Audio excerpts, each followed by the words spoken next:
Hi, welcome back guys. This is your friend, the fanfiction guy. Back with another fanfiction. This is the first part of What If Deku Awakens Spider Powers. Now before starting, please give this video a like and subscribe to the channel if you want more videos like this. Now let's get into the fanfic. If someone had told Izuku today was the day he'd finally get a quirk, he would have cried. And maybe punched them. Not because he would have believed them. He'd turned 16 last year, the time to develop a quirk was long gone. But because it would have been an incredibly cruel joke. He'd dealt with people saying he'd never have a quirk. He'd dealt with people telling him he was useless. He'd even dealt with people telling him to kill himself over it. What he hadn't dealt with was people trying to give him hope, only to have it yanked away from him. He wasn't sure how he would react to that, but he knew himself well enough to know he'd at least cry. But if someone had told him he'd see a man wearing a plague mask dragging a little girl off the street, he might have believed them. Crime had been climbing at a rapid pace for the last year and a half, after all. He would have had the foresight not to use up all the battery on his phone at school that day, at least. Unfortunately, no deity had come down from the heavens to give Izuku a heads up on the day's events. Which was what led him to this moment, hiding under the window of an extremely suspicious warehouse, with a dead phone in his pocket. His hands were shaking. Unsure of how to stop it, he clenched them into fists. He couldn't afford to panic, not with the little girl in the gloomy warehouse behind him. If he panicked, he'd remember less details. And giving information to the authorities was the only way he could help her. And if he couldn't even do that, then he really was useless. Taking a steadying breath, he shifted around to face the greasy window and stood cautiously. He peeked into the building, flicking his eyes around to try and catch sight of the two people he'd been following for the past 40 minutes. The building was surprisingly and suspiciously empty. The industrial shelves that were almost as tall as the ceiling were completely devoid of any crates or boxes. They were the same gray color as the rest of the warehouse, packed closely together and stretching out towards the shadowy back of the building. The lighting inside was switched off, leaving anything far from the windows and main door dark. He could see an object pushed up against the back wall. Whatever it was, he couldn't get more than a vague impression of the shape.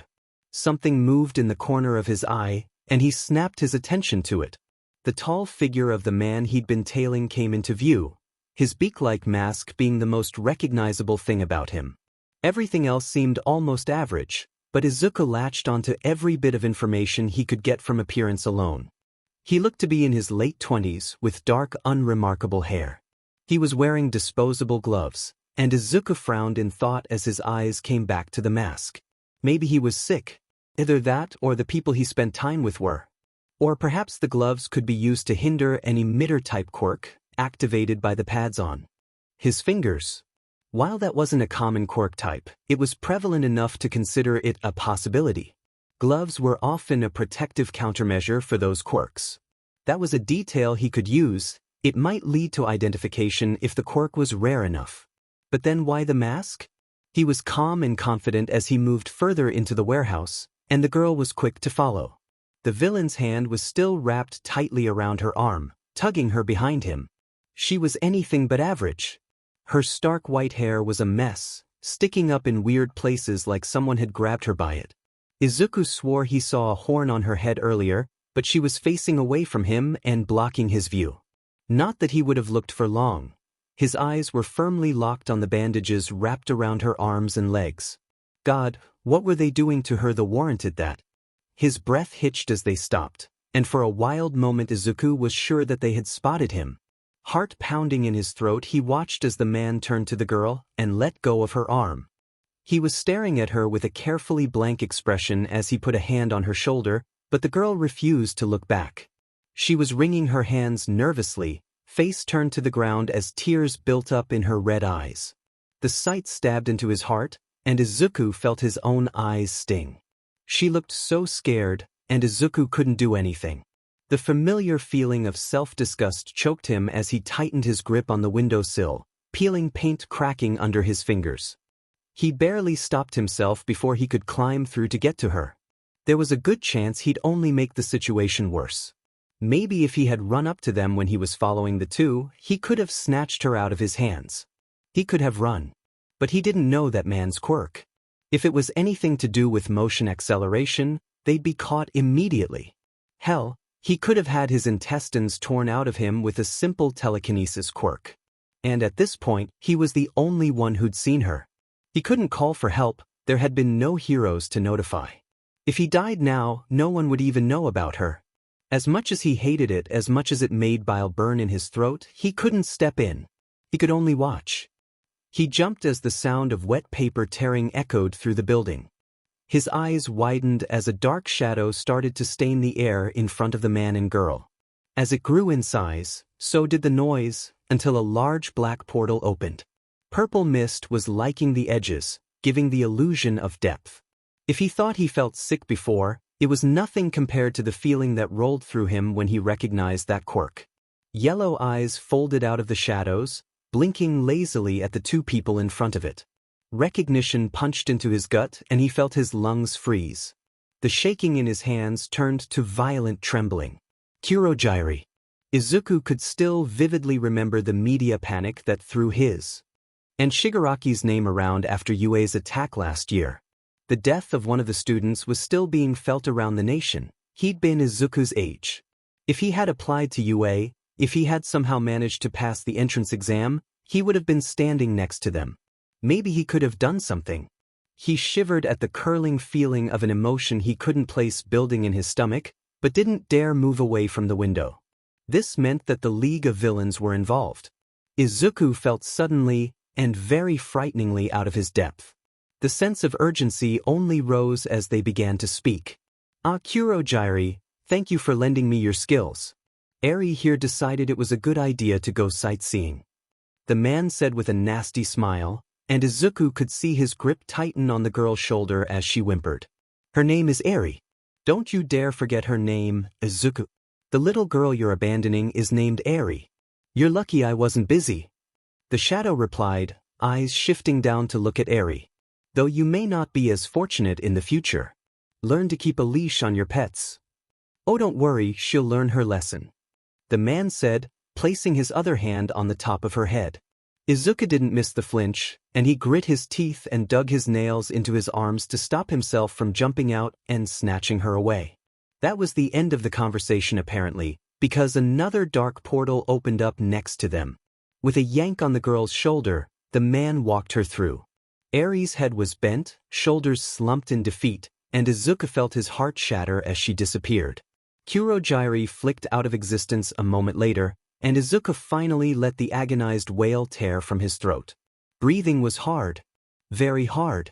His eyes burned, breaths catching in awful wet hitches. He brought his hand to his mouth, trying to muffle the sound as he sobbed harder, chest aching as bile rose in his throat. It was acrid and stung and tasted awful, but he didn't care, desperately trying to swallow it back down. He should have done something, anything would have been better than nothing. He should have grabbed her when he first saw her, or when he was following them for 40 FNG minutes. He'd had so much time, and he'd done nothing. He'd risked his life once before, he could have done it again. Not like he was living for much anyway. All Might had been right, he couldn't be a hero. What kind of person stood by and did nothing while a little girl, an abused little girl, had needed him? He knew he couldn't be a hero, but she hadn't needed one. She just needed a person to step in. Anyone. And he had just watched. He swiped his sleeve over his streaming eyes, lungs shuddering as he tried to get a hold over himself. He needed evidence. The police would only take so much of his word. And with his phone dead, there was no chance of taking picture. He ran a hand through his messy hair and tried to breathe normally. If he could do this, he'd F'd up, but he could try to make up for it. Pressing a hand on the window, he gave an experimental push to see if it would open. It stayed stubbornly closed, but the glass was delicate. It wouldn't take much to break it. He cast his eyes around his surroundings. The warehouse was very isolated from the city. Dead grass and the occasional trees dotted the environment, and some searching revealed a good-sized rock that would be perfect for use. His arms strained against the textured weight of the stone, and he settled it closer to his chest to steady himself. Moving back to the window, he glared at it before throwing it with a grunt. It sailed through the air and shattered the glass, and there was a thud as the rock landed out of sight. Creeping closer, he stayed silent as he listened for any shouts of alarm. There was nothing, but he supposed if he was dealing with villains it wouldn't be that easy. He inched closer to the window, looking in anxiously. Glass was crunching under his shoes, but it was silent inside the warehouse. He could feel the cool air from inside brush against his face. The dust that had been still a moment before had been kicked up, making the air smell musky. Izuku bit his lip in a moment of indecision before he was tugging the sleeve of his school jacket over his hand. Yanking out the pieces of glass still lodged in the window took longer than he would have liked. By the time he'd crawled his way through and landed in a heap on the concrete floor, a quick check with his watch confirmed that 20 minutes had already passed. He needed to hurry. He didn't know how much time he had before someone showed up. Whatever he'd seen at the back of the warehouse seemed like the safest bet, evidence-wise. As he jogged his way over, he realized that the warehouse wasn't as empty as he thought. On the shelf closest to the back wall sat 2 crates on the lowest rung. He hesitated before warily making his way towards them. They were unmarked, not giving any clue to what they contained. The top of the crate was crooked, and when Izuku poked at it, the wooden top slid away with a scraping noise. Thank God they weren't nailed closed yet. He pushed the lid further away, letting it balance on the top of the box as he peered over the edge. He blinked, frowning as he reached forward to pull out one of the tiny glass cylinders from its foam cradle. The green liquid inside tilted, staining the edge of the glass for a moment before it slid back down to the bottom. He looked back at the crate.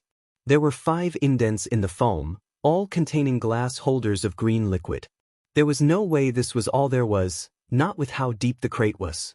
He pulled up the edge of the foam square to reveal, yep, there were more foam squares stacked under it. Slipping the glass container into his jacket's pocket, he moved over to the next crate. The top was loose on this one as well. It held the same foam squares and cylinders, but this liquid was a shocking bright pink. He picked up one of these as well, slipping it into his pocket to join the first. He could walk out now. He could run and never look back, dump the containers with the police and never think about this again. It's probably what his mum would want if he ever told her about this. But he didn't. Quickly and cautiously, he replaced the empty indents of the foam with one of the cylinders from lower down in the crates. It took some careful fumbling, and there was a moment where he almost dropped one of the vials, but he managed it. Dragging the tops of the crates back to where he found them, he took a couple of steps back to observe his work. Nothing looked touched or messed with. Then he turned to the back wall and walked towards it. A complicated chemistry lab was crudely set up, but it all seemed to be packed up for the night. Beakers and test tubes littered the table, the former set in neat rows in their respective holders. It was the distillery equipment that mostly got his attention, and he edged closer to poke at the tubes filled with a red liquid. Besides a few trapped bubbles dislodging and traveling up the tube, there was no reaction. A photo of all this would really come in handy right now. He couldn't bring all of this back to the police, he just wouldn't be able to carry it. If he tried, he had no doubt he'd drop something. And something was telling him exposing himself to whatever the villains were experimenting with wasn't the smartest idea. Next to him was a metal cube, sleek and silvery in design. In the middle of the box was a blue geometric outline of a hand. He shifted closer, hesitantly running his fingers across the indents along the side of the cube that hinted at hidden compartments. Curiosity picked at him. This had to be used for something, but what? It looked switched off, and in a moment of reckless compulsion, he placed his hand flat over the outline. A shrill beep cut through the air, and before Izuku could yank his hand away, the compartments on the side opened. Metal restraints shot out, locking down onto his wrist with a hiss. He yelped, grabbing the box with his other hand to try and wrench his arm away. It didn't budge, and only then did he see it was screwed into the table. Lights along the side blinked awake, and he felt the distinct feeling of something sliding open under his wrist. A sharp, stinging pain. A series of beeps sounded and the restraints clicked open. Izuku leapt as far back as he could, head dizzy in panic as he watched as a needle slid back down into the box. The blinking lights stopped, and the metal cuffs slid back into their compartment. Did something just get injected into him? He stared down at his wrist. Right below the palm of his hand was risen and red, throbbing painfully as a clear liquid seeped from the small puncture hole. He felt sick, but he wasn't sure if this was due to whatever the hell was now in his system, or the sudden terror that gripped his heart. Izuku didn't exactly know all that much about police procedure when dealing with a witness. But he was sure that leaving them alone in an interrogation room for an hour and a half wasn't common protocol. Maybe they're just busy, he told himself as he blinked down at his clasped hands. They probably have a lot on their plate. Especially these days. It took another 15 minutes before someone shuffled their way through the only door in the room. The man looked scruffy and a little greasy. It was obvious he hadn't had a shower in the last couple of days, and his sunken eyes looked utterly exhausted. A file was tucked under one arm, the other holding a mug of what Izuku guessed was coffee. The file was thrown onto the table with a loud slap, and the chair scraped against the floor as the officer pulled it out. He sat with a grunt, running thick fingers through his oily brown hair in an attempt to make it lay flat. It didn't help. Midoriya Izuku, right? The officer asked, flipping the file open to give it a quick look through. He frowned, flicking his eyes up to Izuku. He held back a wince. He had a good idea what the guy had just read. Name's Detective Shigetaka, you're reporting an incident you witnessed earlier? Why yes. Izuku wanted to kick himself for stuttering. I've already talked to someone, his name was Jasuke, I think, and they sent me here when I couldn't dash. When you couldn't remember where or what this warehouse looked like. The detective finished, raising an eyebrow at him. Izuku felt himself shrink in his seat under the look. Yes, but it has to be from some kind of quirk, right? I wouldn't just forget something like that, not after what I saw, I mean. I couldn't just forget it when Eri was being taken right in front of me. He said, gaining confidence as he spoke. Every time he tried to recall where exactly the warehouse was, it was like his memory glitched. White static overriding anything he could use to identify any landmarkers, the route he took, or even what the outside of the warehouse looked like. It would have been fascinating if it wasn't so critically inconvenient. Eri? The girl that was taken. Eri's her name. At least he hadn't forgotten her. The detective didn't move for a second, before sighing and looking back at the file. You handed in 2 small bottles of unidentified liquid earlier. They'll be sent to forensics for testing, and if anything comes back we'll open an investigation. Until then, thank you for reporting this disturbance. Have a good day. He said flatly, picking up the file and coffee as he stood. Wait no, that can't be it. Izuku leapt up, incredulous as he stared with wide eyes at the detective. He'd been waiting this long for a 2-minute conversation. That couldn't be all, could it? You're only going to investigate if the testing is positive? How long will that take? I don't know, and even if I did I wouldn't be involving you in the case any further. Shigetaka said with a tired shrug. But what about Eri? He almost shouted, dumbfounded. There was no way they'd just drop this, right? Leave this to the professionals, kid. Sit down before you start getting ideas. The detective said, squinting his eyes at him in distrust and nodding his head towards the seat. He's expecting you to throw a fit. Izuku felt his shoulders slump as he fell back into the chair, burying his face in his hands. This was supposed to help Eri, and instead Izuku was getting strung around by the authorities. Typical. Shigetaka stepped out without saying anything else. A couple minutes passed, but Izuku didn't move. He breathed carefully, wrestling down his frustration. Getting angry wouldn't do anything for him. He needed to be calm. The police were professionals. They'd find Eri and get her to a safe place. He had to believe that. He felt more tired than anything, anyway. The weight of exhaustion sat heavily on his back, eyes scratching in irritation.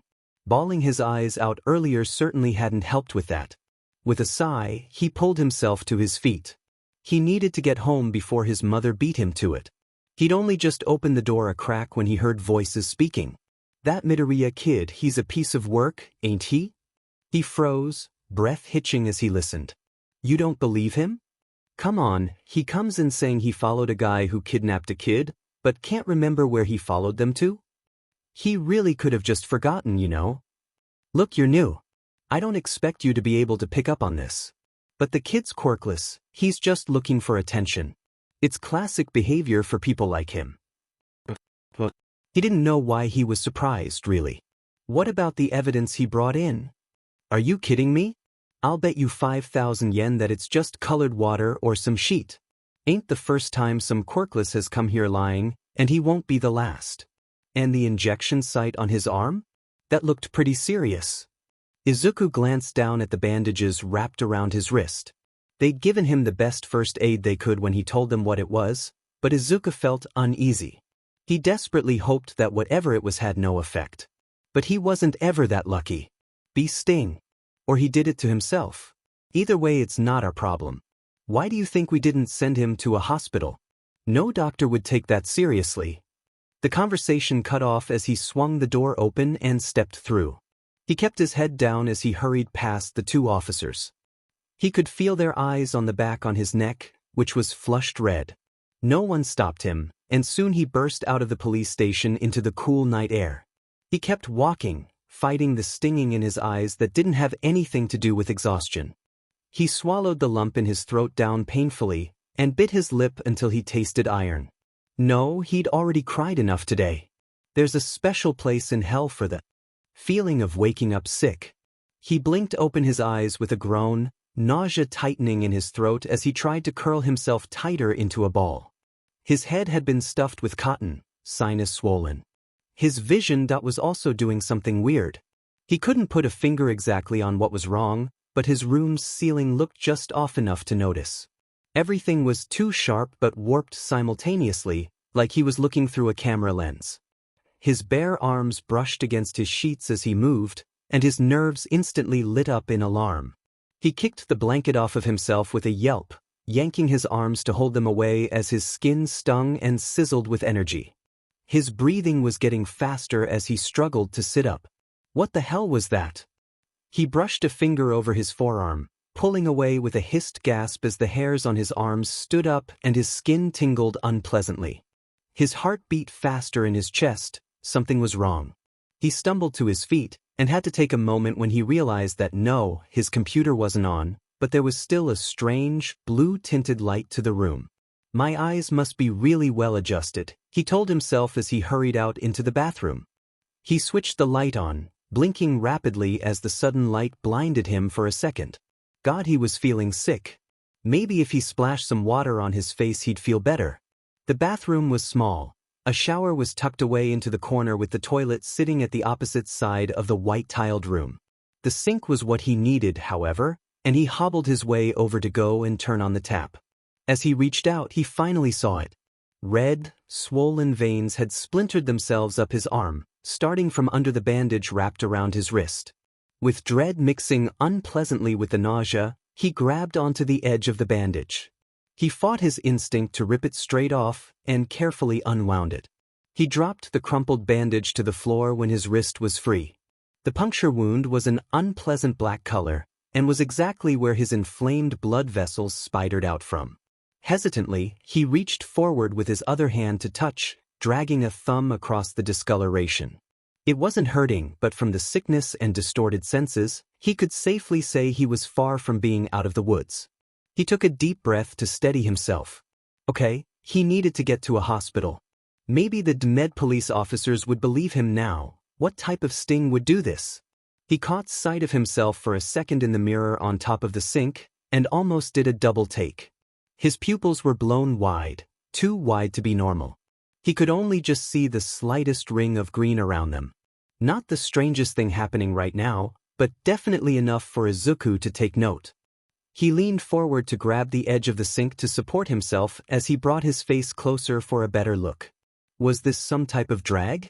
It would explain his senses deciding to throw themselves out the window and the dilated eyes.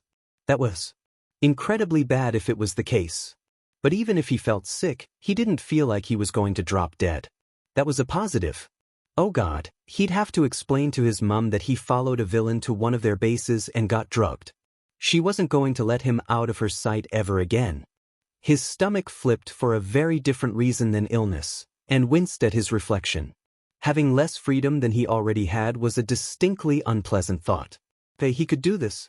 All he had to do was walk down the hallway without vomiting and wake up his mum. He pulled back from the basin, jarring his shoulder as his hands didn't move with him. He blinked at them. They were still tightly gripping the sides of the sink. He pulled again with little success, hands sticking firmly to the porcelain. Propping a leg up on the wall, he yanked his arms back. A moment of resistance, a loud cracking noise, and Izuku was sent stumbling backwards with the sudden momentum. His back hit the cold wall behind him, shoving the air out of his lungs. The parts of the vanity he'd been stuck to were glued to his hands, sharp edges poking out from where they'd been torn from the sink. With an air of disbelief, he looked back up to the sink he'd stumbled back from. Gaping holes in the side of the white vanity stared back. The chunks of the basin on his hands started to slide, before dislodging completely. Just before it connected with the tiles, the nerves of the back of his neck flared, the feeling of wrongness making him gasp just as the broken pieces of porcelain cracked against the floor. What had just happened? He brought his hands cautiously to his face, tilting them to get a look at every angle. There was no glue residue on them, so this wasn't some elaborate prank. Something on the tips of his fingers caught his attention, and his vision seemed to sharpen for a second. It would have caught him off guard if the sight of the microscopic hairs on the pads of his fingers hadn't first. They'd been laid flat, but were rising once again against his will. He hesitated, before throwing caution to the wind and bending over to brush a finger over the piece of sink that had just dropped. As if magnetized, the porcelain instantly bonded to the skin of his fingers, lifting effortlessly back in the air. He stayed quiet as the minutes ticked past, before it fell back to the floor with a loud clink. That was interesting. His arm gave a throb, bringing his attention back to the painful-looking veins and puncture hole. He brushed his thumb over it again, thinking. Sometime last year, there had been a drag going around on the streets rumored to have the ability of pausing quirks. They'd return within the next day, and any panic around the situation was dampened by the fact it was temporary. Any information on it had been locked down tightly by authorities, leaving forums to speculate on the newest people to be hit. It was mainly used in petty crime, a shot to convenience store employees to frighten and keep them vulnerable. He'd seen reports of a few heroes getting hit, but besides the confirmation of an attack, very little was released to the media. Was the idea that quirks could not only be erased, but transferred, really that impossible? Maybe he shouldn't wake up his mum just yet. He looked back over to the broken sink, eyes widening. Speaking of his mum, how the hell was he supposed to explain he'd just destroyed their bathroom? The early hours of the morning whittled away with Izuku perched on top of his bed, staring at his fingers and concentrating on trying to control whatever this was. The twinges behind his eyes hinted at a possible future migraine, but he persevered. He'd been glaring down at his hand for the last hour, and almost startled when finally the hairs stood on end. He leapt for his notebook, and before he realized what he was doing, snatched up his pencil. With it now stuck to his fingers, it made writing awkward. His messy handwriting turned infinitely worse as he jotted down his progress. Quirk aspect, stick dash placeholder, controllable after intense concentration. I'm hopeful that with time and practice, the activation time will shorten. Repeated use has already shown great promise for development. He tapped his pencil thoughtfully, before flipping back over to previous pages detailing the other things he'd noticed. The heightened senses page was full. That one was the most obvious to him. It had only been a few hours and it had flared up at seemingly random moments, throwing him into vertigo as his eyesight sharpened. His nerves would become raw, and a feeling of something he couldn't quite identify crawled up his spine. He'd have to do further testing before he'd be able to tell anything more about it. With that, he flicked over to a blank page, and with a hint of giddiness jotted down the title, Strength Augmentation. This was the heading he had the least data about, but there was no way he'd just torn the sink off the wall without it. He wrote down a few more sentences on what he could theorize, before the pencil slid out of his hand without warning and striking lead first against the page. It left a long streak across the page, and he sighed in irritation before grabbing his eraser. What he was finding difficult was locating the relation that connected each of these different abilities. It looked like a low-level mutation quirk, but of what? The majority of those types of quirks were animal-based, the rest falling into an other category. His brain supplied him with a quick image of the sludge villain, before he shook his head to dispel the memory. Nevertheless, there had to be a common thread. Izuku just needed to find it first. Because if he figured out how this quirk worked and learned to use it, hope might not be lost after all. Not for Eri, not yet. He was going to save her, even if it killed. He'd never been so determined about anything in his life. He'd expected to feel hesitant about the plan he was slowly constructing in his head. He knew that things were going to get bad before they got better. Being in the middle of online forums about heroes for years had shown him the less than savory side of heroics. The witnessing of civilian deaths, the injuries, the terrible people that made life dangerous to navigate. And he'd have a worse deal than most, because even with this quirk, this impossible chance, he couldn't become an actual hero. Entering schools for heroics started strictly at age 14 in Japan. He'd read up on the exact rules surrounding applications before he was even a teenager, just to make sure he could still apply while quirkless. The laws said something about giving students enough time to learn the full extent of hero work and to see if they were dedicated enough to the cause. Or at least something along those lines. He hadn't looked at the legislation in years, the details were a little fuzzy. But he didn't necessarily need a license. It would be dangerous, sure. It would be ridiculously reckless and might get him killed. Remembering Eri standing there in that villain's grasp, the defeated look in her eyes, well, all of that suddenly didn't matter. Apparently he didn't know himself very well. He wasn't joking when he said he was expecting to be horrified at the idea. Maybe he was just sick of being useless Deku. Maybe that experience with the police earlier today had broken something in him. A respect for authority that seemed to be suspiciously missing right now. Maybe this had been inevitable all along, and getting injected with that thing had just sped up the process. But he wasn't horrified. He wasn't hesitant. It was a liberating feeling, the intention to help despite everyone insisting that he not. He knew logically why hero work without a license was illegal. You were very likely to hurt someone or yourself without the proper training. And unregulated, it led to people like the hero killer, people with radical ideals who were willing to murder for them. There was a part of Izuku that couldn't help but remember the posts he saw on the more obscure hero forums, the ones that always got taken down within an hour or two. The ones that followed a more cynical ideology, that the concept of heroism had been too tainted by capitalism to have any true meaning.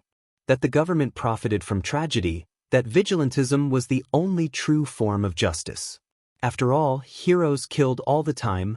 Was there really a difference between state-sanctioned murder and the hero killer? Izuku usually scrolled past those posts, but never quite fast enough. But Izuku wasn't like that, and he'd never be. There was no part of him that could ever condone murder. He at least knew that much about himself. He needed to do further experiments before he started, anyway. That gave him a little bit of time before he threw himself into that world. He had to be prepared, after all. If he really was going to be a vigilante, he would have no one but himself to rely on. Izuku liked his lips nervously as he sized up the brick wall in front of him. It was morning, and was now standing at the back of his apartment building. It was still much too early for anyone to be awake, aside from the occasional bird trilling in the quiet. If he wanted to test his theory, now was the best time to do it. The space was small and fenced in, a private car park only the residents could take advantage of. A large industrial waste bin was pushed up against the wall, the top opened and exposing the heaping collected garbage from the whole apartment complex. If the early hour didn't keep people away, he was counting on the smell too. Kicking off his red shoes, he rolled his shoulders and bounced on the ball of his feet. He could do this. This should work, in theory. He pressed his right hand to the grainy brick and concentrated like he'd been doing since he'd woken up. It took a few seconds, but soon enough his hand stuck. With a grin, he brought his left hand above the right, letting that one stick as well. Now for his newest discovery. He put a bare foot up against the wall, pressing the pads of his toes firmly against it. He almost cheered as the skin caught as well, but he reined himself to soft, delighted laughter. He pulled himself up, pushing off his foot and pulling his right hand away from the wall. He slapped it above his other, now stuck a foot above the ground. He repeated this, very slowly making his way up the vertical surface. He was pleasantly surprised when the ache he'd expected in his arms and legs was missing, and he sent a quick thank you to whatever had blessed him with a strength element to this quirk. He scrambled his way up further, pausing before carefully turning his body sideways. He was now crouched horizontally on the wall, moving forward with speed as his confidence grew. Holy crap, he could climb walls. What would happen if he just walked up a wall, without his hands for support? Would he be able to stay upright, or would the weight of gravity be too much and pull him down? He'd have to see when he got a better handle on this. Carefully picking his way around a window on the 4th floor, he maneuvered himself around to ensure his unzipped jacket didn't hang down in front of it. That would be hard to explain if his neighbors saw his jacket dangling outside their window. Just as he cleared it, the hairs on the back of his neck stood on end as that feeling of something rushing up his spine hit him. He was almost distracted from the moment his grip on the wall disappeared, but the resulting fall had him swallowing around a scream as he dropped. He made a ditch effort to swipe a hand towards the window pane, missing by inches as he fell past it. Before he could blink, the wind was knocked out of him for the second time that day as he fell on his back, sinking deep into whatever he'd landed in. The sour smell was the first thing he noticed, besides the sharp object digging into his back. He pushed himself up on his elbows, body shifting oddly as he started to sink further. In a bit of a daze, he blinked down at what he was laying in. He'd landed in the garbage. Cheeks red with embarrassment, he fished himself out of the industrial bin. He really hoped no one had seen that. When he stood safely outside, he picked at his now filthy jacket. Twisting around, his nose wrinkled as he spotted a dark, foul-smelling wet stain stamped to his back. The jacket had been left in the garbage. The rest of his Saturday was spent testing his new limits. His balance had been boosted to a level he could hardly bring himself to believe, even as he walked around on his hands and cartwheeled across the concrete at the back of his apartment. His delicate senses had calmed down as well, only spiking once when a car came speeding too fast down the road. It seemed more reactionary than anything, and that allowed Izuku to breathe a little better. It would be easier to deal with if it wasn't constantly cranked up all the way. He'd have to find what specifically triggered it, but by the instinctual badness that washed over him when it happened clued him in somewhat. It would be infinitely useful in a fight if he could focus on not getting distracted by it. What he was really curious about, however, was his strength, which is what led to him pushing the door open on a nondescript gym known for marketing specifically to those with super strength powers. Strength augmentation quirks usually came on a spectrum. They could range from relatively weak to all-might level. Luckily for Izuku, people with these quirks generally sought out to increase their power, and so ways to test strength was readily available at gyms that offered the service. The front office of this gym was rather dingy-looking. Yellow-stained frayed carpet scuffed against his shoes, and faded wood panel walls surrounded him on all sides. The front desk was empty, and Izuku shuffled his way up to it, looking around curiously.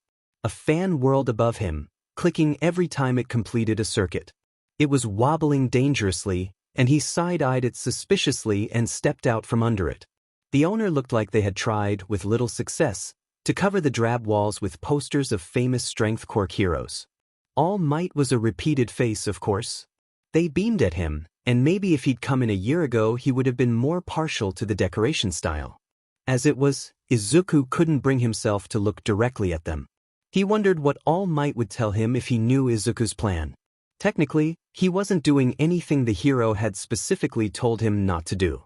He pushed the thought away. That excuse felt cheap. The other posters were easier to look at.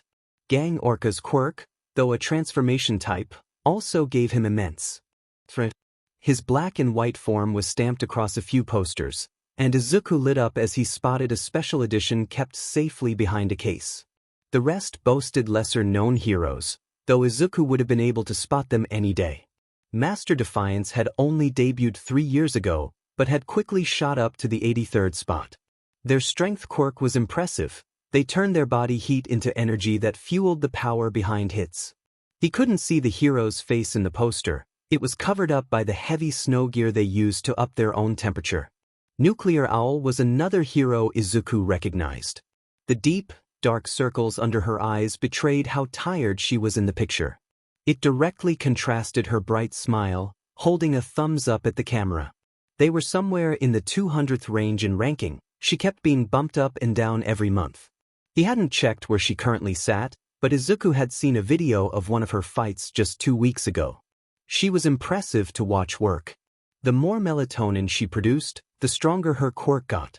There were a few more heroes scattered around, but before Izuku could take a close look, a lady with bright blue hair walked out of the doorway and into the office. Her hair was short, but she'd somehow managed to tie it back. A tiny tuft of hair was poking out from behind her head. She towered over Izuku, so much so that she could have given All Might a run for his money. She looked up from the folder she was holding when she spotted him. They started at each other for an awkward second before her face lit up with a grin. "Oh hey, a customer," she said, throwing her folder onto the desk and, to Izuku's surprise, vaulting right over and behind it. "Why didn't you ring the bell? It's there for a reason, you know." "A dash," Izuku said, looking down at the silver call bell she was pointing at. He probably should have done that instead of staring at the walls. "Sorry, I was just looking at your posters." "A fellow hero fan, are we?" She grinned, leaning forward to rest her elbows on the desk. "Perhaps on your own journey to become one, if you're here. You look like the age to be getting started." "Not quite," he stopped himself from saying. "Something like that. I just wanted to test out my strength level." Her face dropped. "Oh, so not really a customer." She sighed. "That's fine. We have a machine out back. It's your standard setup. Hit it as hard as you can and it'll vomit back your numbers." I have money," he said, wanting to smack himself in the face. God, why did he have to fall apart when any kind of social situation presented itself to him?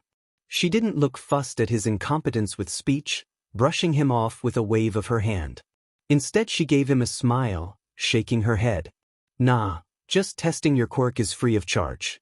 I'll only take your money if you decide to pick up dumbbell or something," she said, standing back up straight and, again vaulting back over the desk instead of walking around it. Izuku decided he didn't need to ask about that. "Come on, I'll show you the way." Izuku hurried to fall into step behind her and passed through the doorway into the actual gym. It wasn't huge, but a comfortable size for sharing with a couple of other people.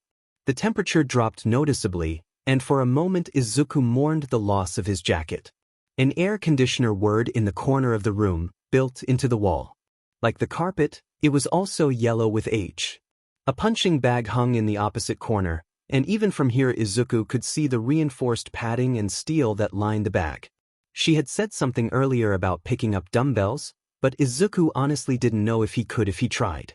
They were absolutely massive, the smallest about the size of his forearm with a 60 kilograms stamped onto the side.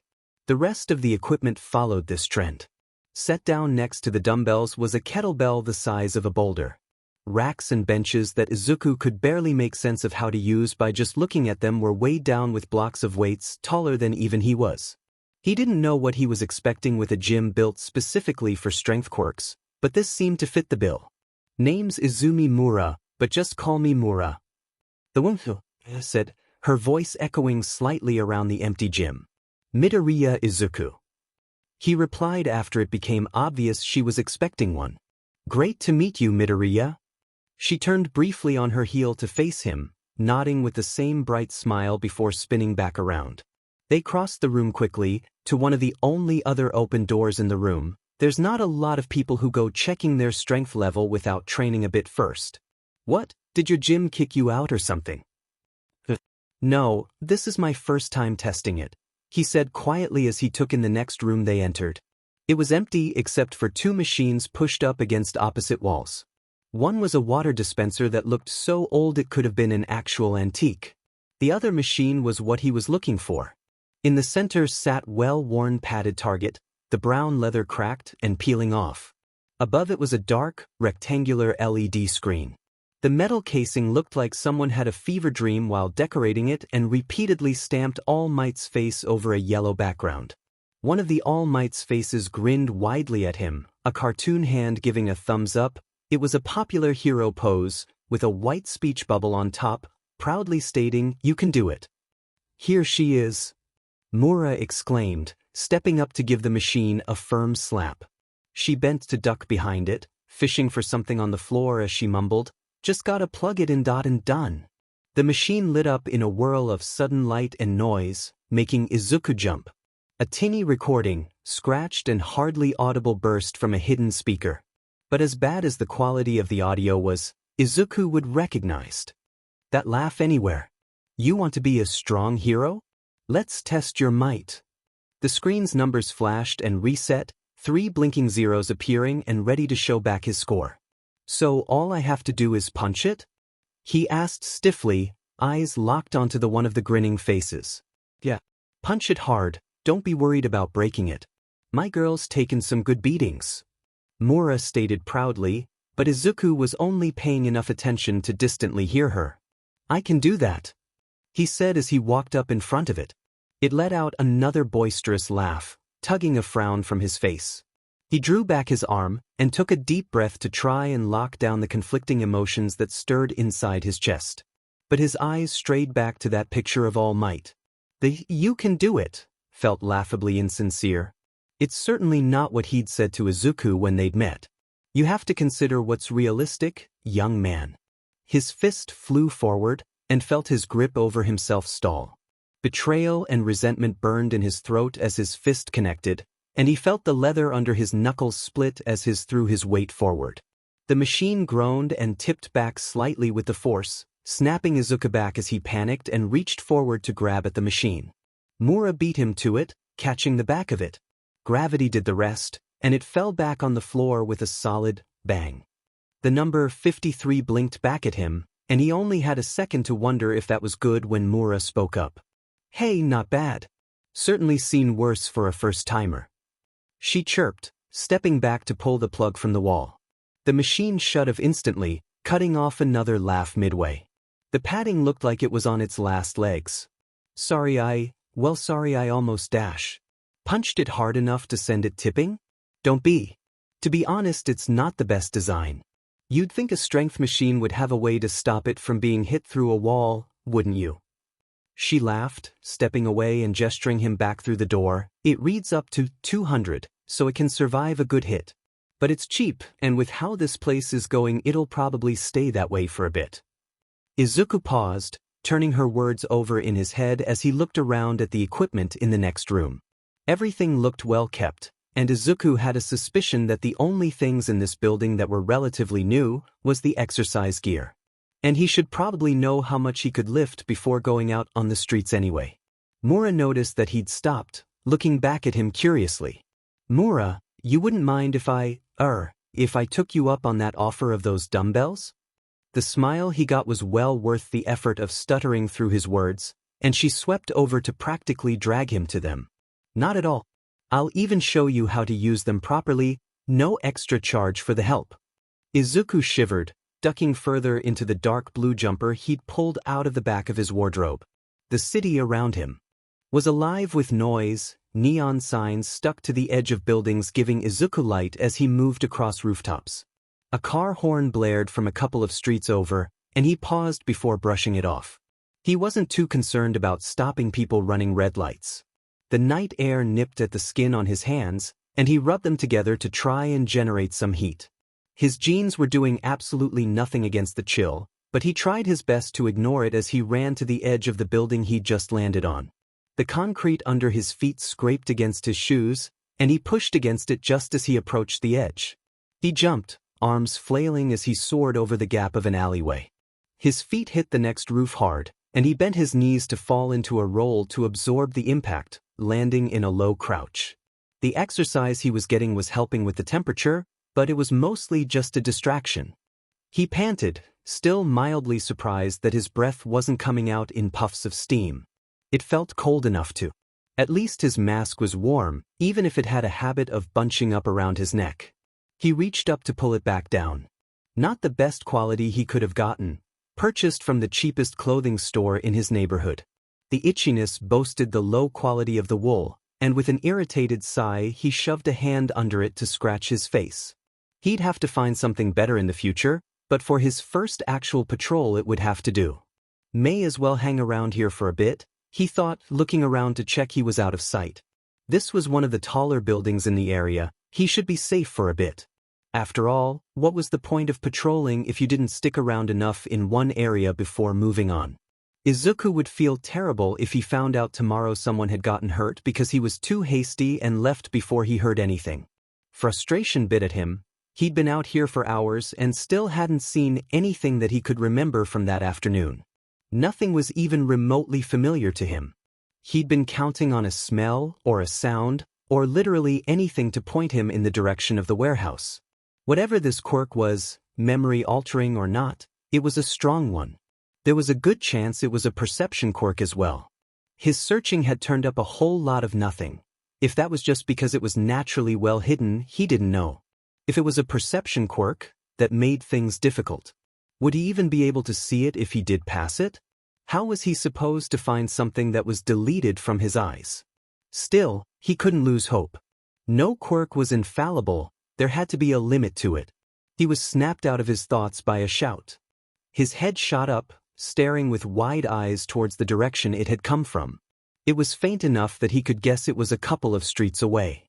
He scrambled to his feet, walking quickly towards the edge of the building. The next shout, this one low and aggressive, had him running. His heart pounded as he moved, leaping from this rooftop to the next. The sounds of a struggle were getting clearer, and he pushed himself to go faster. Luckily, whatever the confrontation was, it wasn't far away. "I told you, I don't have any money," a frightened voice cried, and Izuku skidded to a halt on the building he was on. That had come from the alley right next to him, and Izuku peered cautiously off the edge into the darkness below.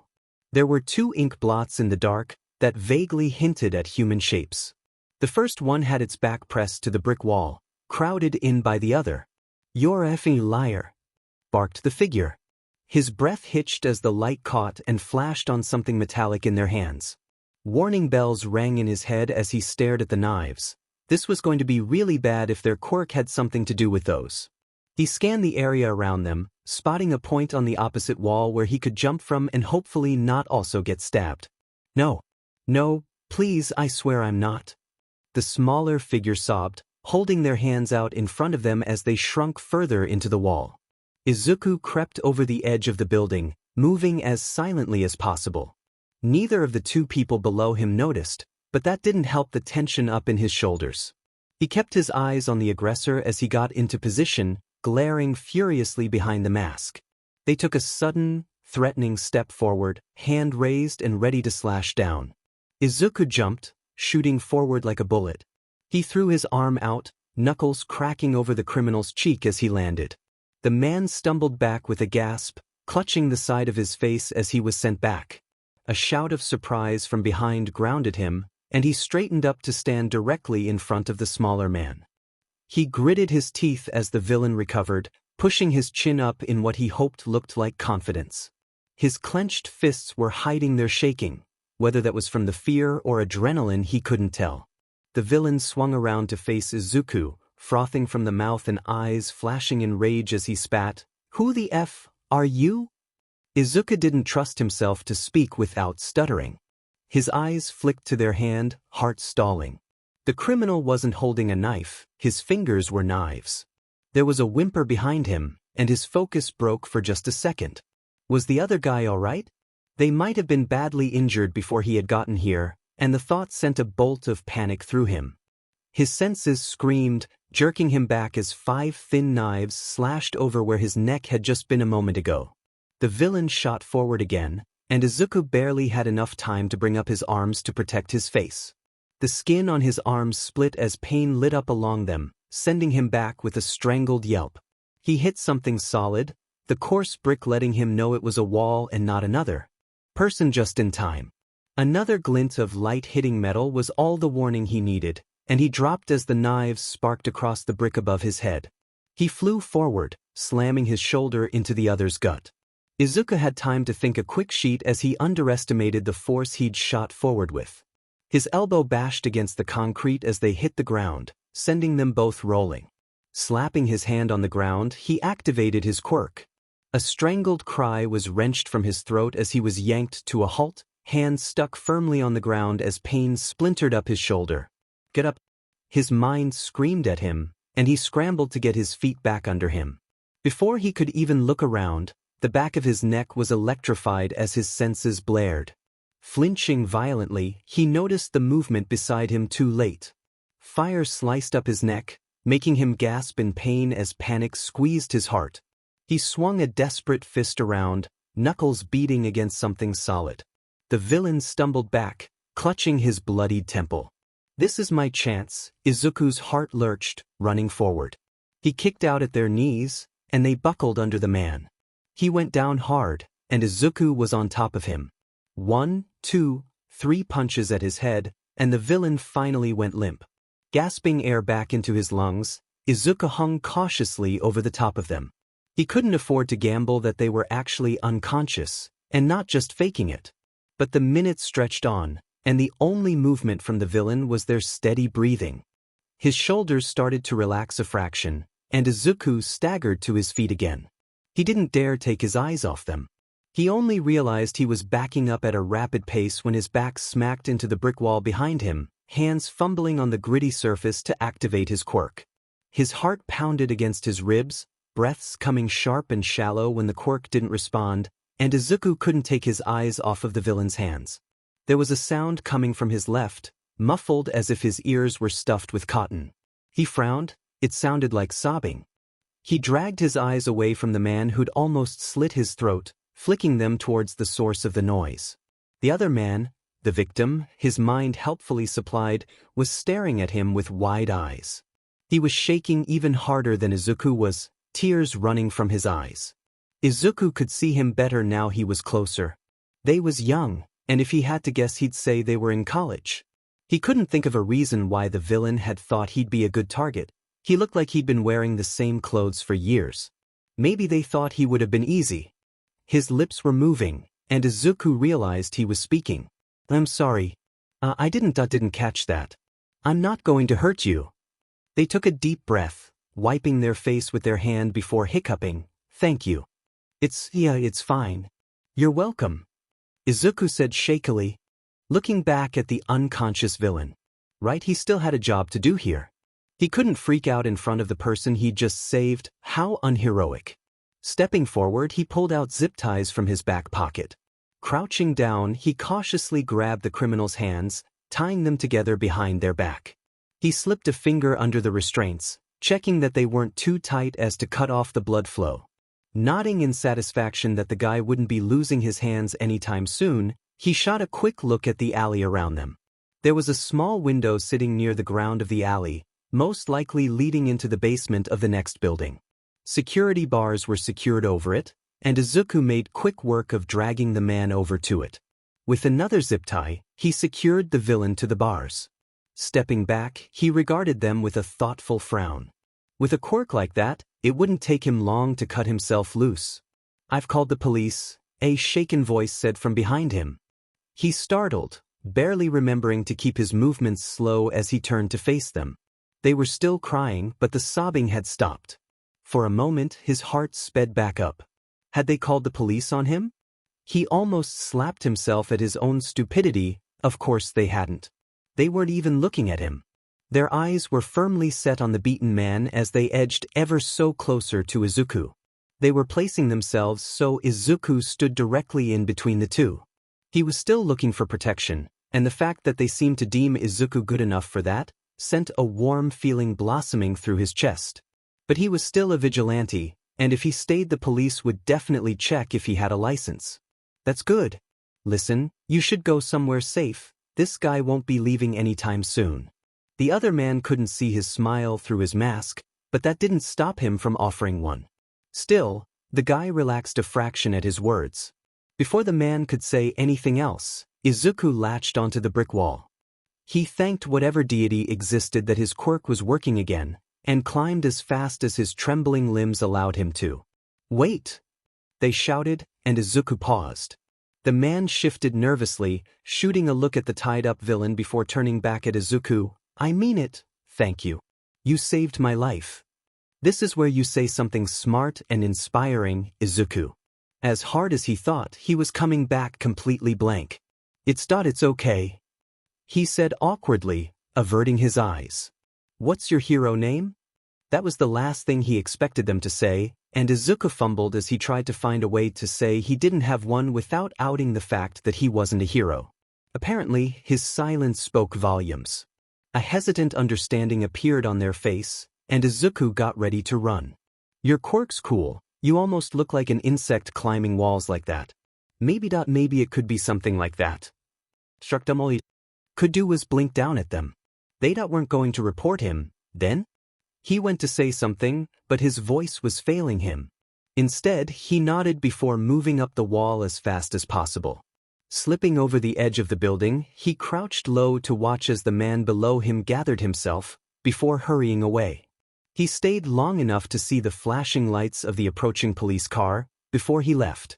The world passed by in a colorful blur as he ran over rooftops, just concentrating on putting one foot in front of the other. His apartment building was dead quiet at this time of night, and Izuku made quick work of climbing to his window and sliding it open. The room was dark, but still familiar and comforting as ever. Crossing the room and tearing the mask from his head, he sat down heavily on his bed. He brought a hand up to his neck to feel the cuts. His fingers touched slick liquid still oozing from the wound, and the stinging pain flared. Pulling his hand back into his lap, he stared at the blood staining his hand.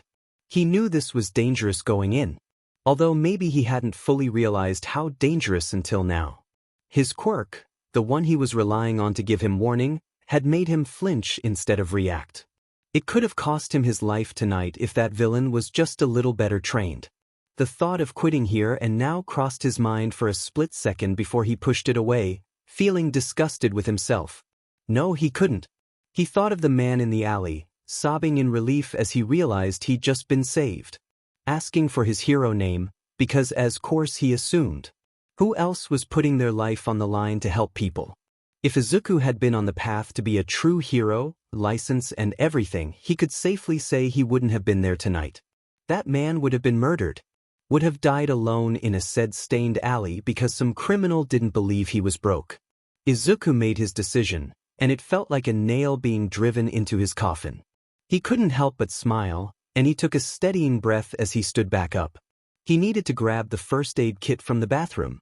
The smile stayed with him as he cleaned his cuts with an alcohol swab, hissing as it stung unpleasantly.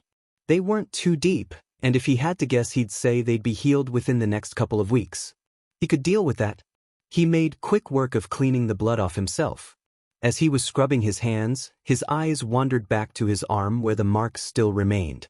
The black bruising was still very visible, and the red veins hadn't gotten any lighter. He didn't know if there were going to be any more consequences to the quirk he was given.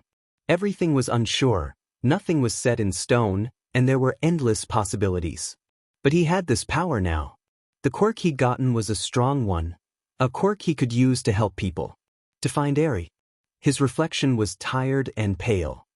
His hair was standing up at strange angles even for him, and the cuts across his throat stood out hideously. His pupils were still blown far too wide, but he hadn't stopped smiling yet. It looked nice on him. It had been a while since he'd seen one on himself. A bit goofy, but definitely happy. He'd saved someone. He'd been absolutely terrified, and brushed death a good few times, but he'd done it. That was only his first fight. All he had to do now was improve. He was going to find Eri, and he was going to save her. Izuku winced as he tugged up the collar on his school uniform, adjusting it to hide the cuts on the side of his neck. His forearms were easy to deal with. His long-sleeved shirt covered it up without any trouble. With a huff of annoyance as the collar fell back down, he snatched up the scarf that he'd abandoned on his bed. It wasn't part of the uniform, but hopefully he'd be ignored when he got to school and the teachers would let it slip. He wound it around his neck, giving himself a once-over in his mirror. His hair was messy as ever, and his eyes looked more tired than usual. A little rough perhaps, but it didn't look like he'd just been in a fight hours before. He'd mark that as a success. Snatching his bag up from the floor, he opened the door and stepped out of his stuffy room. He took a moment in the hallway to listen for his mother. Clanging noises of pots and pans being moved filtered from the kitchen. She'd be making her lunch for work today. He slipped through the house, moving with light feet as he crossed the brightly lit lounge room. His eyes were locked onto the front door, and he picked up his pace slightly to get there just a little faster. Again, his senses were more of a hindrance than a help. The electric shot up his spine made him jump with a yelp just as his mum poked her head around the wall. Her warm expression fell into concern, and she stepped out of the doorway with a small towel in her hands. "Good morning, Izuku. I'm sorry, I didn't mean to startle you," she said, frowning as her eyes searched his face. She came closer, and Izuku slumped in defeat as she ran a small hand through his hair. "You look exhausted, didn't you sleep?" He forced a grin, reaching up to his scarf to make sure it was completely covering his throat. "I'm fine, Mum, just up late doing homework." "I don't like how much work they pile on you kids," she sighed, taking her hand back and wringing it back into the towel anxiously. She hesitated a moment before continuing, "If you're tired, maybe you shouldn't go today. You already work so hard." "I like working hard." "I know you do, it just worries me sometimes. But I think it's good to step back every once in a while," she said with a tired smile, stepping up to pull him into a hug. He wrapped his arms around her. She was so much shorter now than what he was used to. Growth spurts only really became noticeable when he stood next to his mother. These days she felt almost fragile. "I might have a day off this weekend. Let's go see a movie." He nodded, knowing full well the chance of that close to none. When she did have days off, they always seemed to land on weekdays. Nurses were in high demand and laughably understaffed. "Okay." Patting his shoulder as she pulled away, Izuku waved goodbye as he opened the door and stepped out. When it clicked shut behind him, he leaned his back against the door and sighed. That had gone better than he thought it would. He was half expecting to be put on house arrest with how tired he looked.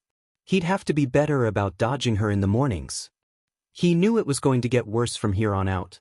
Better to save his mum the worry of seeing him exhausted and injured. He frowned down at the sidewalk as he made his way to the train station. He'd planned to tell his mum that he'd gotten a quirk, but how? Quirks didn't manifest out of nowhere at age 16, and he couldn't be honest about how he had gotten it. That was a recipe for disaster. It nagged at him. He didn't like lying, not any more than was already necessary. He couldn't help but feel that if he did tell her he had a quirk, well, she'd worry a hell of a lot less about him. Maybe even stop treating him like a child for once. He bit the inside of his cheek hard to stamp out the feeling of bitterness. But no matter how much it bothered him, he knew he couldn't. She knew him too well. She'd guessed that he'd be throwing himself into fights the second she spotted a bruise. With what he was doing, there was a very real possibility that he'd get arrested, and he couldn't risk anyone accusing his mother guilty by association. The best option was to just keep Midoriya Izuku, quirkless student, and Midoriya Izuku, the crime-fighting vigilante, very separate. He guiltily stuffed the scarf into his bag under the watchful eye of Dekuro-sensei. He hadn't even made it an hour through school before she'd cornered him and snapped at him to take it off. Izuku shifted uncomfortably, grabbing his collar one more time to try and pull it up. Hopefully the combination of his hair and shirt would cover the marks. His stomach dropped as he looked hesitantly back towards Dekuro-sensei. She was a middle-aged woman who'd been teaching at the school longer than Izuku had been alive. The only thing that betrayed her age was the lines around her eyes, which were staring directly at his throat. Her eyes flicked up to lock onto his, and his mind kicked into high gear trying to think of an excuse. Would she ask where they had come from? How would he even begin to explain? His first instinct was to blurt something out about a cat, but there was no way she'd buy it. Each separate slash was way too far apart to pass as a small animal. What if she sent him the infirmary and they called his mother? He paled at the thought.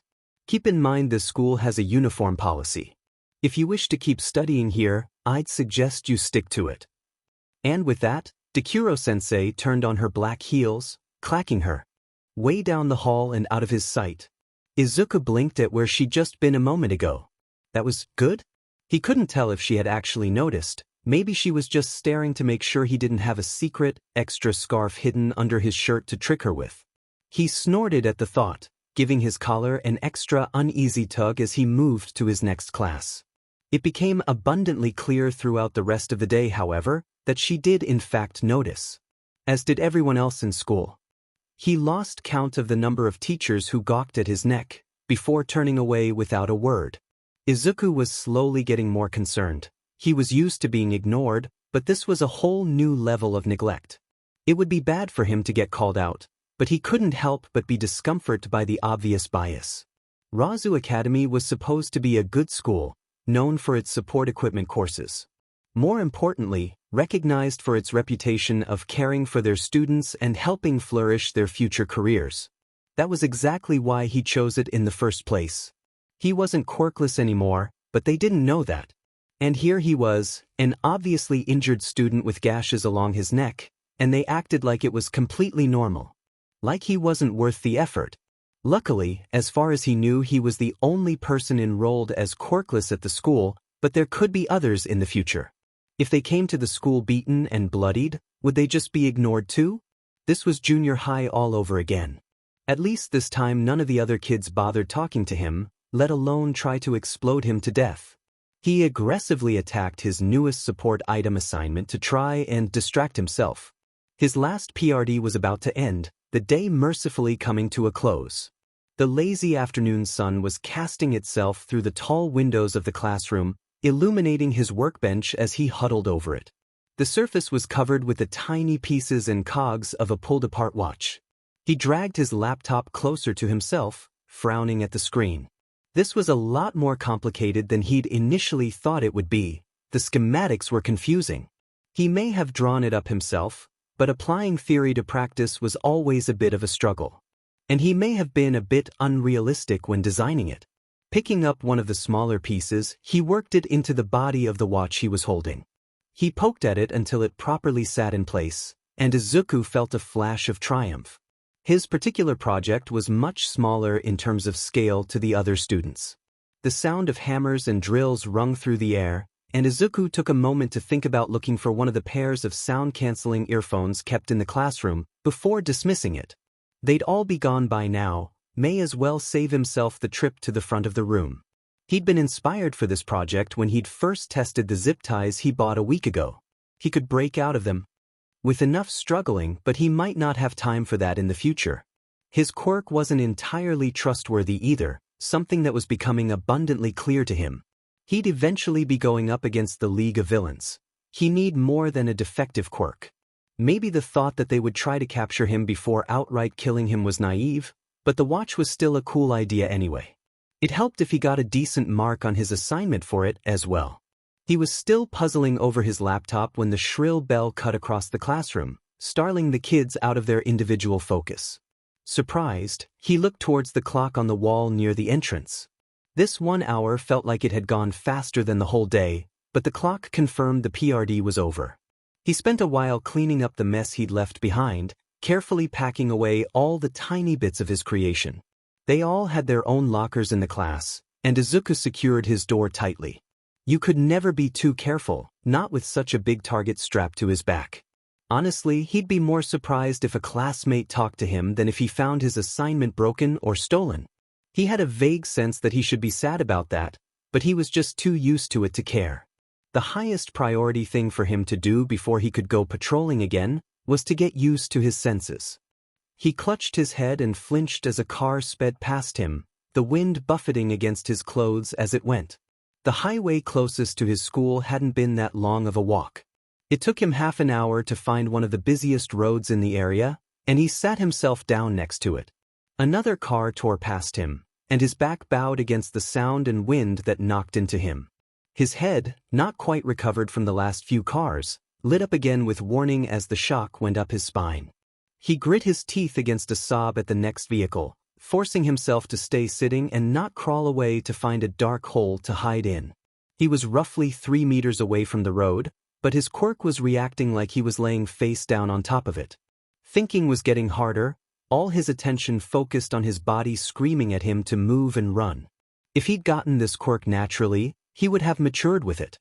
His senses would have been just another part of him, working seamlessly with his adjusted mind. But it hadn't, and now he had a very short schedule to work with.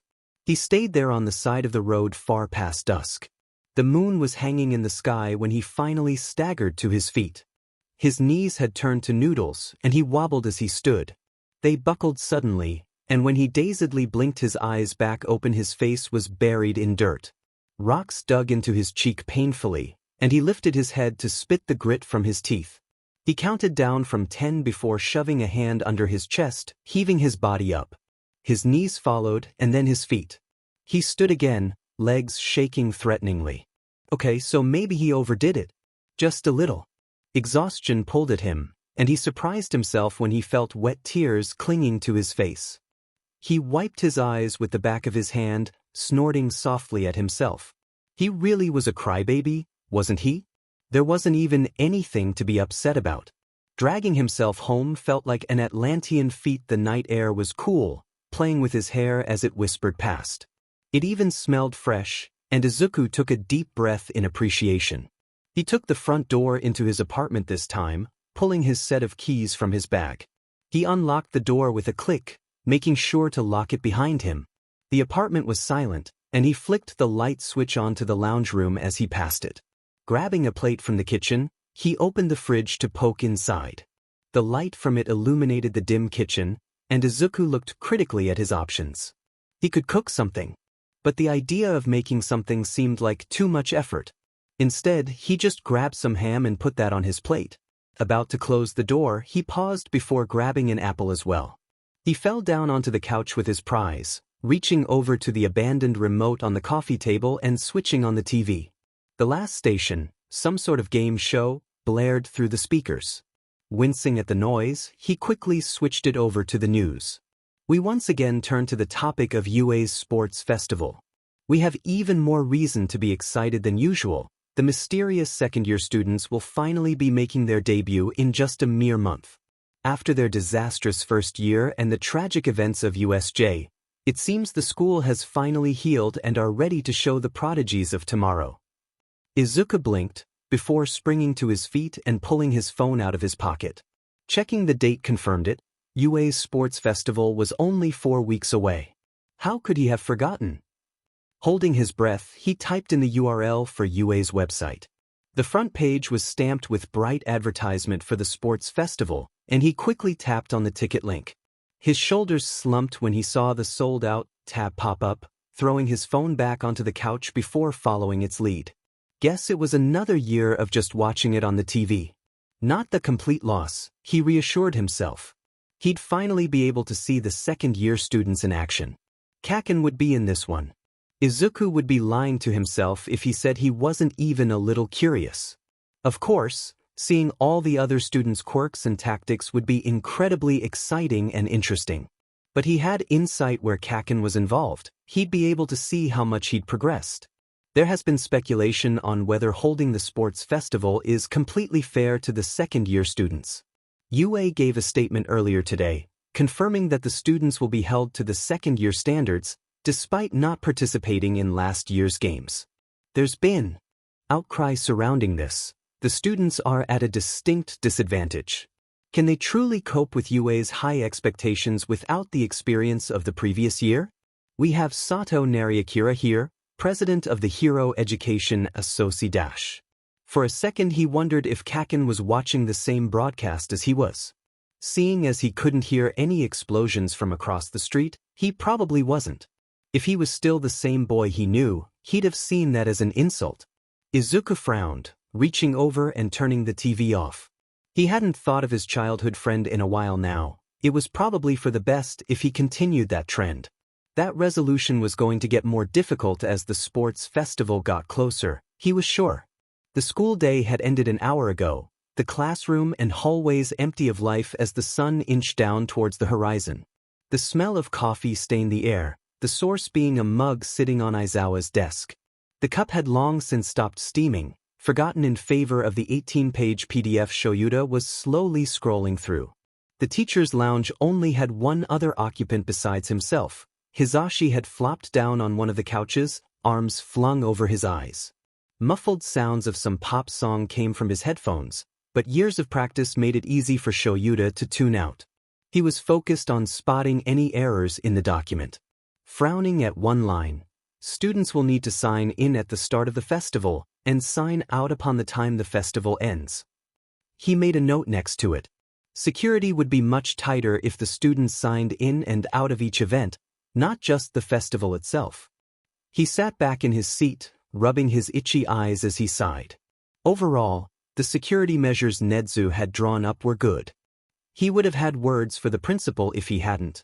They only had one more week to prepare before the festival was upon them. Without much else to add to the file, he pulled up his email. Sending the document to the principal only took a couple of seconds, and he reached out to grab his coffee as he stood. He could instantly feel how cold the cup had gotten, and he glared down at it for a moment. He considered his options. He could go heat it up in the microwave, or he could just... He swallowed what was left in his cup in one go, wincing in distaste as the cool, bitter liquid touched his tongue. He quickly cleaned the cup in the sink, accidentally bumping it against the edge of the stainless steel.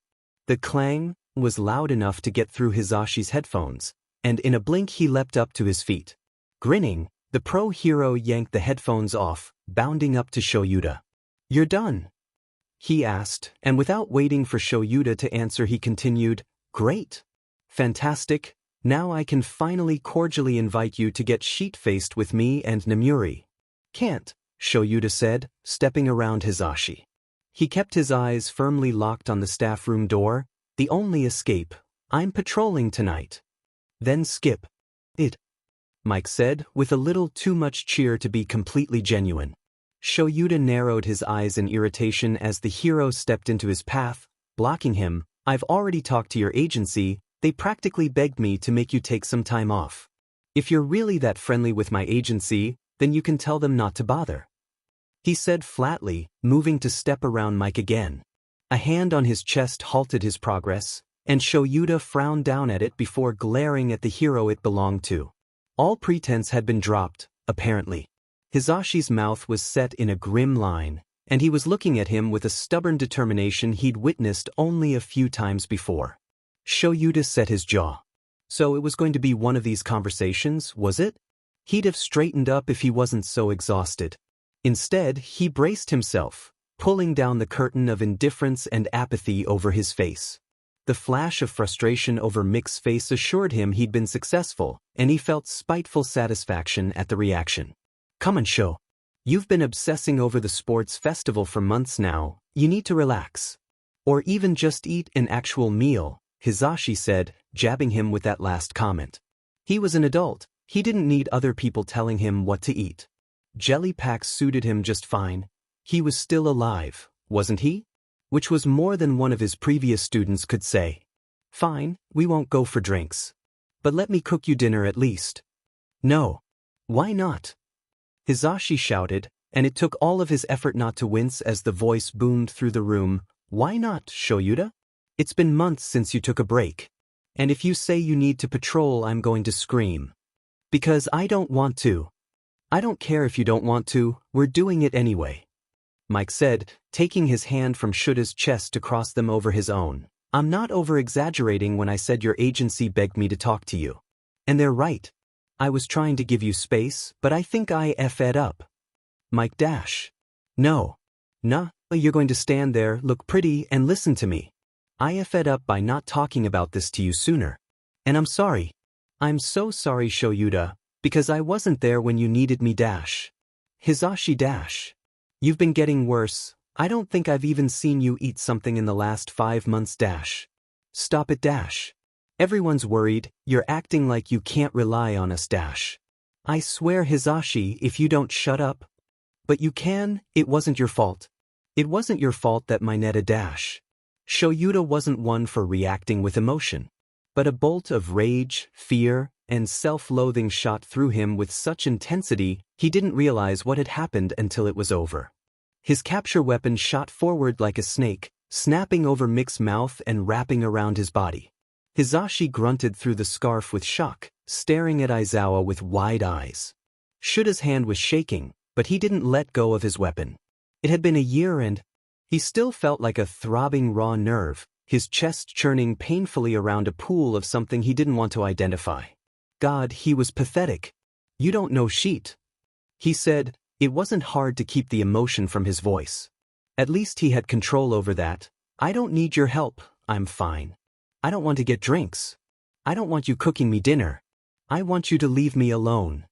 Moving around Hizashi was easy now, and he did it quickly to avoid looking at the expression on Mick's face. It was twisted in either hurt or anger, and Shoyuta wasn't eager to find out which one. He only released the capture weapon when he was out the door. Hizashi didn't follow him, and it felt like an empty victory. On nights like these, it was all he could do not to just find a flat surface and sleep until morning. It was strangely quiet tonight. He'd only had to step into a back alley brawl so far. It made him itch with the feeling that something was about to happen. He swung himself up onto one of the taller buildings in the district, landing in a crouch to absorb the impact. He stood, moving to the edge of the roof as he wound the scarf back around his neck. Maybe it was his paranoia talking. He should probably just call it a night. He really was tired. Sleep had never been something that had come easily to him at night, instead passing out in small bouts of time during the day. It worked well enough for him and his schedule, even if Hizashi disapproved. Shoyuta winced at that thought, trying to distract himself by clicking open his utility belt and grabbing his eye drops. He tilted his head back, quickly applying them and blinking to spread the liquid. The instant relief from his dry eyes made him sigh. Maybe he could have handled that conversation a bit better. He'd been expecting it for weeks now, what with Hizashi's increasing worried glances being shot at him from across the office, probably triggered the moment his agency got involved, now that he thought about it. TC, BSTRDS couldn't keep well enough to their own. But even if he didn't like it, Hizashi hadn't been entirely wrong. He had been driving himself into the ground with preparation for the sports festival. If he was going to have his way, and he was, there wouldn't be a single teacher idle. Everyone was to be on high alert at all times. He just hoped a certain hero on staff didn't attract any unwanted attention. But the league had been quiet recently, and he could only argue so many points with the principal to not broadcast the sports festival. As much as it annoyed him, Nedzu was right on a certain level to keep the festival open to the public. It's been just over a year since the attacks on UA and its students. There had been that unfortunate incident with the Ida family, of course. Ingenium had been an excellent hero, and to have his career so quickly snuffed out was a tragedy in itself. And even if Tenya hadn't been directly targeted, it was still too close to home for Shudas. It had happened too soon after USJ for it to be completely coincidental. He just wished they could put a media ban on the event without it backfiring on them. If they didn't broadcast the sports festival, the media would take it and spin it into a narrative against their favor. Some bullshit about the school not feeling confident in their students' abilities. It wouldn't just send bad press to the school, but to the second-year students as well. He could already see the headlines, "Fear cripples young heroes." He wasn't great at coming up with those types of things. As much sense it made to broadcast the festival, to make sure that those kids could build future connections to be able to work and make a living, Shoyuta couldn't help the increasingly inconvenient feeling of panic slowly building inside his chest. They hadn't been allowed to do internships last year either. A lot was riding on this. If he had to overwork himself to protect those kids, so be it. He owed them that much before he finally quit teaching. Honestly, he should have quit the moment he woke up in that FING hospital, with Hizashi whispering to him that their student had been murdered. Pulled under the water portion of USJ by some B-list villain, only a few hundred meters from where Shoyuta had been. He had never failed students so thoroughly in his life. Against his better judgment, he'd made a promise to himself to never let that happen again. The sharp sound of smashing glass snapped him out of his thoughts, and he was soon running. A sharp wail of a cheap alarm system screamed as he threw himself from the building. Wind whipped across him as he grabbed his capture weapon with practiced hands. With a flick of his wrist, he sent it shooting up, wrapping the loose end around a street lamp that was flickering a dull light onto the road below. The scarf snapped taut, and he braced his shoulder to stop it from jarring as he swung out of the sheer drop. He hit the ground in a roll, letting the momentum carry him back to his feet as he ran. Irritation picked at him as he moved. Smashing glass and an alarm system usually meant breaking and entering. This would be the fifth one in this area in the last 2 weeks. The sounds of the weak alarm got closer, and Shoyuta moved to slip back into the shadows as he approached. This was an old part of town, the building's brick walls cracking from age and abuse. The streets were dark, but Shoyuta was used to working in these conditions, and he spotted the glass glinting on the pavement easily. He flicked his eyes up to the store sign, where a symbol of a green snake wrapped around a staff was stamped proudly in the center. This was a chemist. Ideal spot for reckless drag dealers to hit for supplies. He moved in closer, crouched close to the ground and keeping silent.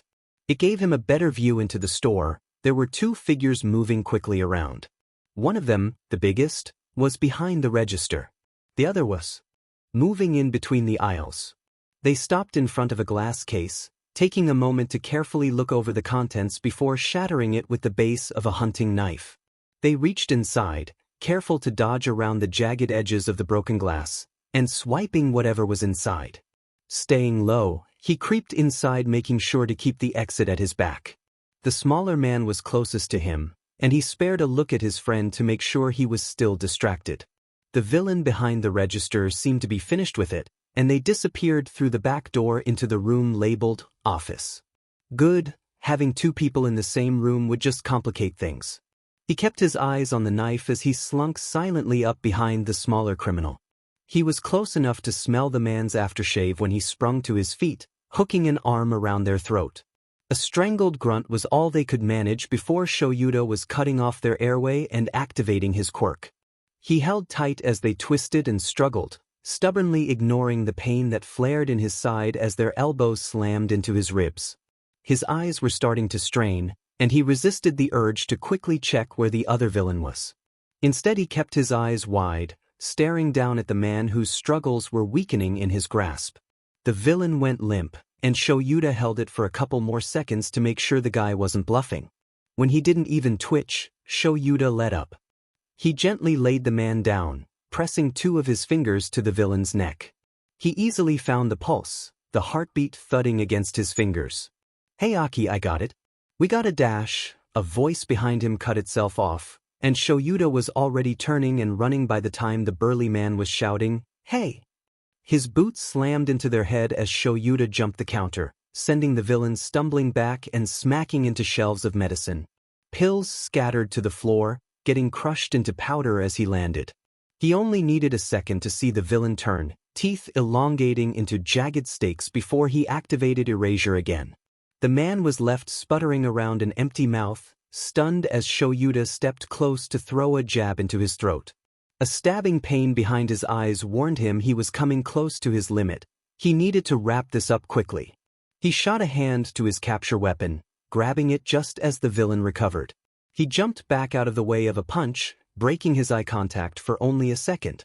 The giant of a man rushed forward, and Shuda's back slammed against a wall as the weight of the villain bared down on him. He activated erasure again, just in time for now human teeth to bite into his shoulder.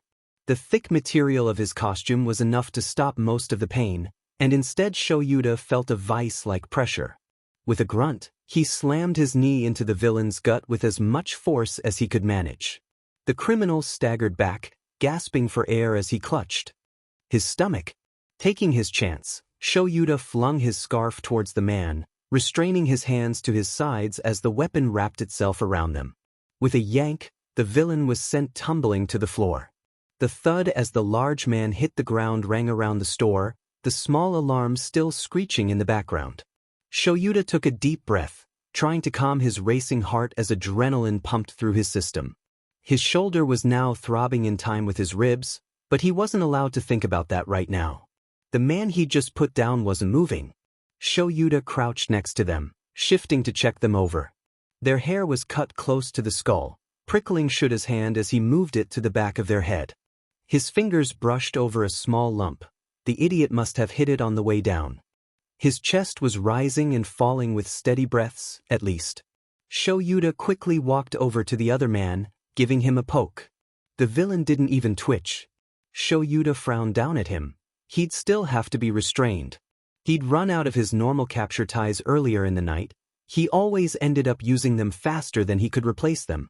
He sighed before clicking open his utility belt and pulling out a roll of bandages. Unconventional to use as cuffs, but it would do in a pinch. His improvised restraints were wrapped around the smaller villain's wrists and ankles, and when he was satisfied he stood, back cracking on the way up. He dug his phone out from his pockets, turning it on. The light on the screen lit up the area around him as he scrolled through his contacts, stopping at the police station closest to his location. The call took barely a minute, both parties used to the process by now. Shoyuta turned his phone back off, slipping it back into his pocket. The authorities would be here in a few minutes, and he'd be free to go home. Turning to look at the two people on the floor, he frowned in thought. Should he go through their pockets to see what they'd taken? He brushed the idea off. He'd leave that up to the detectives. If they were drug dealers, the police could easily handle them. It was best not to mess with the evidence anyway. Stepping outside to wait for the police had the added bonus of putting some space between him and that alarm. His ears were ringing as he walked on top of broken glass, the cool air of the night brushing against his face. He paused, frowning as he looked down the way he'd come. The hairs on the back of his neck were standing, and he suddenly felt naked without his scarf as the feeling of someone watching him pricked across his skin. The street was still, a few empty cars parked on the side of the asphalt, the only thing crowding the road. Nothing jumped out at him. Shoyuta almost startled as a cold raindrop hit the top of his head, but he kept his eyes stubbornly searching his surroundings. When the police car finally pulled up 5 minutes later, it had truly begun to rain. Shuta's costume was soaked through, sticking unpleasantly to him. His feet squelched in his boots as he moved towards the officer. "The villains are restrained inside," Shoyuta said, before pivoting on his heel to quickly walk towards the store. The sooner he had his capture weapon back around his neck, the better. The store's alarm still valiantly screamed its distress to the world, and Shoyuta had half a mind to find it and crush it. The two men were still down, and the officer handcuffed the bigger of the two first so Shoyuta could grab his scarf. With it back around his neck, one end held in his hand, he felt much more secure against whatever was outside. His quirk wasn't what it used to be, not after his injuries at USJ. His scarf was needed to compensate. The officer loaded the men, who were starting to come to with surprised grunts, into the back of his car. Shuta's statement was short and concise, and the officer was soon ducking into his car, closing the door loudly behind him. Shoyuta kept an eye on them as their headlights disappeared around a corner, and he was once again left alone. Well, not completely alone. With another sweeping gaze across the buildings surrounding him, he set back off into the city. Hopefully, it was just a curious neighbor peeking out through their curtains. It wouldn't be the first time a civilian poked their nose into somewhere it didn't belong. Shoyuta ducked into an alley, weaving through the back ways of the city. He'd only have to worry if they followed him. Luckily, leaving that street was all it took to get the eyes off him. He didn't let himself relax. They could be trying to lull him into a false sense of security. One thing was for sure at least. He'd have to do laps of the city to make sure he lost them before he went home. The very thought was exhausting. Clinging to the underside of a parked car, Izuku had a hand firmly over his mouth, stifling the sounds of his panicked breathing. The alarm had finally cut itself off after the police officer and Eraserhead, holy shit, he'd almost been seen by Eraserhead, had left. Leaving ringing silence as Izuku waited with held breath to see if the pro-hero would turn around and just know that Izuku was there. He cautiously lowered his hand from his mask. He could handle this. Everything was fine. All he had to do was leave very quickly and he'd be away free. He took a few calming, deep breaths to steady his nerves. He was staring at the dirty inner workings of the old vehicle he was under, but he wasn't really seeing it. There was one ridiculous thought that kept stealing his attention as it circled around his head. Eraserhead just stole my safe. Not that the pro-hero had known he was already at the scene when he showed up. And not that Izuku was supposed to be there in the first place, but the thought made a disbelieving laugh burst from his chest. He slowly peeled himself away from the car, crawling out into the rain. His mask was getting drenched as he sprinted across the road, water splashing up behind his shoes. He ran the opposite direction the pro-hero went, climbing what looked like low-income resident housing. The cracked brick hindered more than helped his grip, but these last few weeks had taught him a lot. He was up and over the building in record time, dashing to the next. It was a fair bit lower, and he hit the roof in a roll. The concrete scratched at the exposed skin on his hands, and the impact shuddered up his legs, but he sprung up, a grin spreading across his face. He'd done it. That role had been hard-won through the last few weeks. His arms and legs were still scraped up from his previous attempts. Things were slowly getting better. He'd learned one hard truth recently: experience really was the best teacher. The only downside to that was it meant people needed saving in the first place. He'd lost count of how many attacks or robberies he'd stopped, ones that the heroes never even noticed. Unlike tonight. Man, Eraserhead really was something to behold. The way he moved was like something out of Izuku's dreams, swift and near impossible to touch, up until he had you down on the ground. If Izuku could fight anything like him, he'd be coming home a lot less battered and bruised. If he hadn't been so awestruck, he might have been a little bitter that the man had stolen his save. He'd been watching those two for about 3 blocks before they finally made their move. God, he'd almost been seen too. If it wasn't for his new weird extra sense telling him something was coming in fast, he would have been caught red-handed. He'd barely made it to his hiding place as it was. Izuku walked over to the ledge of the building, dropping into an ungraceful sprawl of crossed limbs. His joints were aching from all the exercise, running and leaping and clinging and climbing. He thought of the way Eraserhead had swung into the scene so easily, and he didn't have the strength or abilities that Izuku had. All he had was a scarf and sheer determination. Izuku sighed, propping his head on his knee and staring out at the now empty street. The small amount of light coming from the street lamps danced across the wet concrete. The image was a little memorizing. Maybe he needed something like that. Hell, swinging around would be a lot faster than running. He wouldn't let someone steal his save again because he was slow. The sports festival came faster than even Shoyuta could have predicted. It was like he blinked one afternoon, and now he was counting the heads of his class as they filed into the waiting area to enter the arena. All 18 were present, vibrating with excited energy. Bakugo was the first to storm past him, a determined glare on his face as he valiantly tried to ignore the small group that had glued themselves to his side. Kirishima was the most persistent of the bunch, chatting away amicably at the blonde teenager. Mina bounced on the opposite side of Bakugo, a similar look of determination on her brightly smiling face. Shiro and Denki were at the rear, grinning like lunatics as they eagerly listened to whatever Kirishima was saying. No one else in the class had formed groups like they had. Some split off into pairs, but there were a fair few kids who preferred to keep to themselves. Todoroki was grimly marching at the back of the class, looking like he was entering a military training event and not a sports festival. Shoyuta could relate to the feeling.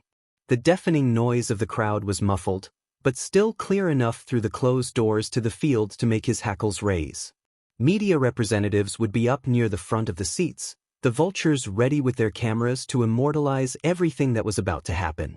It might as well be a military tournament. Shoyuta knew they wouldn't be taking it any less seriously. Frowning, he turned to look at his students. He'd already given his warnings to them once, but knowing some of these kids, it was probably best to stress it again one more time. I expect you're all waiting for some grand speech from me, he said once they were all inside the brightly lit room. The polished floor gleamed in the light, walls colored a pale blue. Shoyuta supposed it was meant to be calming, but there was still the faintest smell of fresh paint hanging in the air that made his nose twitch. They immediately quietened down, anxious conversations stilling as their attention shifted until it was focused entirely on him. I've already said everything helpful to each of you in class. About your strengths, your weaknesses, and where you need to focus to improve. He paused, sweeping his eyes across his students. Azui was staring at him with wide, anxious eyes next to a restless Ochako, who was fiddling with the belt of her hero costume. Aoyama looked like he was half a second away from hyperventilating.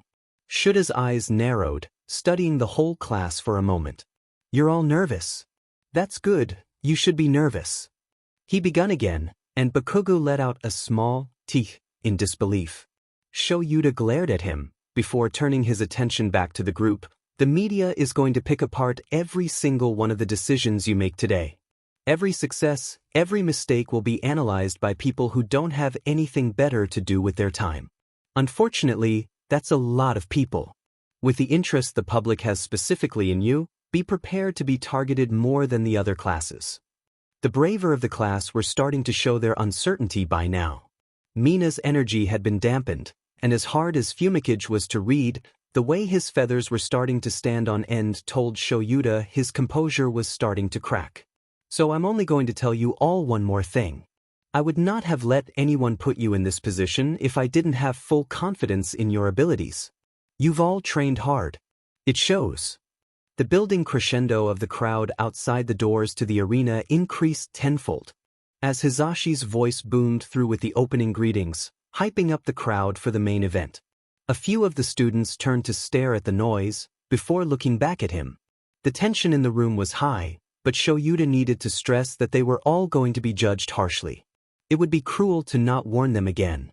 The double doors swung open automatically, the small barrier between them and the public gone.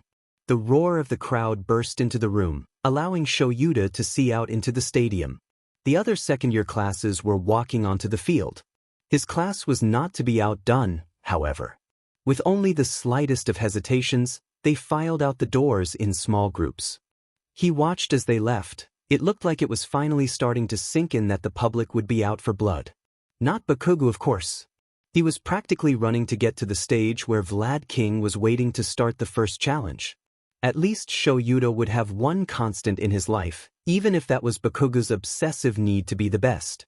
He sighed, sliding his hands into his pockets as he turned to start his patrol around the inside of the arena. In hindsight, he should have guessed the biggest problem that day wouldn't come from invading villains. No, that honor belonged to a few idiots in his class. Shoyuta had been checking in on the events throughout his patrol, just enough to get an impression on where this was going. Todoroki had won the first test, the obstacle course, barely a hair in front of Bakugo. The second event went the same, with Todoroki pulling ahead of Bakugo a moment before time was up. They were the first of the students being pitted against each other in the one-on-one fights, and even before it had started, Shoyuta had a vague sort of bad feeling in the back of his mind. So when Nemuri's text dinged, his phone a moment after the muffled sounds of the crowd rose in a deafening wave, he didn't waste time pulling up the message. "Your students are crazy. Come to waiting room 14 to fix this." He made it across to the student area in 10 minutes, throwing open the doors leading into the hallway that held the waiting rooms. Trying not to run, he quickly made his way down. Spotting Midnight wasn't hard. She was stationed outside room 14, arms crossed and a long-suffering expression on her face. Her eyes flicked towards him, and they made eye contact. "What happened?" he asked as he got close. Midnight rolled her eyes, leaning her back against the door as she looked him over. "Oh, so you're speaking to me again? What about Hizashi? He's been moping around after whatever you said to him. He's still not telling me, by the way." "This isn't the time, Nemuri." "Yeah, you're right. But if I don't take advantage of this now, you'll just keep avoiding us." She shot back. Shoyuta kept his face carefully neutral as she studied him. A few seconds passed before she sighed, shoulders dropping slightly. "It could wait." She nodded towards the door she was leaning on. "We had to disqualify Bakugo. He's in there." "And why the hell did you have to do that?" Instead of answering him, her phone was shoved into his hands. The screen was paused on a live stream of the one-on-one fights. The icon of Japan N stamped up in the corner telling him that this was coming from a news station's website. Nemuri leaned over, hitting play. The small figures of Bakugo and Todoroki stood across from each other in the circle. Hizashi's "and begin" boomed from the speakers, and Bakugo's hands lit up in a brilliant display of explosions. Todoroki seemed to tense for a moment before he turned and walked out of the circle. Stunned silence fell over the crowd, Hizashi stuttering over himself as he declared Bakugo the default winner. Shoyuta internally screamed at his friend and his students as dread curled in his stomach. This was exactly the kind of sheet he'd been trying to beat out of them for the past year.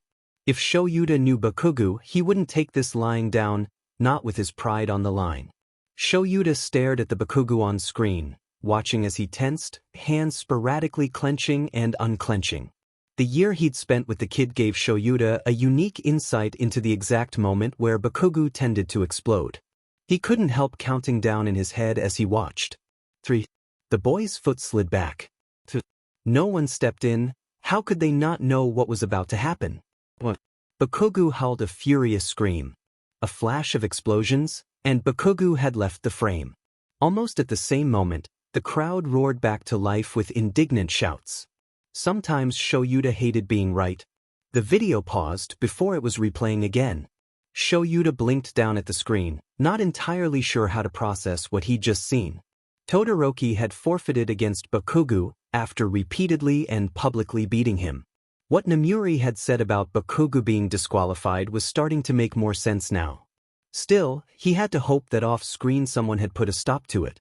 Don't tell me he attacked Todoroki after the fight had been called off? You know I can't lie to you, Shoyuta, she said, taking back her phone. His head fell into the palm of his hand, rubbing his tired eyes. Of course something he hadn't expected or prepared for happened. Of FING course. Was Todoroki hurt? He said, glancing back at Namuri. He got burnt. Recovery girl is seen to him now. Okay, at least was taken care of. You gonna expel the kid? No, he snapped automatically before blinking and turning his eyes to the floor. Maybe. I don't know. I'll see what I think when I speak to him. He had an inkling what the boy was going to say to him, and he already had a headache. Namuri hummed, pushing herself off the door. He felt a hand clapping down on his shoulder, and Midnight was standing in front of him. Have fun with that. She stepped back, gesturing with a flourish towards the door. Shoyuta stopped himself from rolling his eyes at that, before turning and reaching out to grab the doorknob. His hand just touched it when Namuri spoke up once more.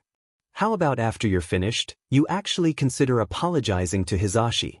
Or at least stop avoiding him, you bstrd. You wouldn't even have to say sorry for him to forgive you, you know. He paused for a moment, before he opened the door and closed it behind him.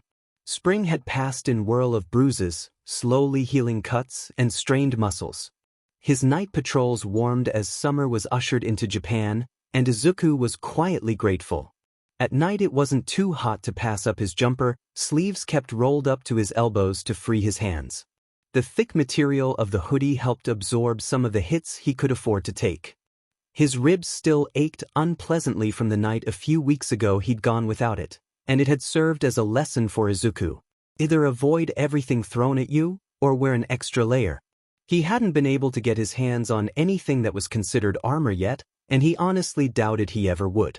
Not with how heavily regulated that type of equipment was. So his only real options were to make his own, or tough it out. And with 2 projects already under his belt, he wasn't going to pick up something new anytime soon. The first project, his school one, was going steadily. He only had a few more things to add to his modified watch before he could test it. His other project, inspired when he ran into Eraserhead all those weeks ago, well, it wasn't going so smoothly. He'd researched the capture weapon he'd seen the pro hero using, and quickly struck that off his list as an option. The cloth-like carbon fiber scarf wasn't just specially made by a professional support item inventor, but also incredibly hard to master. Izuku didn't have a spare decade to dedicate himself to learning a new fighting style. He didn't have spare time to dedicate himself to any kind of fighting style. He'd considered it, looked into a few of the classes in the area one afternoon. But the more he thought about it, the worse of an idea it seemed. He was already getting a reputation in school for always coming with bruises across his face. If the police got wind of him and found that he was taking defense classes, he'd be placed on a vigilante suspect list instantly. His registered quirklessness provided some cover for him. He'd already seen the authorities' opinion firsthand on that matter, but that wouldn't last forever. As tempting as it was, he couldn't underestimate anyone. Police officers were not idiots, and it would be a mistake to treat them like one. He'd watched some videos online to try and substitute, but that hadn't helped a lot. Without someone there pointing out his mistakes and correcting them, using the techniques against villains was just dangerous. So he learned on the job. His little finger was bent at a strange angle now. Apparently, when you punch someone you're not supposed to use every knuckle. That was news to Izuku, something his hand had screamed at him about as he cradled it tight to his chest and held his breath against the severe pain that spiked up his arm. Since then he learned. And he'd done so by watching the people he fought. It was easy to tell someone experienced and trained from someone who wasn't. The tells were small but obvious. A twitch of the hand, overextending on an attack, how their face twisted and gave away when they were going to attack. All pointed to someone who wasn't quite sure what they were doing, yet desperate to succeed. The villains that were trained that they intimated Izuku. He'd yet to completely lose a fight. He'd be dead if he ever did. But the way they looked at him, like they were confident in themselves in a way Izuku would never be. Well. It made the hair on the back of his neck stand. But they were useful. So far Izuku now knew how to position his hand to hit someone without breaking anything. He knew where he needed to kick someone for them to go down instantly. He knew that your elbow was the hardest point in your body, and if you really wanted to hurt someone, you drive it into their body. There was so much more knowledge he'd collected. As a result, he fought dirty. Whenever he walked away from a fight injured but alive, he could taste just the faintest taste of bile in the back of his throat. He had never liked hurting people. The nausea was slowly going away each time, and he didn't know if that made it better or worse. His new skills weren't the only recent things he had developed. His updated mask fit snugly over his face. Black breathable material covered him down to the base of his neck. He blinked through 2 large plastic lenses, a chrome covering reflecting the buildings surrounding him as he moved. He was crawling on the side of a window, the tall building letting him keep his distance from the people he was following below. He frowned as the drunken man started to pick up his pace, pushing himself to keep up. The man was almost jogging now, stumbling as he tried to catch up to the woman he was trailing behind. She looked like she'd just stepped out of an office for the night, heels clicking on the sidewalk and hand clutching her handbag. "Come on, darlin', you know you want it." The man slurred. The woman jumped, throwing a surprised look behind her as she caught sight of the man following her. A rush of emotions ran over her face: confusion, realization, and horror. She turned around immediately, walking faster and trying to ignore the man's words. Izuku's lip curled in disgust. He was hoping he was wrong when he first saw the man following the woman. But no, apparently the scum had decided it was a good idea to harass someone on their way home from work. The man seemed to collect himself, getting more sturdy as he moved with heavy steps. He was closing the gap between them, a hand reaching out to grab the back of her blouse. Izuku let go of the window. It hit the ground in a crouch between the two people, and the man let out a surprised gasp as stumbled back. The stale smell of alcohol punched into Izuku, and he wrinkled his nose against it as he looked the man up and down. His skin was an odd purple color, neon green eyes staring at him in drunken shock. A mutation quirk, then. He'd have to wait to see if they had any secondary effects other than the physical. Making sure to keep the man in his line of sight, he focused his attention onto the woman. She'd startled when he dropped down, and was now eyeing him wearily. She clutched her handbag tighter, and Izuku got the feeling that if he took a step closer she wouldn't hesitate to swing it at his head. Hey there. Sorry to drop in like that, but do you want me to take care of this guy for you?" he asked, pointing towards the man. Her eyes flicked towards him, before looking back at Izuku with a tiny nod. "Okay then. Where did you come from?" the man said, looking up at the sky in confusion. "Hey," he said, getting the other's attention back on him. "Do you mind not harassing random women? I don't know exactly what you were thinking, but it makes you look like a huge creep." "Are you a hero or something?" he said, body recoiling as he took a few steps backwards. Izuku frowned. That was not a good sign. If the man was that weary about heroes, perhaps he wasn't just some drunken pervert. If he was a villain, this could get ugly fast. "Or something," he answered, shooting a look back over to the lady. "Miss, you might want to leave before this escalates dash." His senses yanked at Izuku's mind, but he didn't need that to see the flash of metal being pulled from the man's jacket pocket. His heart stopped as the light from the moon glinted off the barrel of a gun. "Whoa, wait. You really don't need that dash." The man's hand jerked with the recoil as he pulled the trigger. Izuku jumped back as a bullet cracked into the concrete at his feet, lungs freezing as the woman behind him screamed. He could hear her running, but he didn't dare take his eyes off the villain. The barrel was pointed directly at him. Izuku dove to the side, the bang of the gun deafening. He scrambled back to his feet, ducking as his senses warned him again. He felt the bullet brush the top of his mask. Heart pounding, he desperately searched for cover. His eyes landed on a small alcove in the doorway of a building further ahead. He sprinted for it, shoving himself to the side as the gun went off again.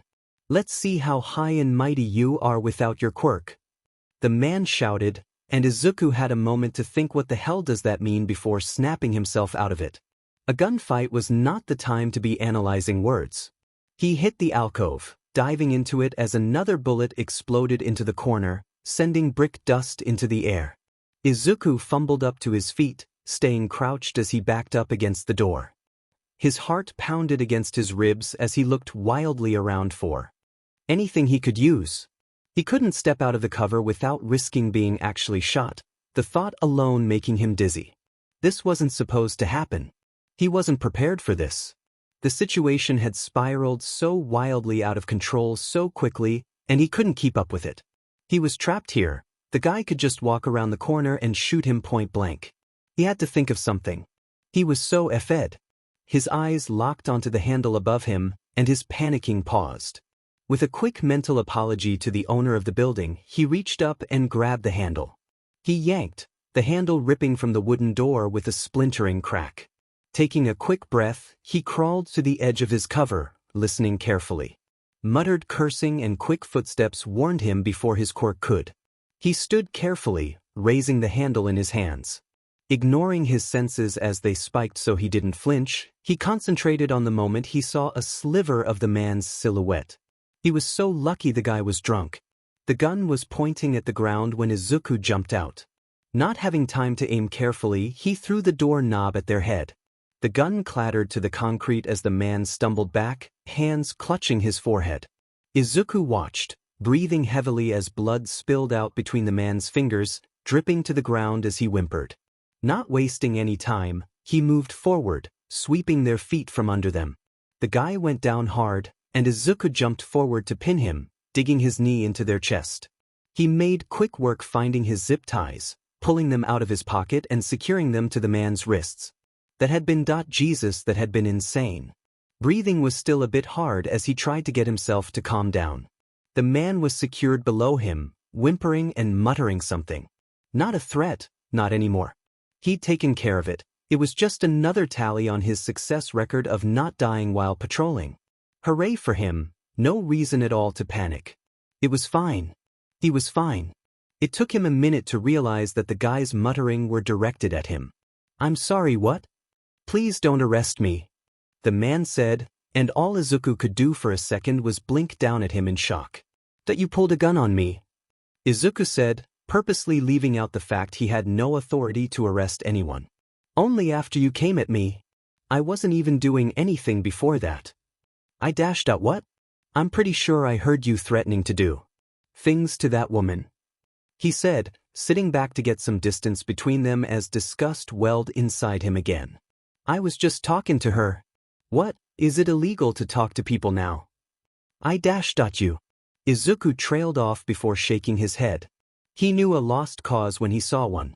"I'm not even going to try and explain how much of an idiot that makes you sound like.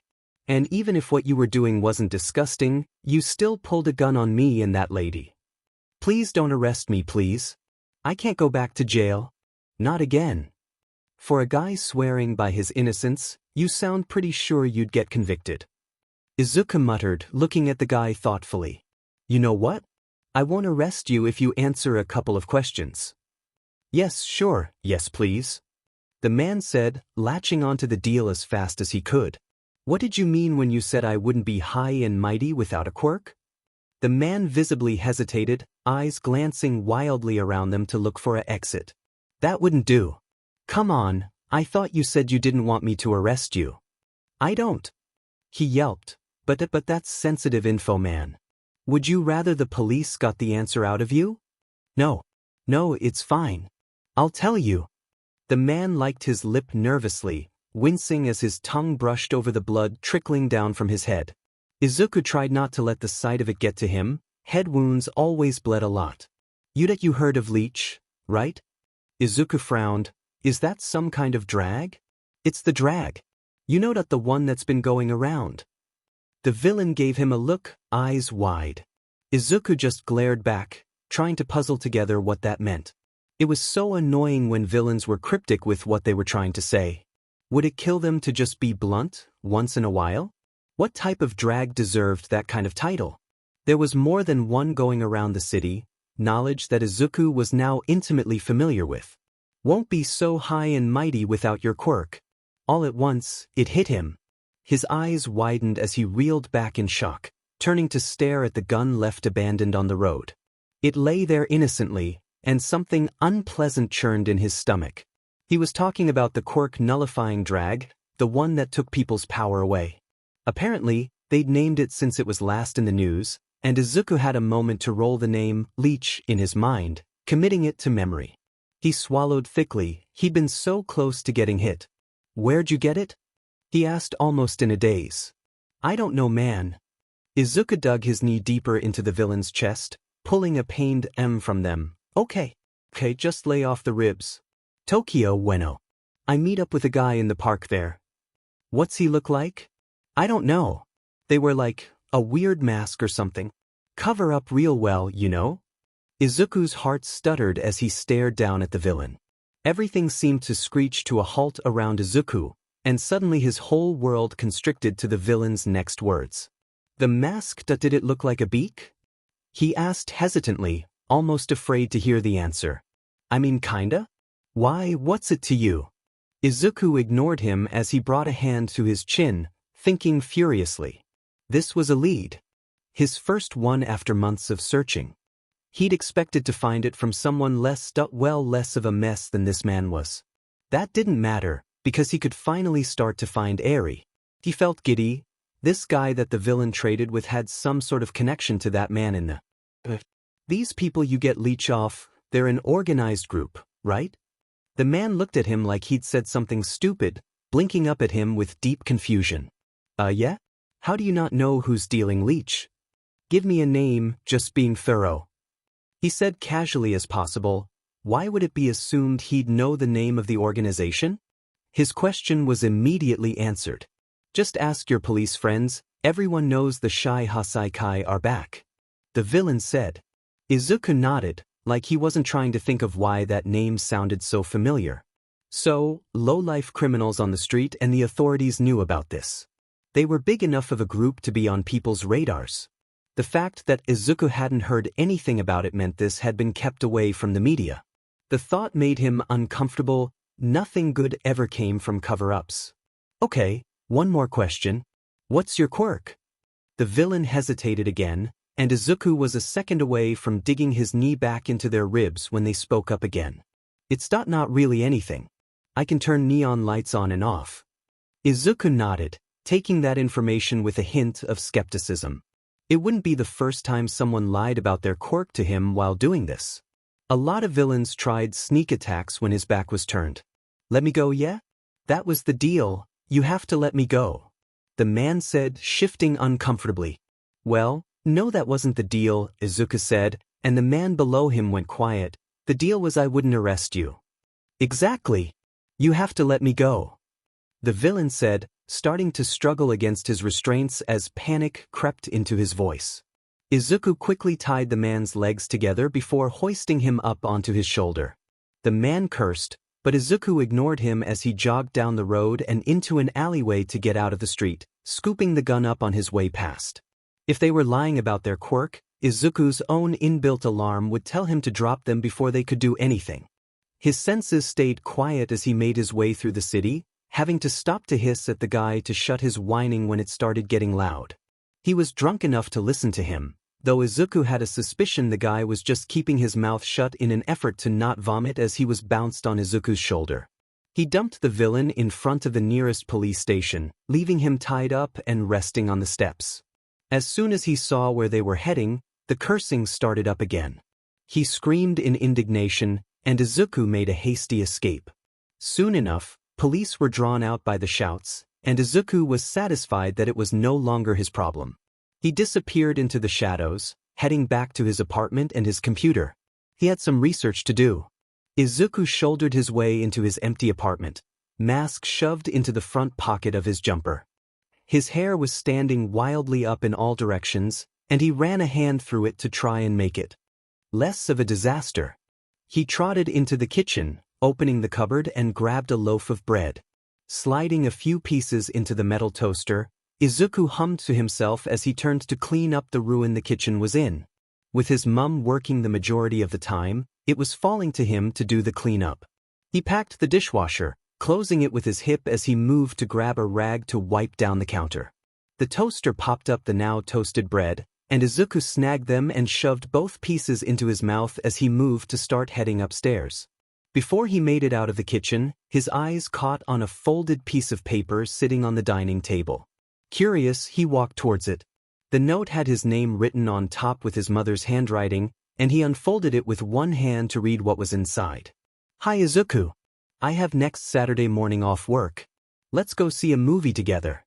Love you, Mum."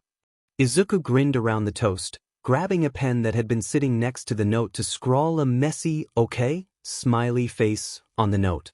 Spirits lifted, he made his way to his room. It really had been too long since he and his mother spent time together. He was starting to come home with less injuries every night. Maybe he could stop avoiding her so much now. He sat down heavily into his rolling chair, pushing off his feet to send him gliding towards his desk. He caught himself on the desk, coming to a sudden halt in front of the desktop. He took a bite out of the toast, chewing it as he booted up the computer. Entering the search, Shai Hasaikai, drew up thousands of results, and Izuku swallowed the toast painfully as his mouth went dry.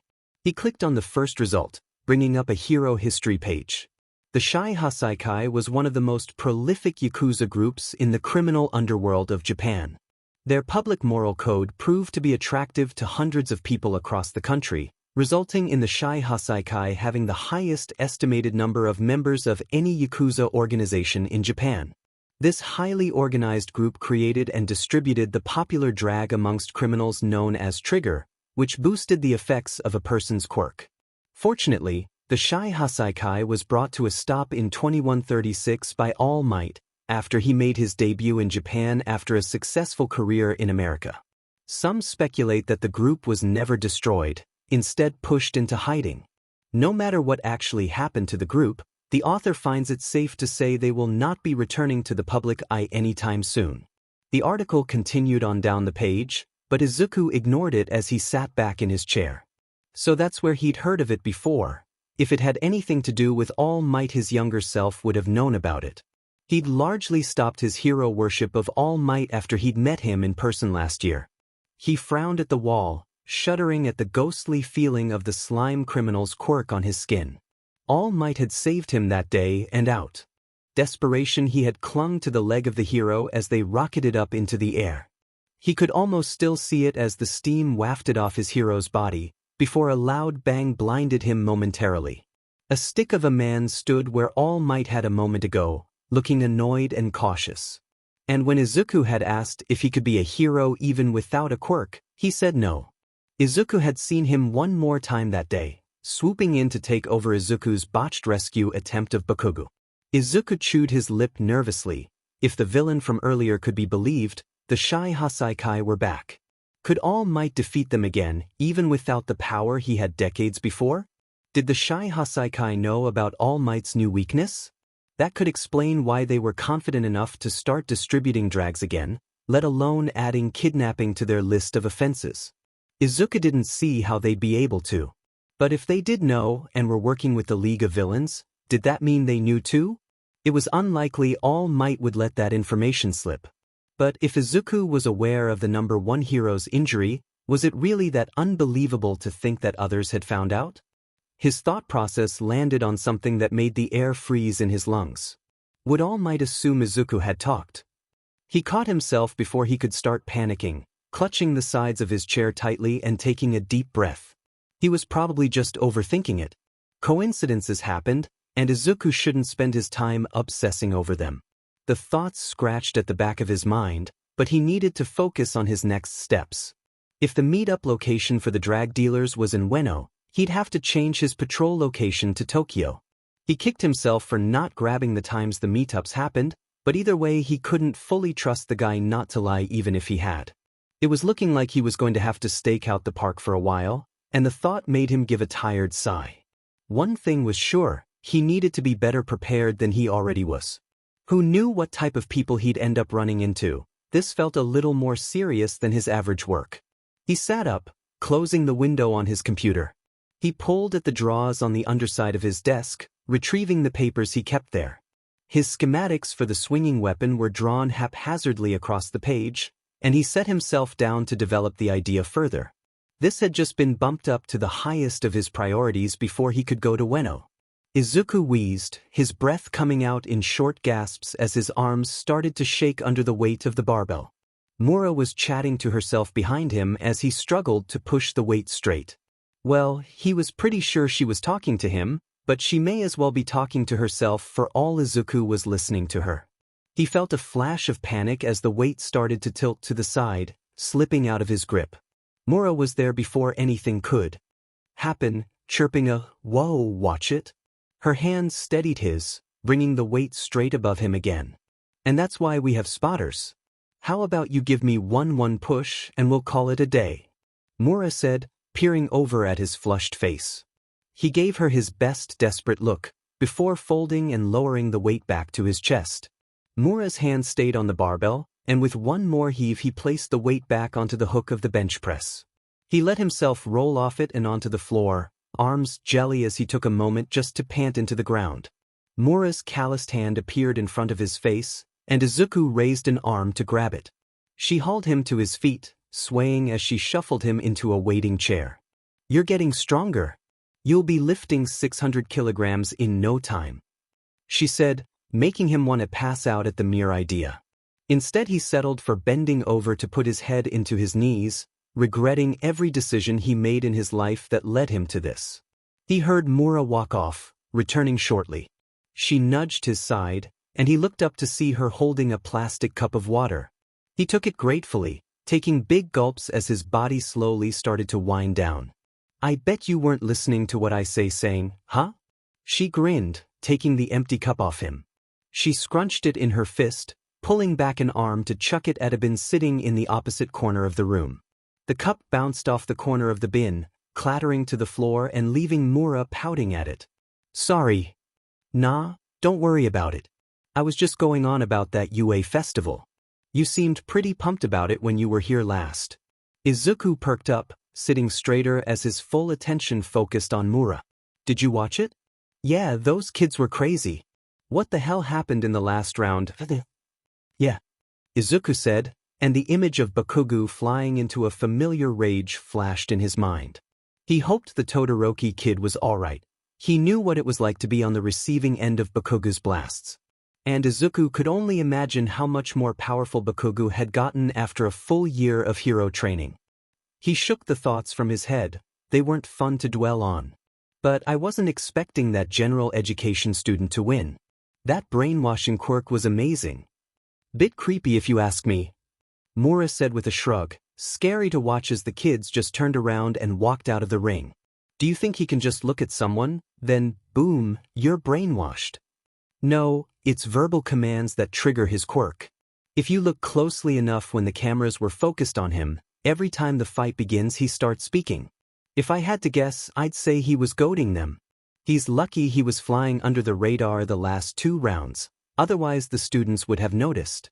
It was a good plan, but that's not going to work in the future. A few of the students would have figured it out by now. They have to be clever if they got into UA.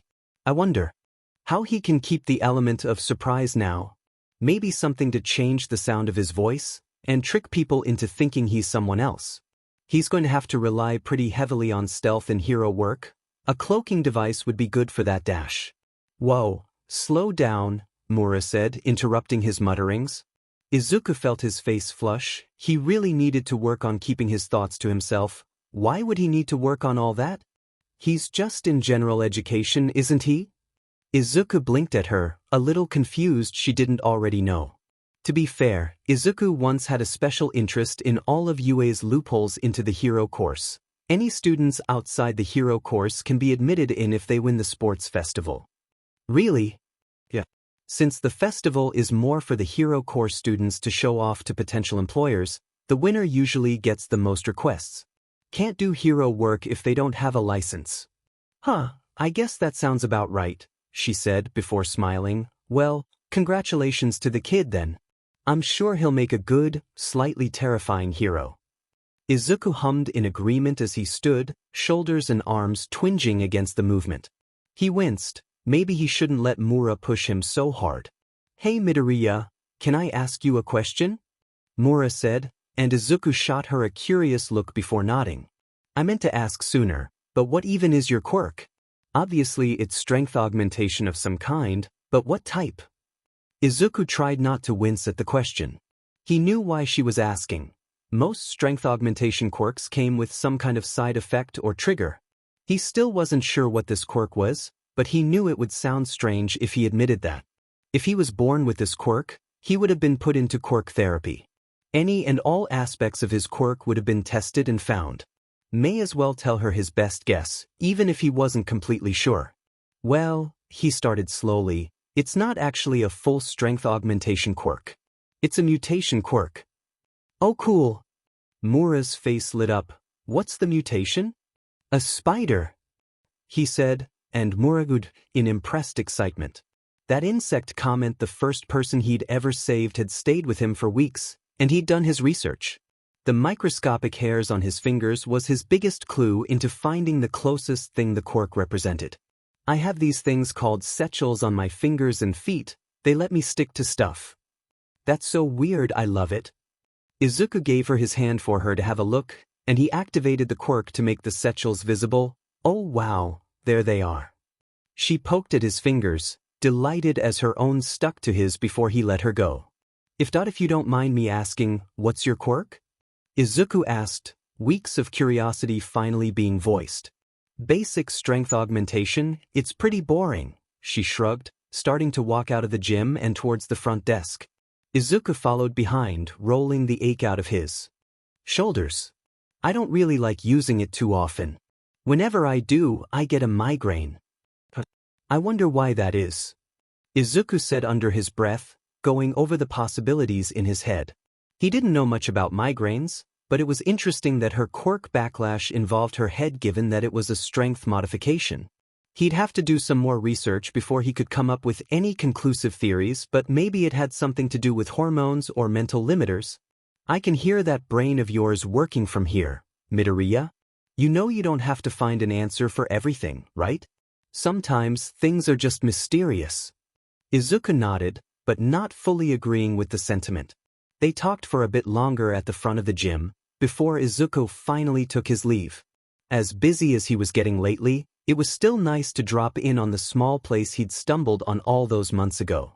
It didn't hurt that Mura was the only person who'd really speak to him. He winced as he realized he'd spent more time with Mura than his own mother since he'd first found that warehouse.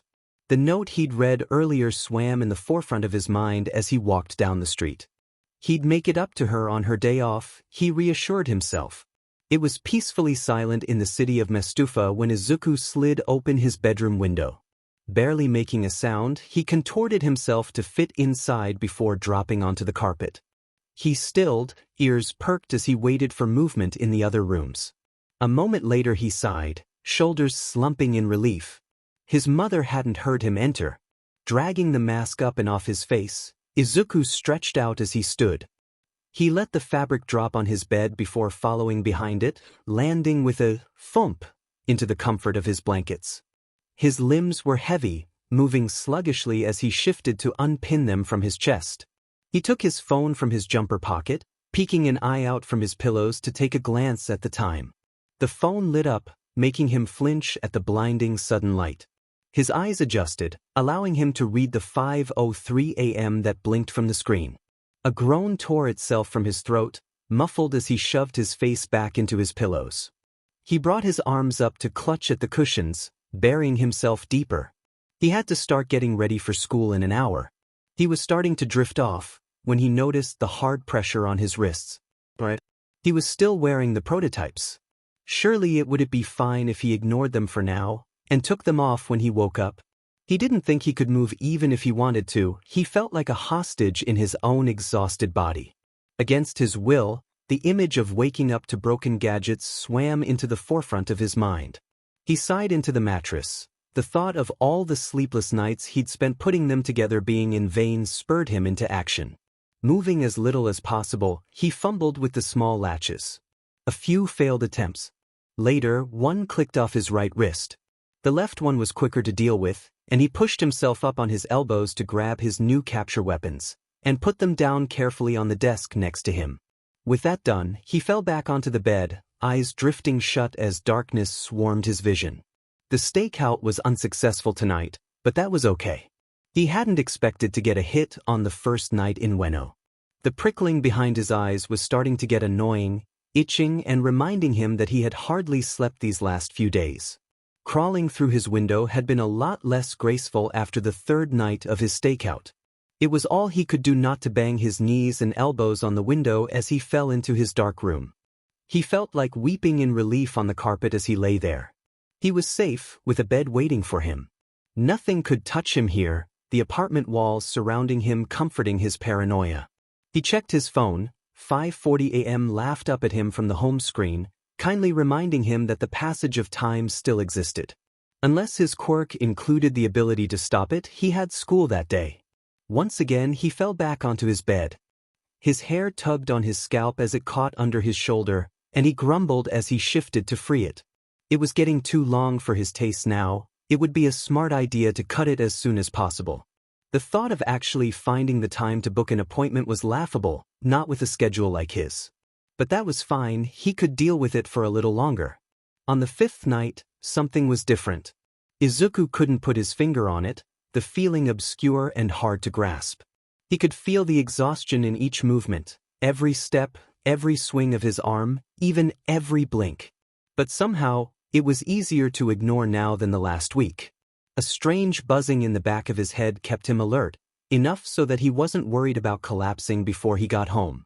He dug his key out of the bottom of his shoe, the safest place to keep it while on patrol. The lock on the front door clicked open, letting him into the apartment. There was no way he was going through the window again tonight. The thought alone was enough to make his arms ache with a phantom strain. It wasn't the first time he'd used the front door after patrol. Some mornings it was easier. He trusted his feet to guide him through the dark apartment, years of living there giving him a unique insight to the layout. He paused at the doorway to the kitchen, eyeing the fridge. He should try and eat something. Just like it had for the last week, his stomach felt content to ignore food. Still, he knew it was an energy consumption issue at this point.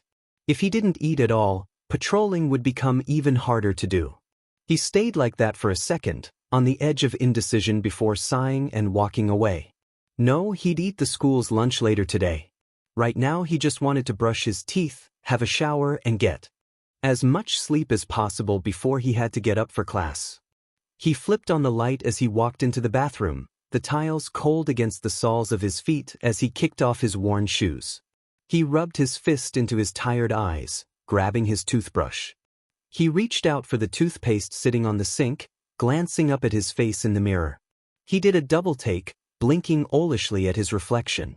God, he looked wrecked. He poked at the cheekbone that jutted out, wincing at how thin his face had become. The baby fat that had always clung to his cheeks had cut down, skin a sickly pale color. His freckles stood out against it, only outdone by the dark circles under his eyes. He looked older, and not in the good way. If this much had changed. He took a step back from the sink, far enough away to see most of his upper body reflected back in the mirror. His dark jumper hung from his shoulders. With only the slightest hesitancy, he pulled up the hem to reveal his torso. He could see the first signs of his ribs poking out. There was a small bit of lean muscle starting to show from his work in that last few months, but it was nothing to note. One thing was for sure, he didn't look healthy. He dragged his eyes back to his face, letting the jumper fall to cover him as he stared. Something was squirming in his chest, climbing its way up into his throat and making him feel ill. He looked so different. One day, he wanted to make the people he saved smile. It was still his ultimate goal. He wanted to make Eri smile when he finally met her. He wouldn't be surprised if she was scared of him. This wasn't a face someone would smile at. He tried a wide grin, baring his teeth. Maybe that would make him look less like a ghoulish creature. It was less of a smile and more of a grimace. His heart sunk as the grin faded from his face, slipping into a frown as he considered himself. He looked like a deranged villain, more so than a hero. It wasn't supposed to be like this. He pulled at the long strands of hair on his head. Maybe if he tugged the cabinets open around him, rummaging for what he needed. He pulled out a pair of scissors from a drawer with an air of victory, closing the cabinet and bouncing his way back to the mirror. Without letting himself hesitate, he started cutting. Strand by strand, his hair fell to the tiles, collected in a lump at his feet. By the time he was done, he more or less had the same haircut he'd had 2 years ago in middle school, cut short but allowing the volume to fluff out around his head. He put down the scissors, stepping close to the mirror and running a hand through his hair to dislodge loose strands. The ghost of his old self blinked back through the mirror at him. He'd changed quite a bit since middle school, hadn't he? He'd never been too invested in his own looks. But maybe he could admit that ever since meeting All Might, he'd been neglecting himself. It hadn't been clear to him until now, with the added strain of 4 months of vigilante work. Is this what vigilantism had done to him? He straightened, slightly delirious as he stared at the determined expression of his reflection. He was going to be better. It wasn't really an option until he finished at Ueno, but he had to be smarter with how he managed his time. He refused to fall behind himself like this any further.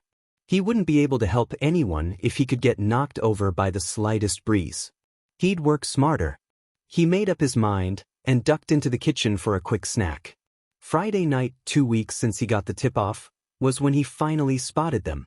He hadn't expected anything tonight, counting on it being deserted as he debated with himself whether to leave early.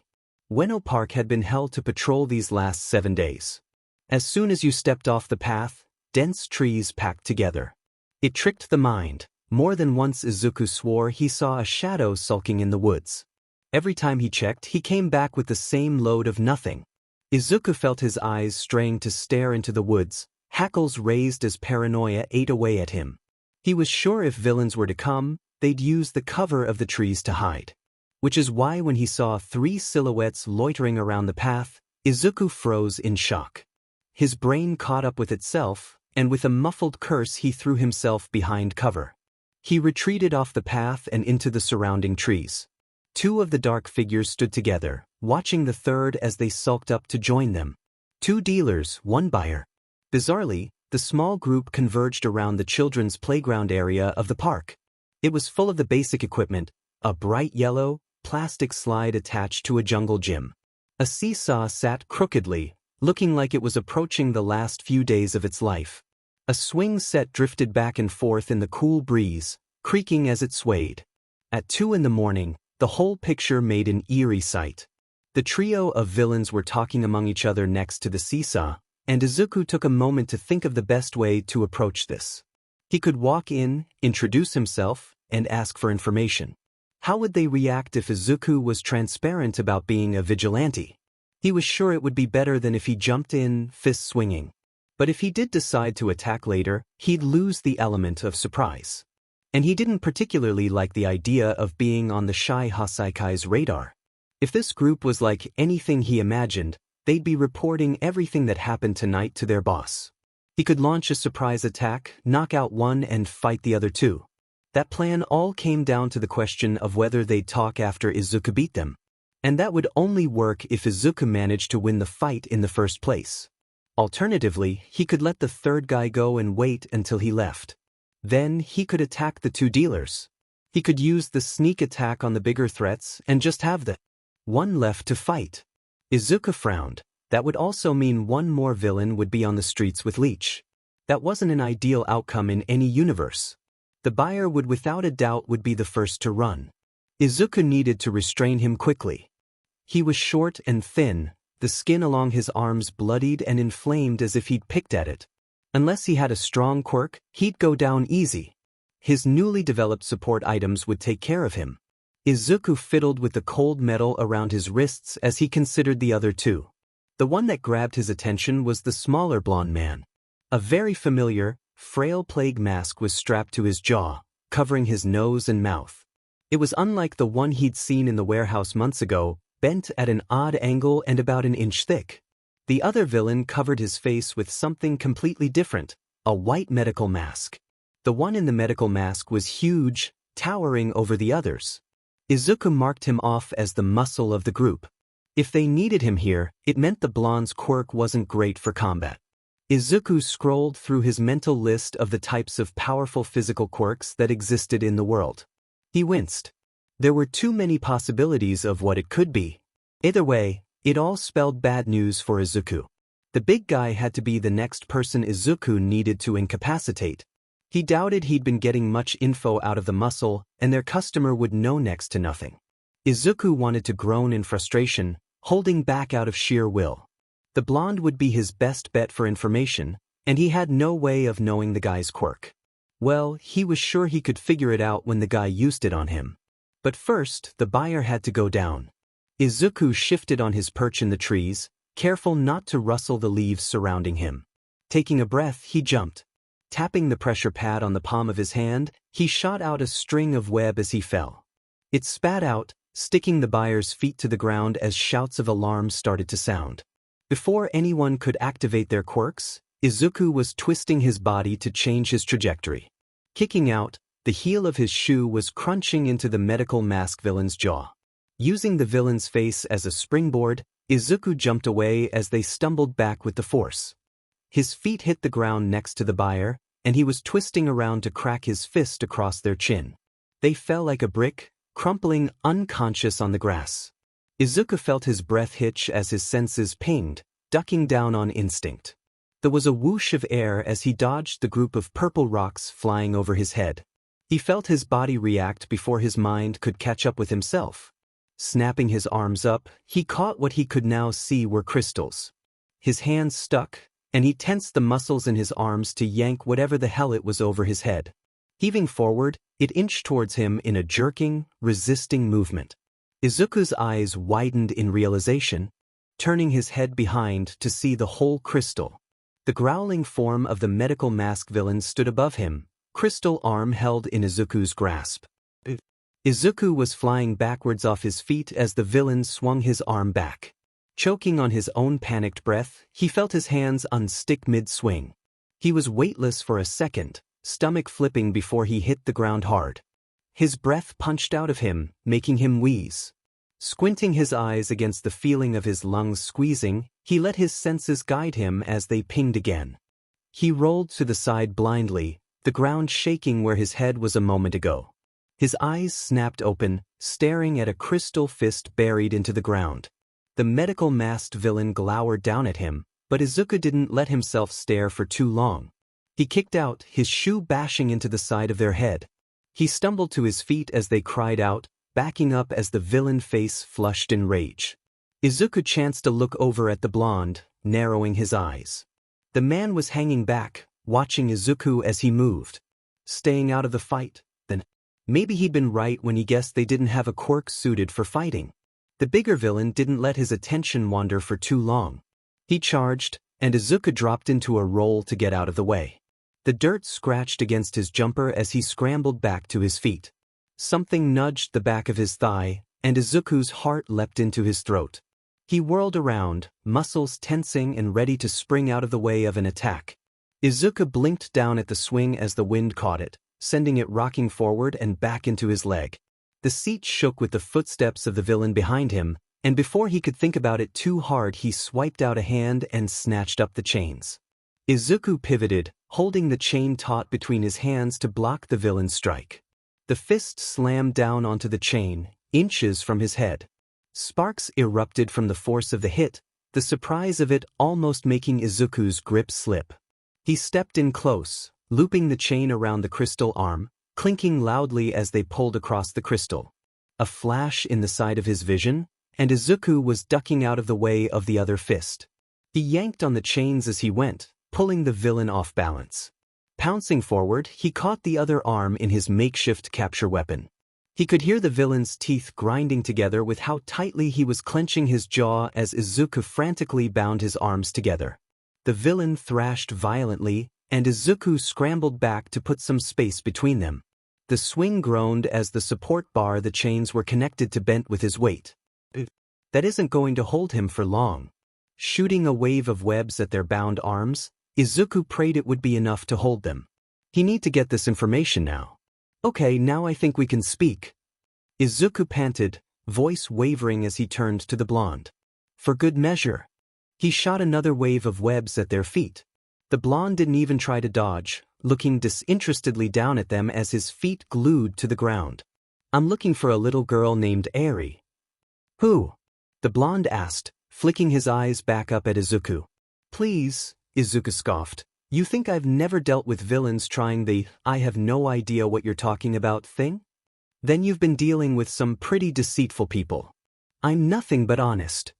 The blonde said, ping his head to the side. Maybe Izuku had gotten lucky. This guy seemed the monologuing type. What about you?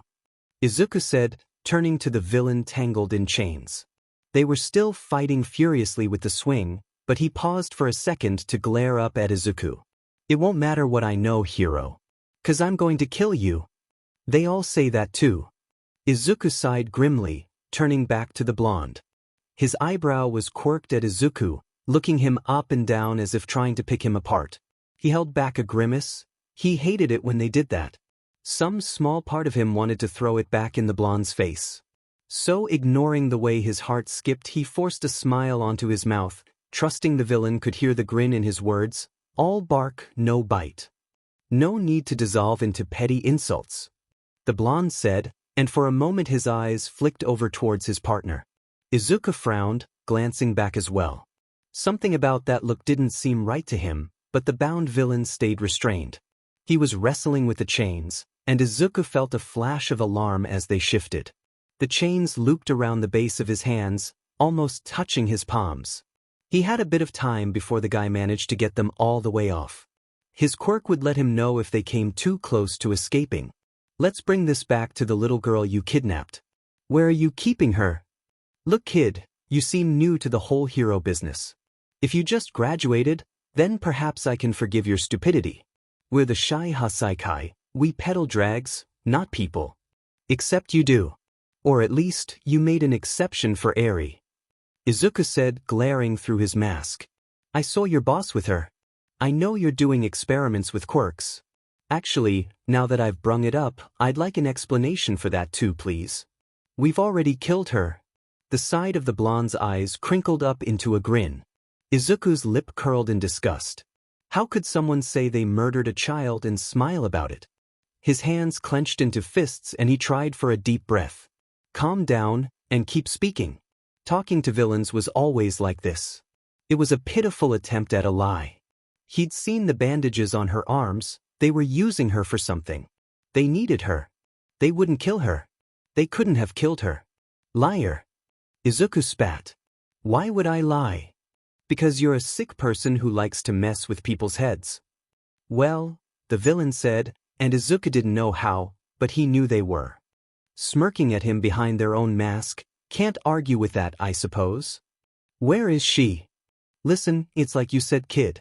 You saw her with our boss. Do you really think we'd know anything about it? He doesn't tell us shit, we're just here to do the legwork. He's changing tactics again, avoiding the truth. For some strange reason, I'm finding it hard to believe you. Don't worry, the blonde said, tilting his head in a wide smile. The edges of his mouth were showing around his mask.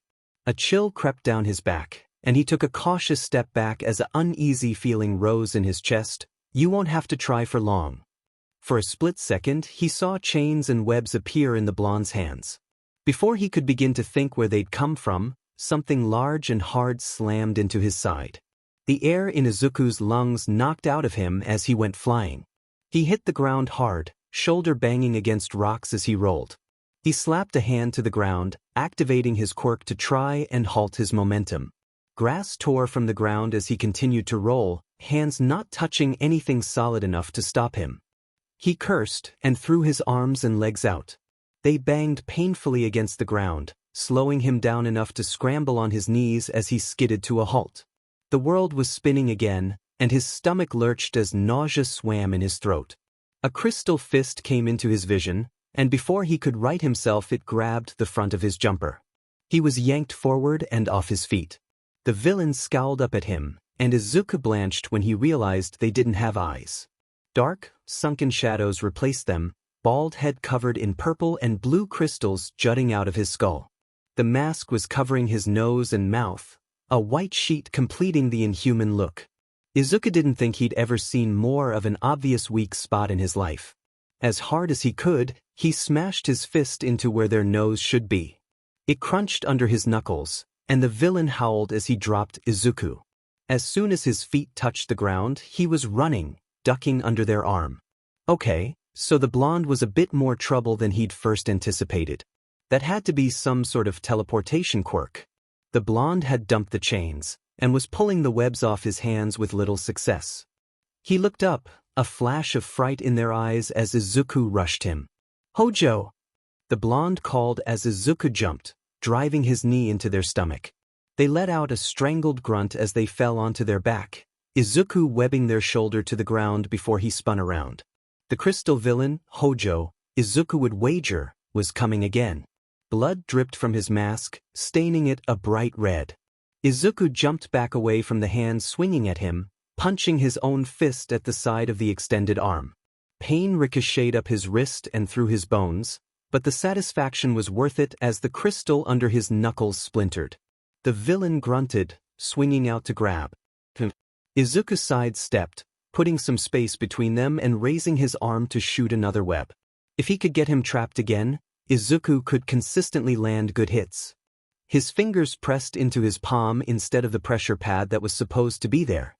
Confusion stalled him for a second, but that's all they needed. The villain sprung forward, swinging his arm. It connected, and Izuku's head snapped to the side violently as he stumbled back. Stars burst into his vision, stunning him before sharp pain pulsed down from his temple and into his jaw. A trickle of something wet dripped down from his forehead. Thick fingers twisted into his jumper, lifting him back into the air. Izuku grabbed their wrist, squeezing as hard as he could. It did nothing and wind rushed past Izuku as the villain slammed his back into the dirt. His breath left him in a wheeze, and he didn't have enough time to get it back before the villain repeated the move.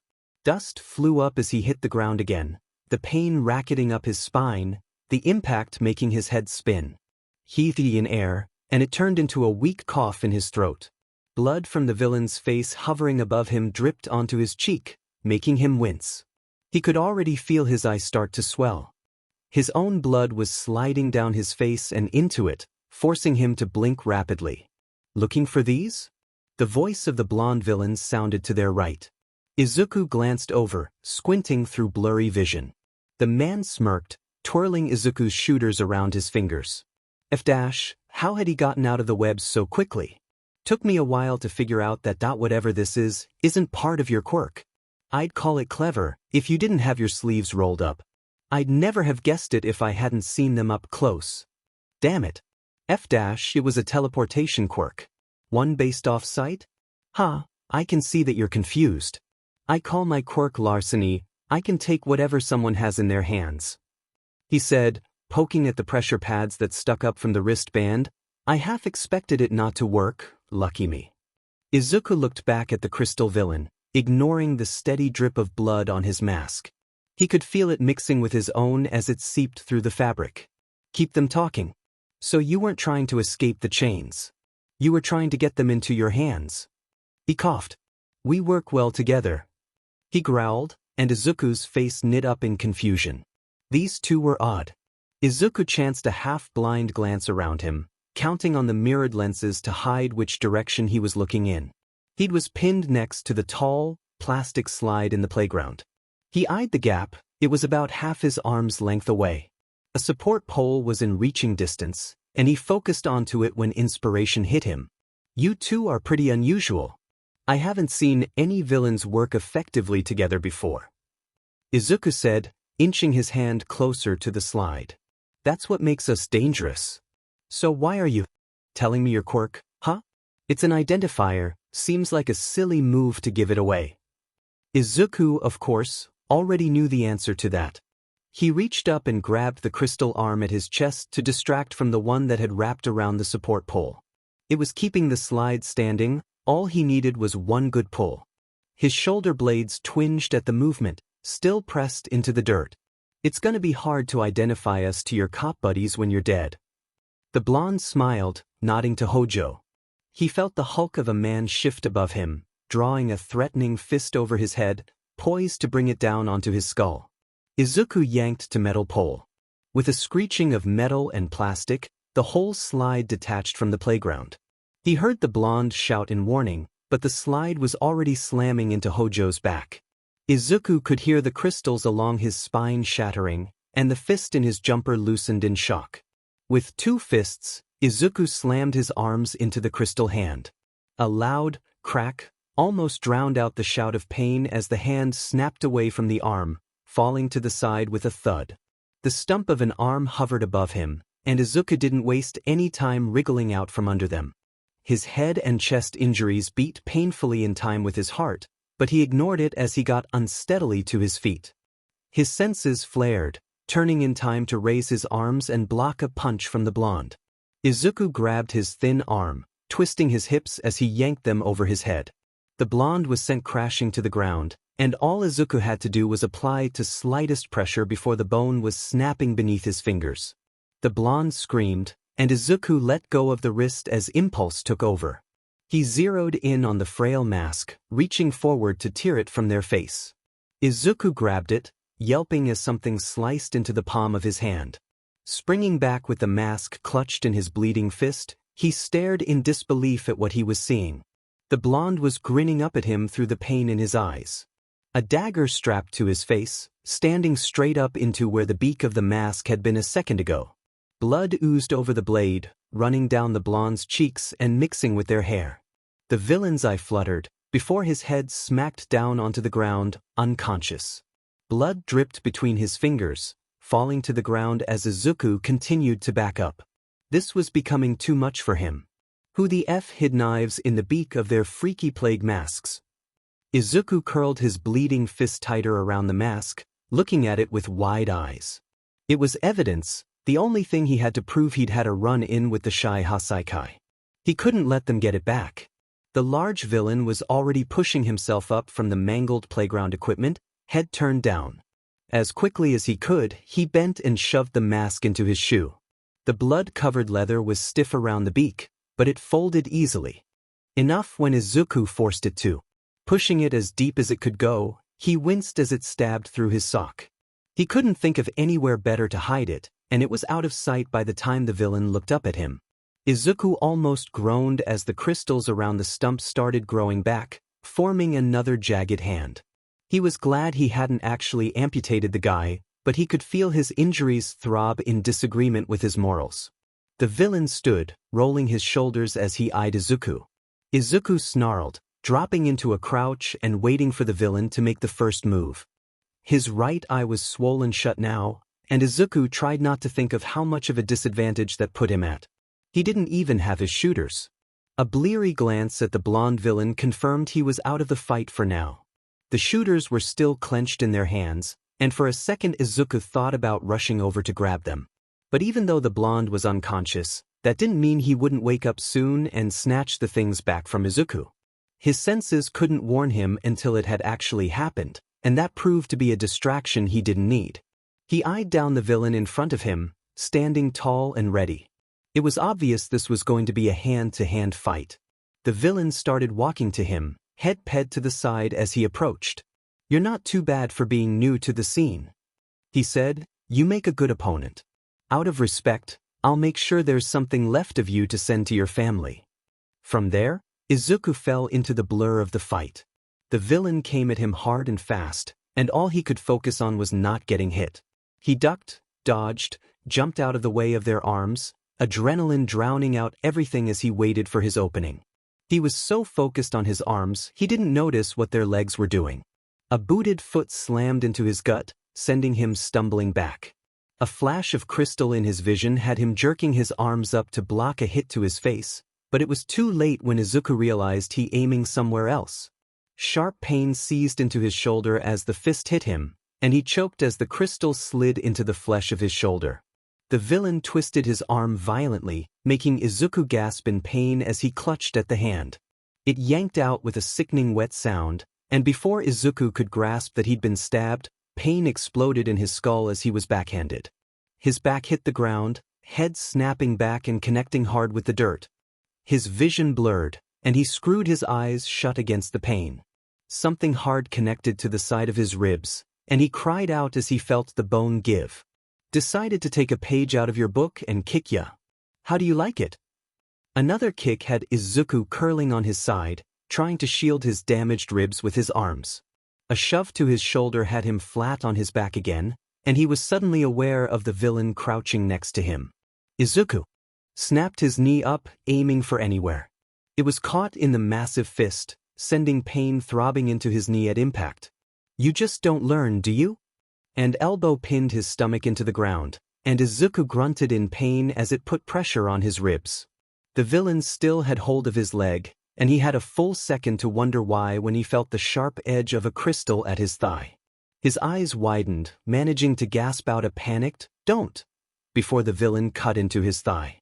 Izuku couldn't hold back the scream as the villain carved into his leg. Fire. His leg was on fire.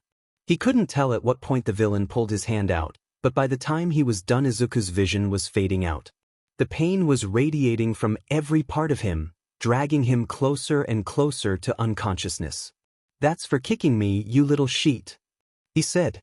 Izuku split his eyes open, and he frowned as they deactivated their quirk.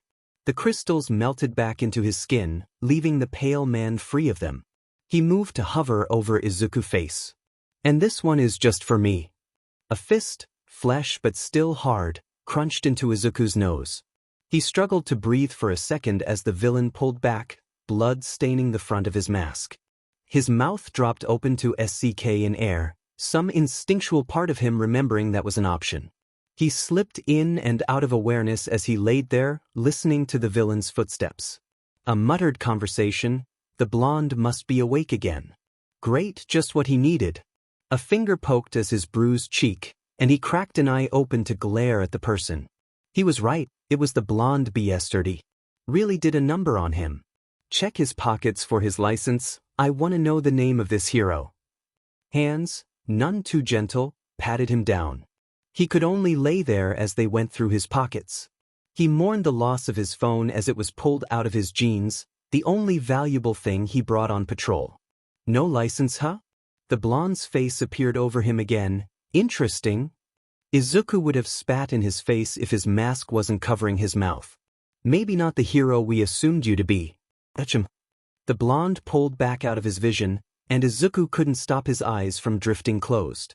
They were speaking over him, but he couldn't hold onto what they were saying. That's strange. That mean? They want to leave him.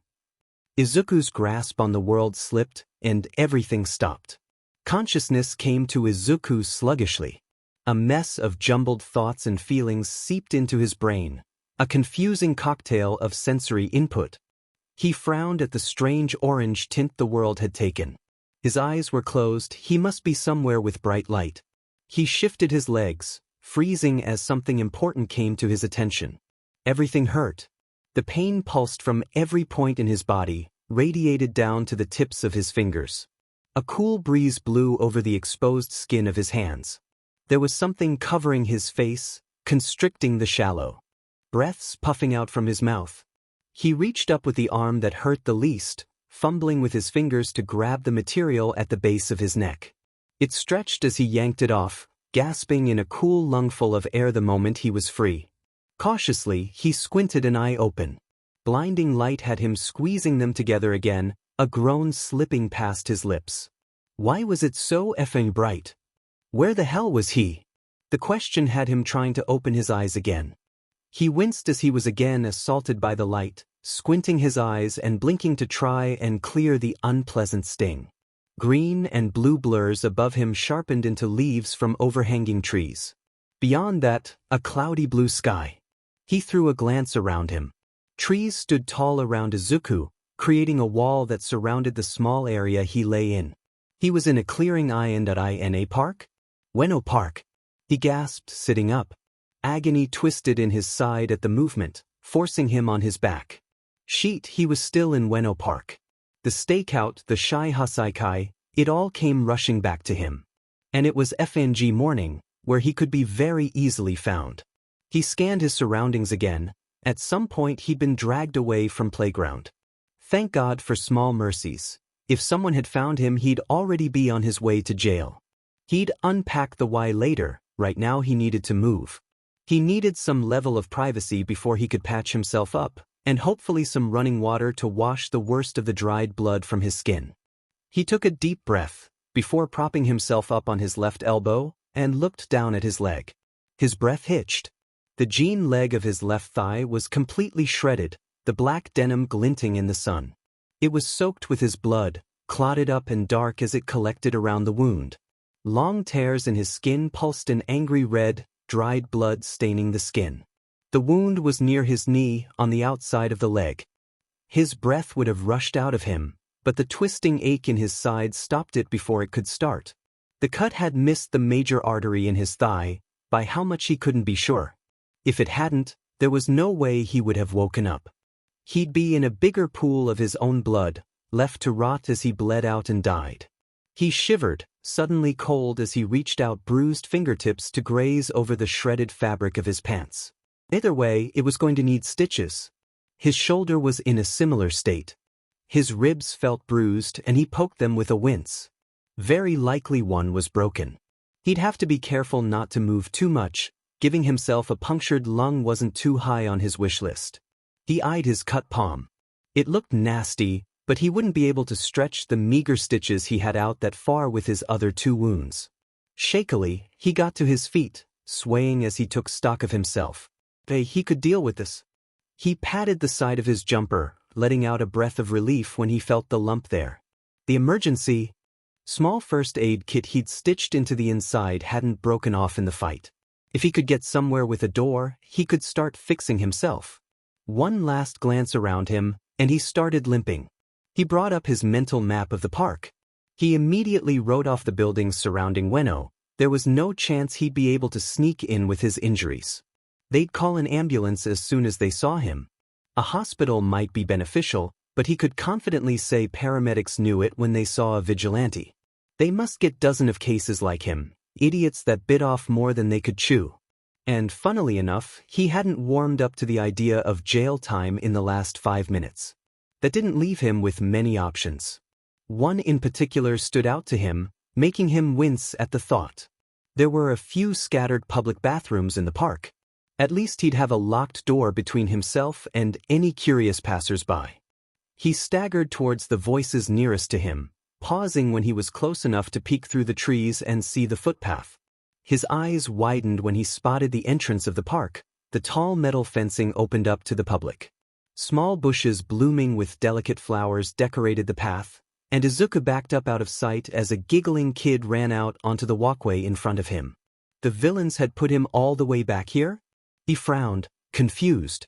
It was almost like they wanted him to be able to get out of the park with minimal risk. That thought uneased him. He had a bad feeling about what this all meant. Focus on the now, Izuku. The nearest public bathroom wasn't far from here. It was slow and painful, but he managed to drag his way to it without drawing the attention of the few people in the park. He slid the small lock shut behind him, slumping against the door and panting with the effort it had taken to get there. His slashed leg trembled under him, and Izuku could feel it threatening to send him to the ground. Hobbling over the metal sink and scratched-up mirror, he got a good look at himself. It wasn't pretty. The whole left side of his face had swollen, dark purple bruising gathering around his puffy eyes. He had blood all over his mouth from where his nose had bled down. The white around his right pupil was bright red. A vessel must have burst at some point. Small cuts littered his face. Fortunately, the only one that had bled badly was the over his right eye. There wasn't an inch of skin that looked normal. He couldn't even see his freckles through the mess. Ignoring the haunted look in his own eyes, he turned to tap on. It groaned, protesting for a moment before clear water rushed from the pipes. Gathering a small pool of water into his hands, he got to work. Eventually, he got most of the blood. It disappeared down the sink. The water stained a coppery color as it drained out of sight. Gingerly, he pulled the jumper off his body. Pulling the first aid pack away with a tear, he fumbled with the zip lock before it slid open. He stared down the needle that sat in its own small plastic container, away from the small bandages wrapped tightly to save space. Izuku had never hated the tedious task of threading a needle as much as he did in that moment. Hands slippery, body ragged and aching, it was hard to stop the trembling of his fingers, the thread missing the eye over and over until he'd nearly cried in frustration. After that, it was the ordeal of cleaning his wounds as best he could in a public bathroom. Nothing was anywhere near clean enough, and the whispers of infection floated through his brain like a loop. He'd gritted his teeth as he'd sewn his ripped skin back together, all awkward angles and painful tugs that combined to make the messiest stitches known to man. Izuku didn't care. He had limited supplies and even more limited strength. He didn't need to do anything special. He needed to make sure he wouldn't bleed out before he could make it home. He was sure when he finally stumbled out from that bathroom, he looked like absolute hell. The looks he was getting as he hurried his way out of the park only confirmed it. He knew what it seemed like, a haggard teenager falling out of a public bathroom, covered with bruises and cuts. Parents tugged their kids closer, eyeing him down as he passed them. He looked like a heroin addict who'd shot up in the restrooms.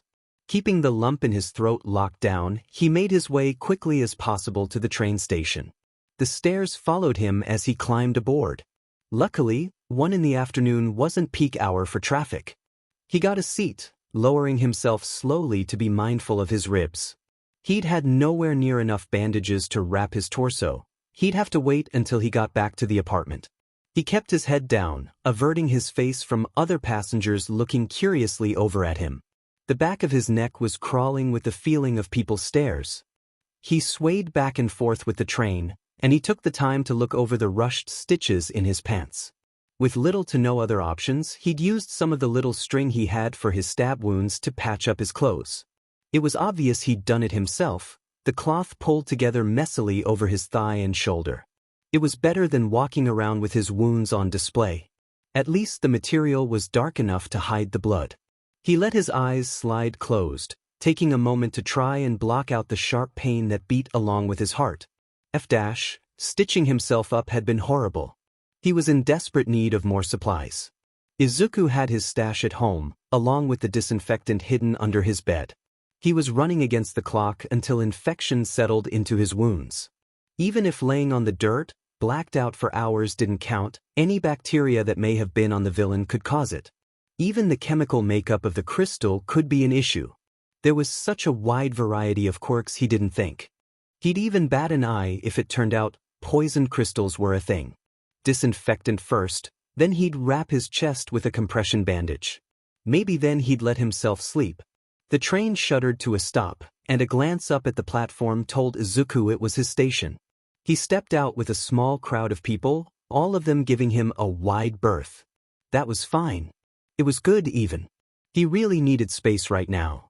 He halted his steps, letting the crowd fan out in front of him as he watched them start to climb the concrete stairs that led to the street. His wounded leg and ribs made themselves known, disapproving of the challenge before him. He turned away and went to find an elevator. He was so grateful the elevator in their apartment building wasn't out of order. He watched with tired eyes as the numbers ticked up to his floor, the glowing red a poor distraction from the pain. The doors slid open with only a small bit of grinding, and Izuku stepped out and onto the walkway. They'd always been high up in the building, the wind noticeably stronger up here. It swept up his sweat-soaked hair, picking up the matted curls and pushing them into his eyes. He was so close to his bed. Every step felt more exhausting than the last, legs shaking underneath him as his torn thigh threatened to give out. It had started bleeding again on the walk. He could feel it drip down his leg and soaking into the top of his socks. Izuku winced. There wasn't a point in washing any of his clothes. They'd be going straight into the trash. It was when he was standing at his front door that he noticed he had a problem. He stared at the lock on the door. His key was shoved into his shoe. Grimacing, he tried to bend over to get his shoe off. He hadn't even moved a quarter of the way down before pain tore into side. Izuku leaned against the wall, panting as he waiting for his vision to stop swimming. Broken ribs made it difficult to bend. He stared forlornly at the door handle. What was he supposed to do now? Hopeless and with little other options, he tried twisting the door handle. His eyebrows shot up when the handle didn't catch on the lock, letting him twist it and open the door.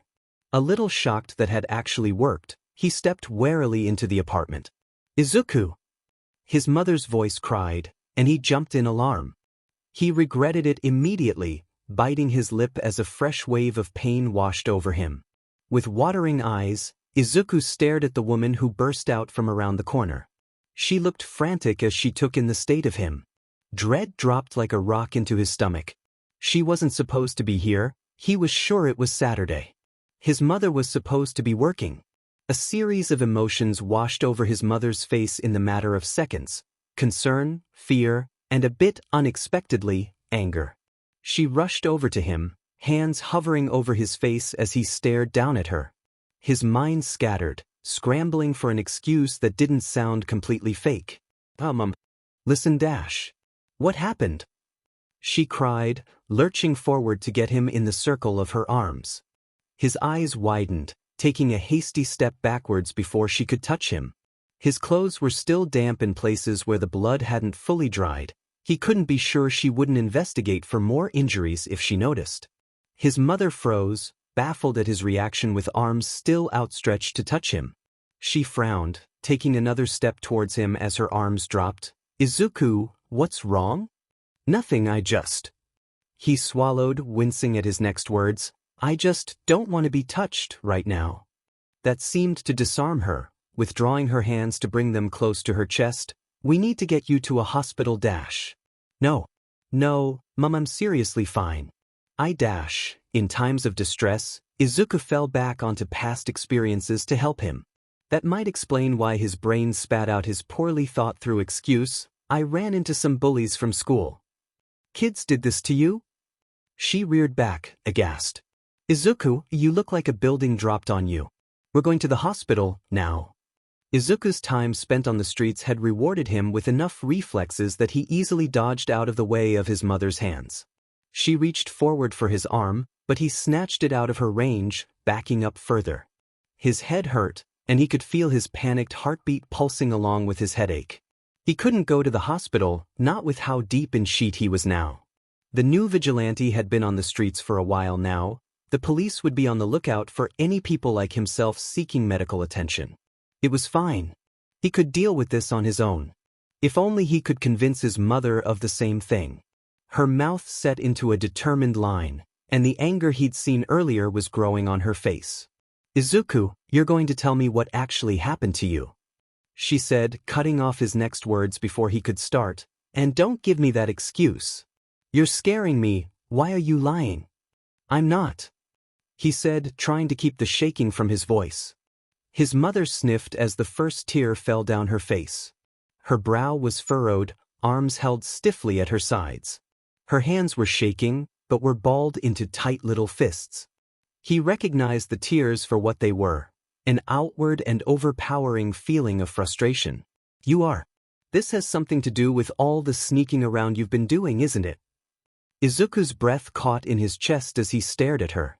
Some part of his anxiety must have shown on his face. His mother grit her teeth as she continued. "I'm not stupid, Izuku," she said, pausing to hiccup around a sob. "I can hear you sneaking back into the apartment in the mornings." "Mum, So, what is it? Your bruises never heal. Who are you getting in fights with?" Izuku clicked his teeth together, sking in a hissed breath. She noticed. Goddamn it, she noticed. The sting of failure was sharp, stabbing into his chest. "It's not like that." It choked out. "Did you join a gang?" "Mom!" He yelped, shock and indignation swelling in him. Hot anger spiked in his chest, making him spit out his words. You think I'm a villain now? I think you've made mistakes. I think you've made friends with some people you shouldn't have." It was almost pleading, the way she spoke. As though she was justifying his behavior to herself, giving him excuses to a problem that didn't even exist. He supposed he shouldn't be surprised that she'd come to this conclusion. But it stung that she'd seemed so sure of it. "I can't believe you just said that." "Well, what else is it supposed to be?" She snapped, wiping her eyes with the palm of her hand. "Please tell me I'm wrong, Izuku. Tell me what's actually going on so I don't have to be terrified for you." Izuku wiped furiously at his own eyes as they started to spill over onto his cheeks, something acidic resting in the base of his throat. Logically, he knew why she'd think that. To her, he was still quirkless. People who were vulnerable seek out the comfort of large groups for protection, especially teens in his age bracket. Combine that with the late nights, injuries, and refusal to go to a hospital, he might have come to the same conclusion if it was someone else. Still, it felt like betrayal. And God, did it feel justifiable to take it that way? "You're wrong," he said. "You're so wrong." "No, I haven't joined FN gang." "Then what?" Izuku glared down at her through his wet eyes, and he bit his lip to stop it from trembling. His mother's whole body was shaking like a leaf now, tensed and waiting for bad news. "I ran into a bully from school," he said again, and his mother let out a desperate sob. "There wasn't anything in hell that would make him tell the truth, and he beat me up. You know, because I'm just that useless of a human being."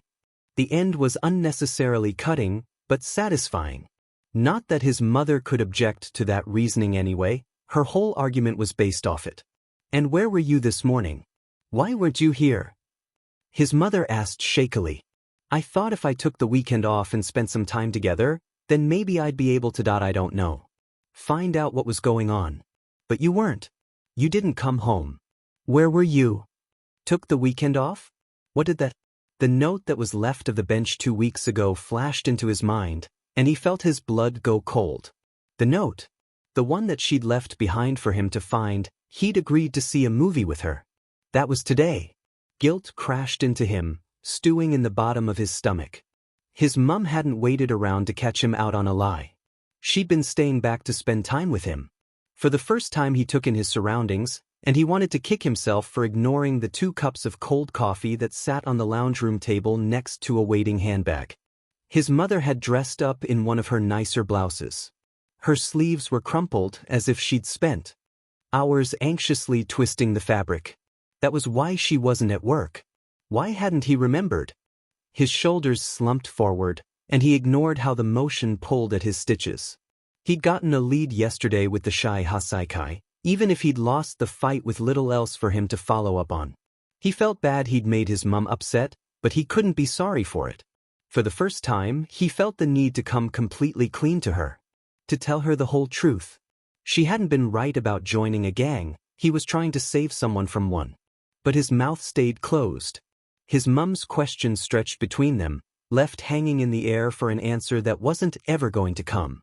"I'm going to work." Inko broke the silence, hiccuping as she took a step back. She turned, hurrying into the lounge room to scoop up her bag. "I only had the morning off. I'm already late." "Okay," he whispered, watching as she stepped past him to get to the door. He frowned. "What about your work clothes?" "There's spares in the staff room," she said just as softly. She twisted the doorknob, opening it with a click. 1 foot through the door, she stopped.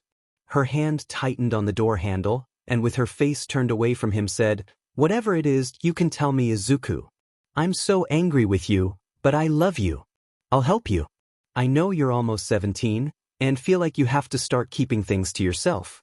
But you're getting hurt and I—" She hesitated once more, and Izuku got the impression she had more to say. Her shoulders tensed, and she closed the door behind her with an echoed thud.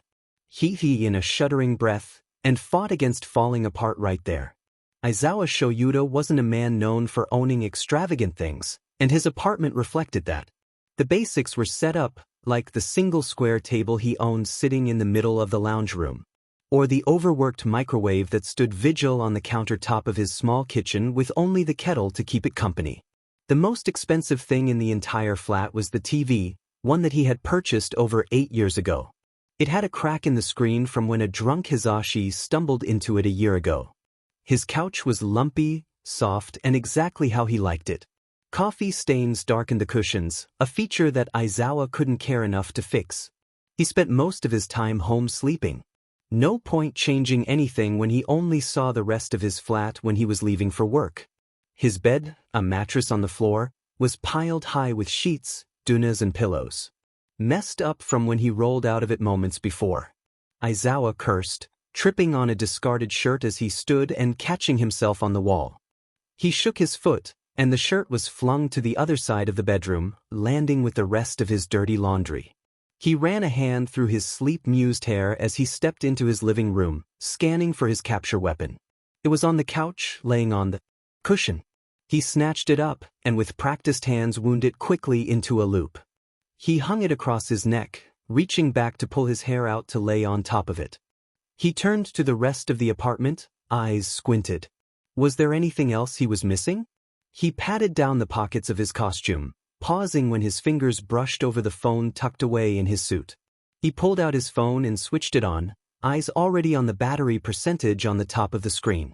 40%, that would last him the night. His hand was on his door handle when the phone beeped, and a missed message popped up to the home screen. His shoulders wound up with tension when he read the contact name, the little picture of Hizashi smiling up at him. It had been a while since Hizashi had sent him a text. He swallowed nervously, tapping on the notification to bring up the message. Hizashi. Please talk to me, Sho. 1836.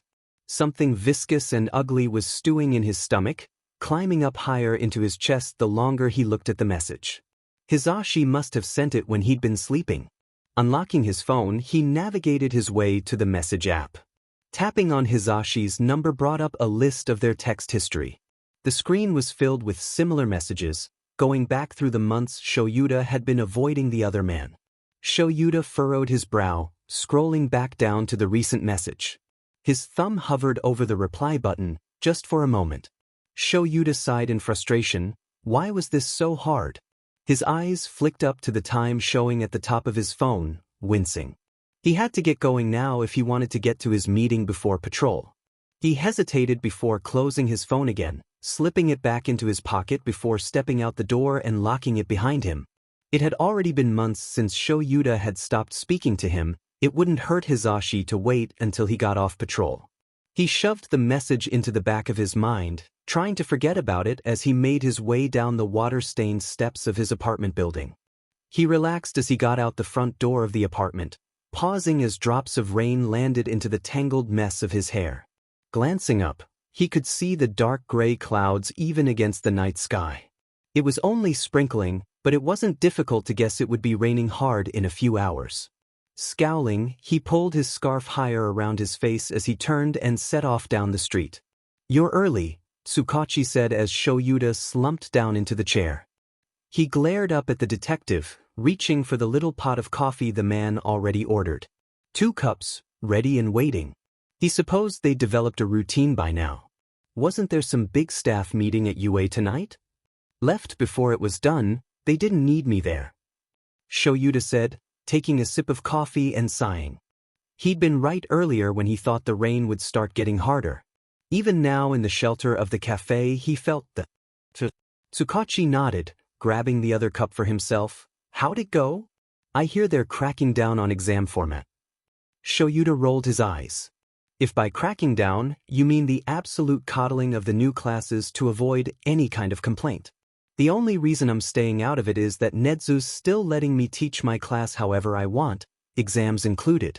The others, though, not happy. No. The administration is trying too hard to pander to all sides, so no one's happy. Yai spoke to All Might about it a while ago. He didn't seem to think it was going well." That's an understatement. The last time Shoyuta had seen All Might, he'd been a hell of a lot skinnier than normal and a lot more depressed. If you'd asked him a year ago, Shoyuta would have said it was impossible to get a frown on that man. Perhaps sensing Shuta's growing unease with the small talk, Tsukachi cleared his throat, his signature move for getting into the heart of things. "So I got an interesting text yesterday."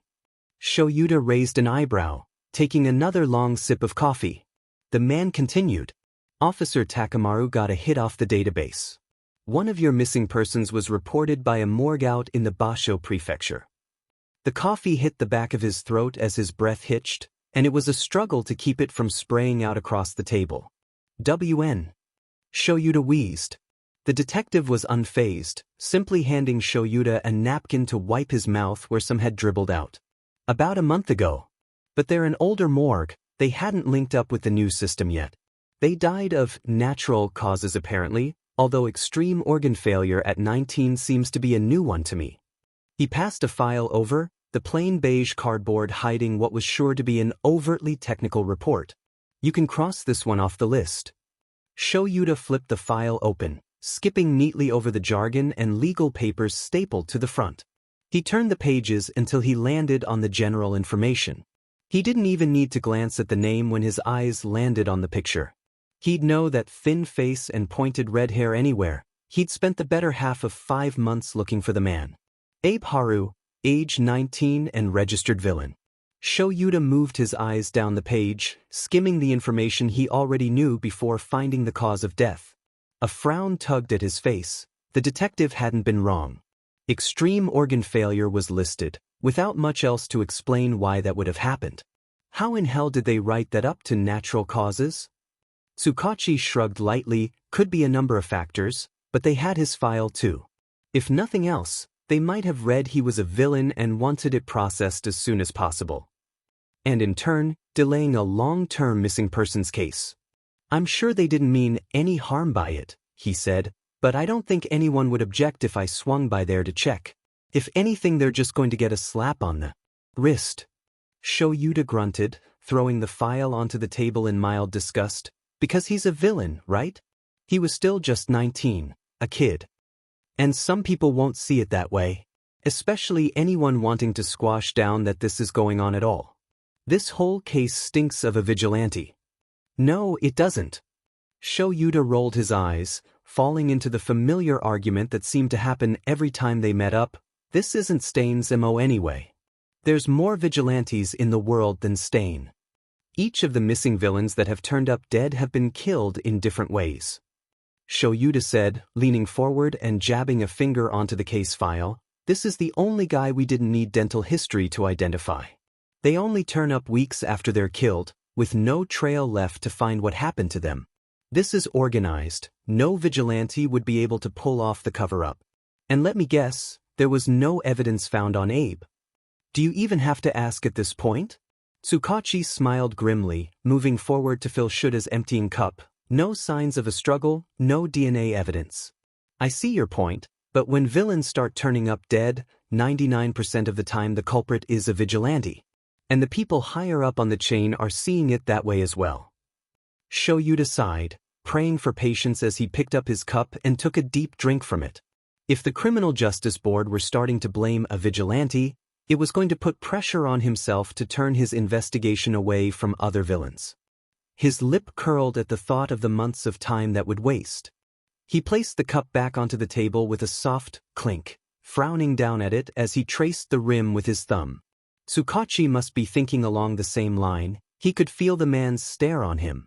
The detective ped their head to the side, drawing Shuta's attention up. I'm not changing the focus of my investigation, Shoyuta said before Tsukachi could interrupt. I'm not going to waste my time like that. I figured. The man grinned. I'll stall for you as much as I can. I won't be able to buy much time before they start demanding an arrest to be made. I hope you have some kind of lead to work off. I have a hunch. Tsukachi snorted, and it wasn't long before it turned into a full-on laugh that echoed across the cafe. Shoyuta scowled, glancing around as he sunk down in his chair. A few people were shooting them curious looks, before going back to their own drinks.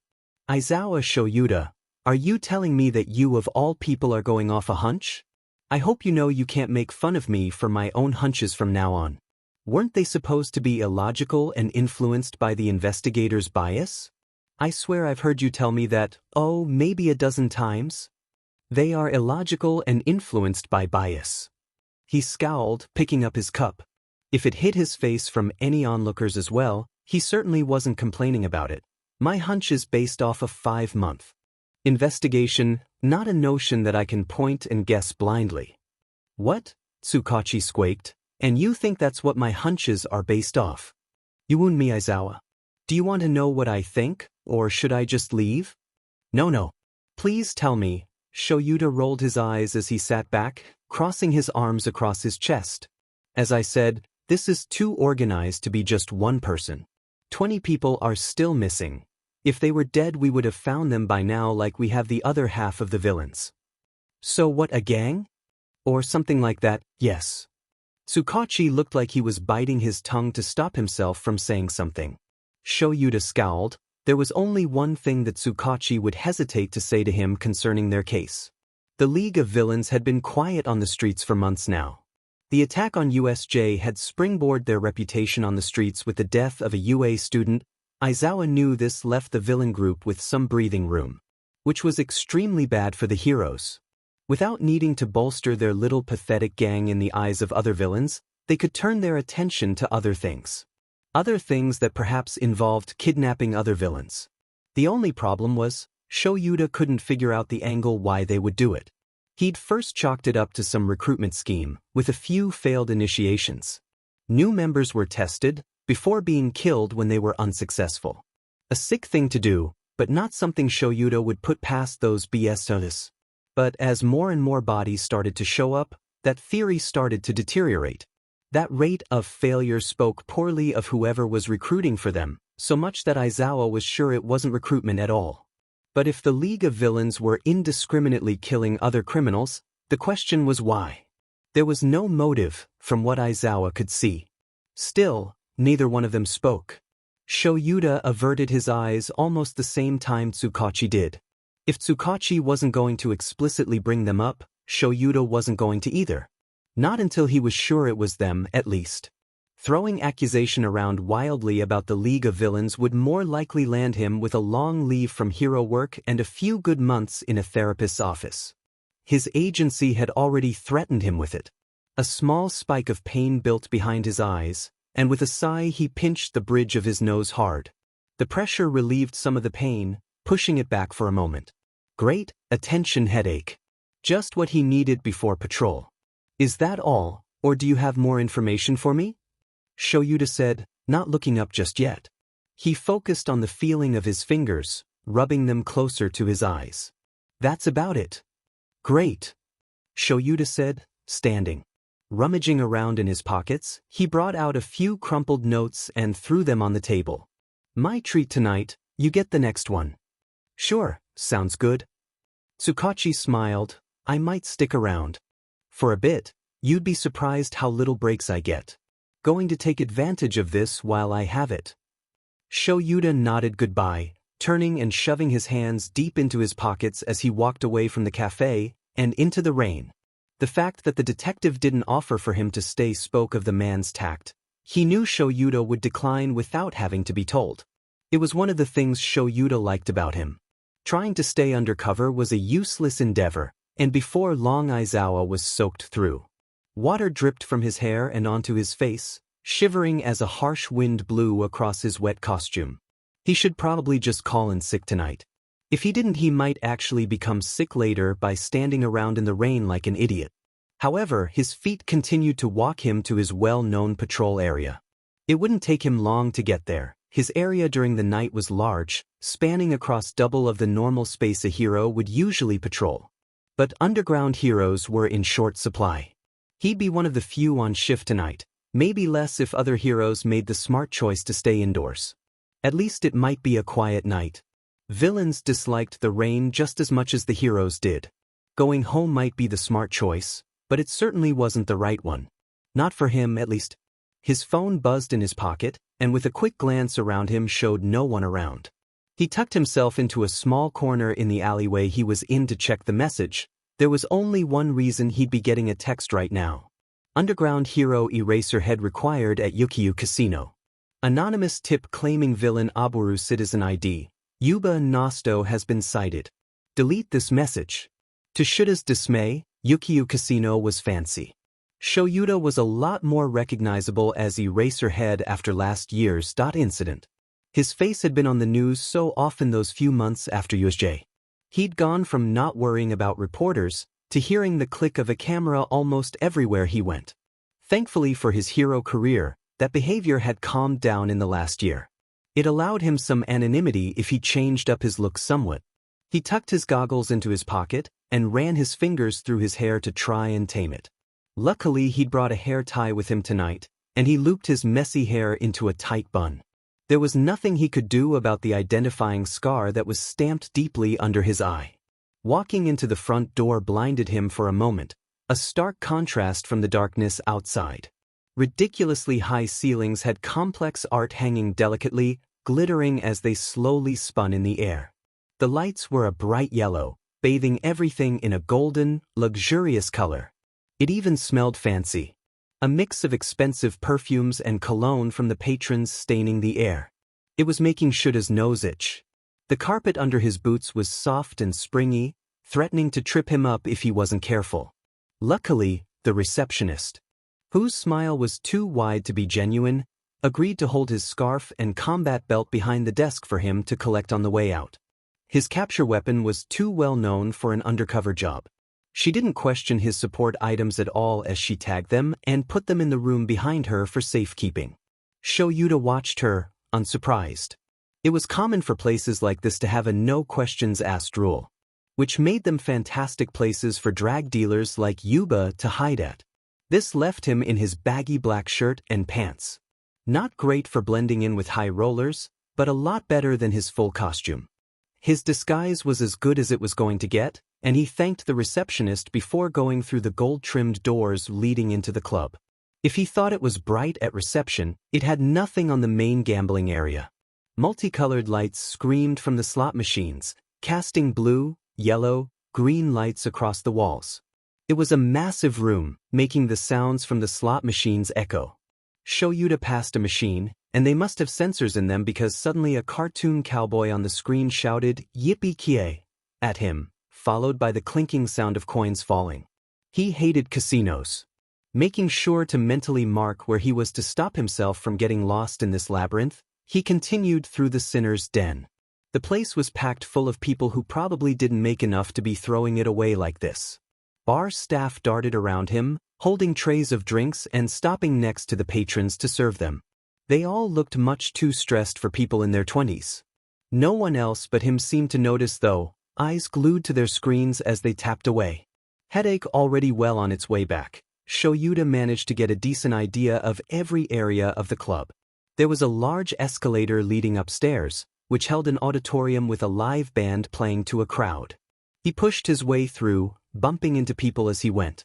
He was tall enough that his eyes could skim over the heads of the crowd, counting 2 emergency exits. That done, and unwilling to stay in the auditorium much longer, he shoved his way back out through the crowd. There was a cafe with more staff bustling around with trays of food, and a large seating area where patrons could lounge. Not too far away was another gambling area, this one set up with TVs, horse races being broadcast on screen. People sitting at the tables cheered with each other, spilling drinks in their excitement. There were too many people here to spot Yuba in the crowd. He made his way back downstairs. If Yuba was going to leave, he'd be coming out this way. He'd wait until Yuba left and follow him out. The thought of confronting a villain here in a crowd left a bad taste in his mouth.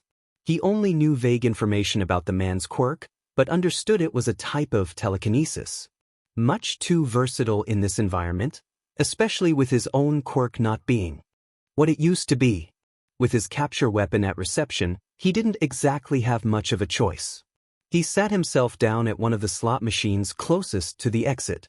He spun the seat to have a clear line of sight to the bar and towards the escalator. The machine instantly started to make noise.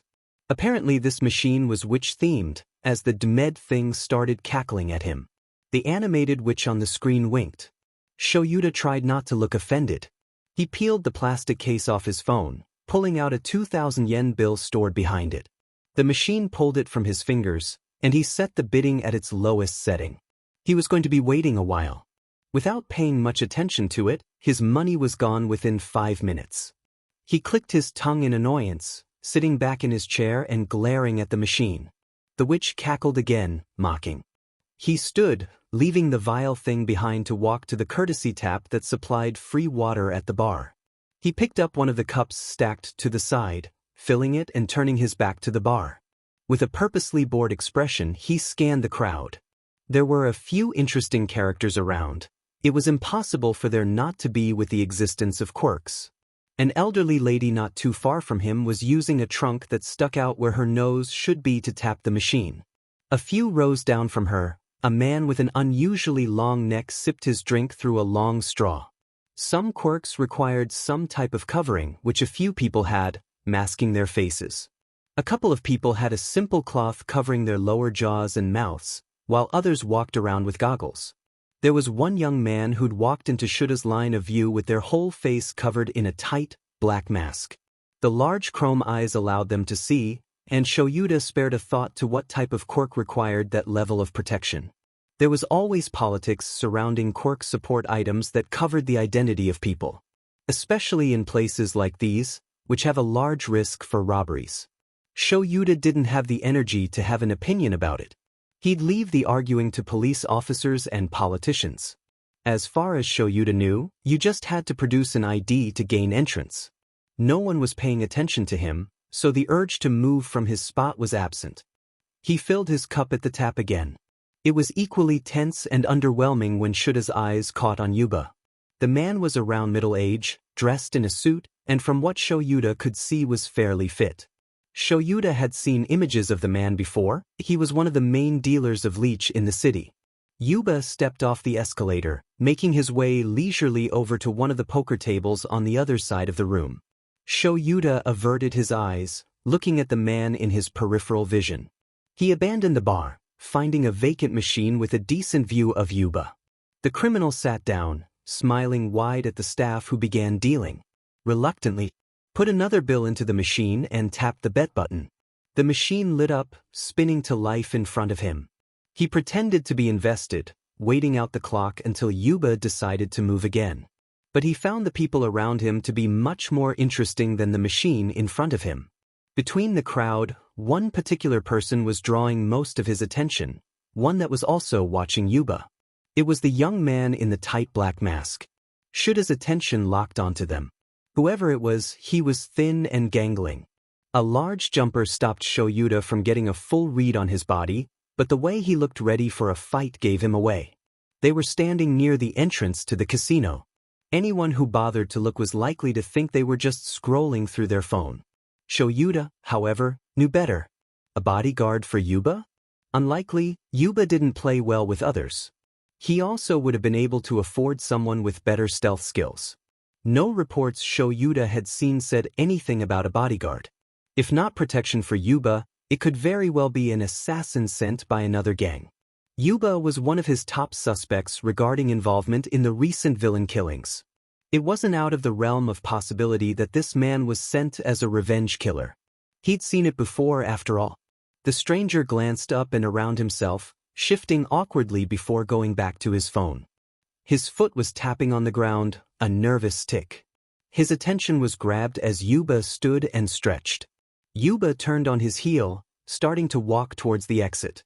Shoyuta shrunk back, hunching his shoulders and making himself look unremarkable. Out of the corner of his eye, he watched as the unknown man tried to do the same, moving out of the way.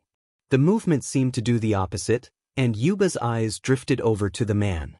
Yuba paused, a look of shock and recognition flooding his face as he stared at the mask. Everything happened at once. Yuba's face curled into a snarl as the masked man shot a hand out. Something white went flying from his hand at Yuba, missing the dealer and sticking to the floor. The machines roared to life around them, screens glitching as wires shot out at Mask Guy. Shoyuta leapt to his feet, quirk activated as he ran at Yuba, who was turning to flee. Sheet, it was now or never. Panic flashed across his face as Shoyuta got to him, throwing out a punch which Shoyuta blocked. Bringing his knee up, he kicked Yuba in the torso, sending them stumbling back into a machine.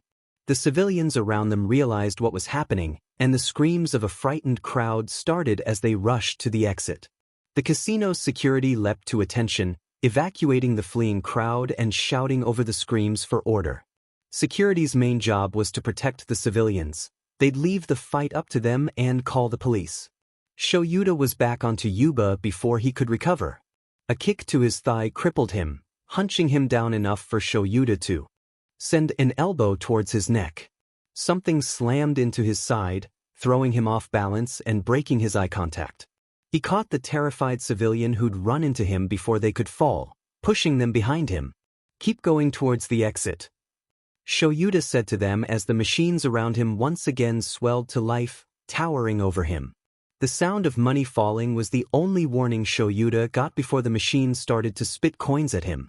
Small metal discs punched into his body, sending him back a step. He threw his arms up to protect his face and eyes as the barrage continued.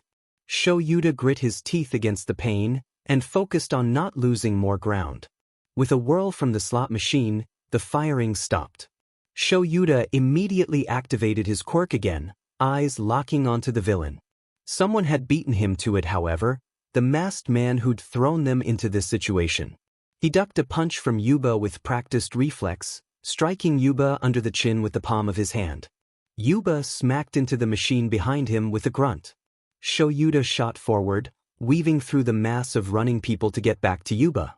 He shoved a hand into his pocket, grabbing his goggles and quickly pushing them over his head. His eyes were starting to sting. He'd need to blink soon. Yuba picked up a chair, throwing it into the air as he turned to run again. The mystery man slung whatever sticking quirk he had, webbing, maybe, to grab the seat midair. Yanking it back towards him and away from the fleeing civilians, he sent it crashing safely to the floor. Shoyuta was there before Yuba could use the distraction to his full advantage. A familiar shot of sharp pain behind his left eye had them stinging. He'd hit his limit again. With no choice, Shoyuta blinked. The machines roared back to life in that second, cords and wires bursting from the control panel to whip towards Shoyuta. Years of experience kicked in, and he swatted them away before one managed to wrap around his torso. Air rushed out of him as he was yanked back into the air, shoulders smacking against a slot machine behind him. He grit his teeth at the blurred image as Yuba charged, cracking a fist over his cheek. Shoyuta kicked out a leg, hitting Yuba in the sternum and sending him tumbling back. Shoyuta fell to the floor as the machine's wires went slack around him, rubbing his stinging face. Okay, this was starting to get ridiculous. Yuba gripped his chest as he heaved, bent over and swaying in place. The kick had sent him flying back, and Shoyuta felt a pulse of satisfaction to see his left ankle bent at a strange angle. He must have at least sprained it while tripping over himself. With a busted ankle, Yuba wouldn't be running anywhere fast. The masked guy appeared again, dropping to the floor and swinging his leg out to trip Yuba. The villain went down hard, crying out as he landed on his side. The masked guy cheered for his victory just as a machine launched itself at him.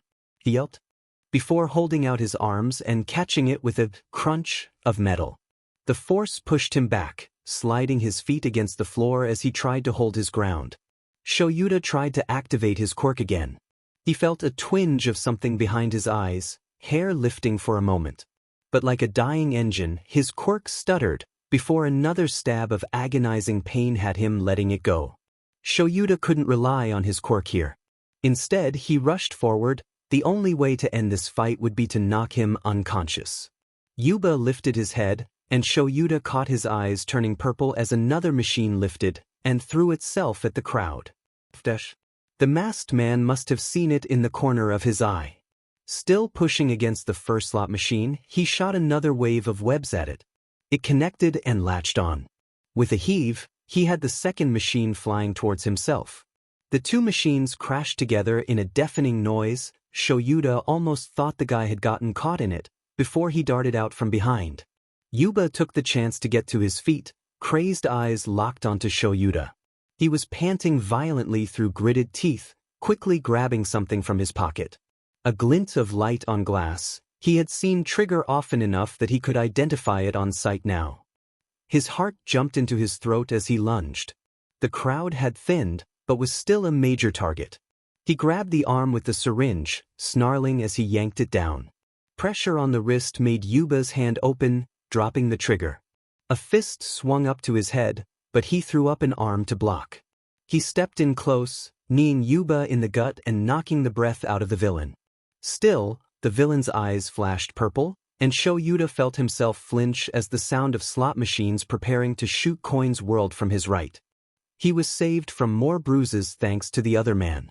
His eyebrows shot up in surprise when he jumped in front of him, holding an entire God-made poker table as a shield between them and the machine. Coins pinged off the front, the noise overwhelmingly loud as the metal bounced off the wood. Shoyuta snapped his attention back to the villain, who'd straightened up and was throwing an elbow towards his gut. Shoyuta sidestepped, grabbing the elbow and wrenching it behind the villain's back. A bang and an oof from the man to his right. Shoyuda knew to duck before he could think about it. Wires that were aimed for his throat shot over his head, swinging, before being yanked back to where they came from. "Sorry about that," shouted the masked guy. He needed to end this now before it got any more out of hand. "Cover me," he shouted over the noise, forcing himself to put some trust in the stranger. Kicking the back of Yuba's knees sent him harshly to the ground. Shoyuda grabbed him around the throat, holding him in a way that cut the airflow to his lungs. The villain thrashed, machines groaning around them as Yuba's quirk went wild with panic. He couldn't see the other hero, but he could hear him shouting "sheet, sheet, sheet, sheet," like a mantra behind him. More metal crunching accompanied it, up until the point Yuba went slack in his arms. Shoyuda dropped him immediately. Yuba fell to the floor in a heap at his feet. Pulling out spare capture tape from his pocket, he quickly tied it around the villain's wrists and ankles. Yuba needed to be moved before he woke up and caused more chaos with his quirk. But the younger man behind him took priority. Shoyuda turned to the man, who startled under his glare, wilting into the tangle of wires that were wrapped around his arms. "Who are you?" Shoyuda asked. The question seemed to make the young man even more nervous. Still tangled in wires, Aizawa sighed before stepping forward to help him get untied. "Oh, you don't have to help me, I'm Dash. Just answer the DMN question, kid," Shoyuda said, pulling on the wires. He snatched a hand away as one sparked. "I'm .new." "No kidding." Shoyuda rolled his eyes. With one last tug, the wires fell from the kid. The stranger rubbed his arms self-consciously, shoulders hunched up around his ears. Just how new was this guy? He was about a head shorter than Shoyuda, with a slender build. If he would have to guess, he'd say they were underground too. Usually male heroes who went for the glory title of hero had a bit more muscle on them to appeal to the public eye. Essentially, the top heroes of the world were winners in a popularity contest, and between this guy's dark clothing, full mask, and thin body, he wouldn't be winning that anytime soon. The guy was obviously young, maybe even straight out of graduation. He'd been around teenagers for long enough to tell from his body language alone. This was not a hero with many won battles under his belt. He'd have more confidence around Shoyuda if that was the case. He almost felt like he could be one of his students. "Listen," Shoyuda said, moving over to heave Yuba up from under his arms. "Help me get this guy behind a locked door, and then you can tell me all about why he recognized you." Instructions seemed to motivate the newbie. He leapt at the chance to busy himself. With the ease that he'd stopped a flying hunk of metal, he lifted Yuba's legs. The two of them heaved the man into a cleaning closet one of the security staff shakily pointed to after Shoyuda flashed his hero ID. "He seemed to only be able to control the machines around us. Did you notice nothing else came to life in the fight?" "Yeah, actually," he mumbled. His quirk is control over gambling machines. He needs them in his sight to use it though. Shoyuda raised his eyebrows at the kid. "You seem pretty sure of that." "I've been tailing him for a bit now," he said, quickly glancing at Shoyuda nervously. We should probably lock this door." "You're not wrong," Shoyuda said, waving down the staff member who had pointed them this way. Door now firmly locked behind them, he turned to the young hero. "This seems like a high-end criminal for a new hero." "It's been rough," he said, digging their hands into their jumper. "But it's been a month and well, I was only going to stick around until a hero, an experienced hero, came." "You were the one who put in the anonymous tip?" "Yes." Shoyuda frowned. That was odd. Why wouldn't he just request for help under his hero name? A tip from a hero would get more attention than an anonymous one. "I think that's how he recognized me. He probably got a warning from other people in his gang," the kid said mostly to himself, bringing a hand to his chin as he spoke. "The gang knows about your investigation?" "That's Dash. But especially because I'm underground," he said, before abruptly realizing he had cut him off. "Oh God, I'm sorry. I didn't mean to speak over you or Dash. You're going to have to grow thicker skin if you want to be underground." Shoyuda huffed. Behind the kid, another staff member waved to get his attention as they approached. The woman was small and blonde, and she bowed low as she walked up next to them. I'm very sorry to interrupt, but the police have arrived. All the evacuated patrons have crowded up out front. They're having some trouble getting in. Thanks for letting us know, Shoyuta said. The girl nodded before leaving the two of them alone again. The kid's nervousness seemed to increase.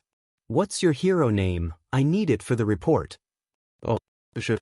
It's string shot? You don't seem too sure of that. I haven't used it too often yet. Good. Whatever school had given him a license had far from prepared him for the reality of this world. Shoyuta held his gaze for a second before grunting in acknowledgement. Stay here, I'm going out to find the police, he said. They would have a hell of a time trying to make it through the crowd outside and finding them in the confusion. The kid nodded, looking completely out of place as he stood awkwardly in front of the locked door. You can tell them what happened, you need the experience anyway. Shoyuta picked up his pace. He didn't want to leave the kid alone for too long. Another underground hero, huh? Shoyuta could see potential there. The guy fought relatively well. From what Aizawa had seen, he didn't hesitate to fight dirty. He'd seen one too many new heroes who thought the only way to honorably win a fight was to do it by themselves. Just by the way String Shot had used the poker table to block attacks spoke of ingenuity.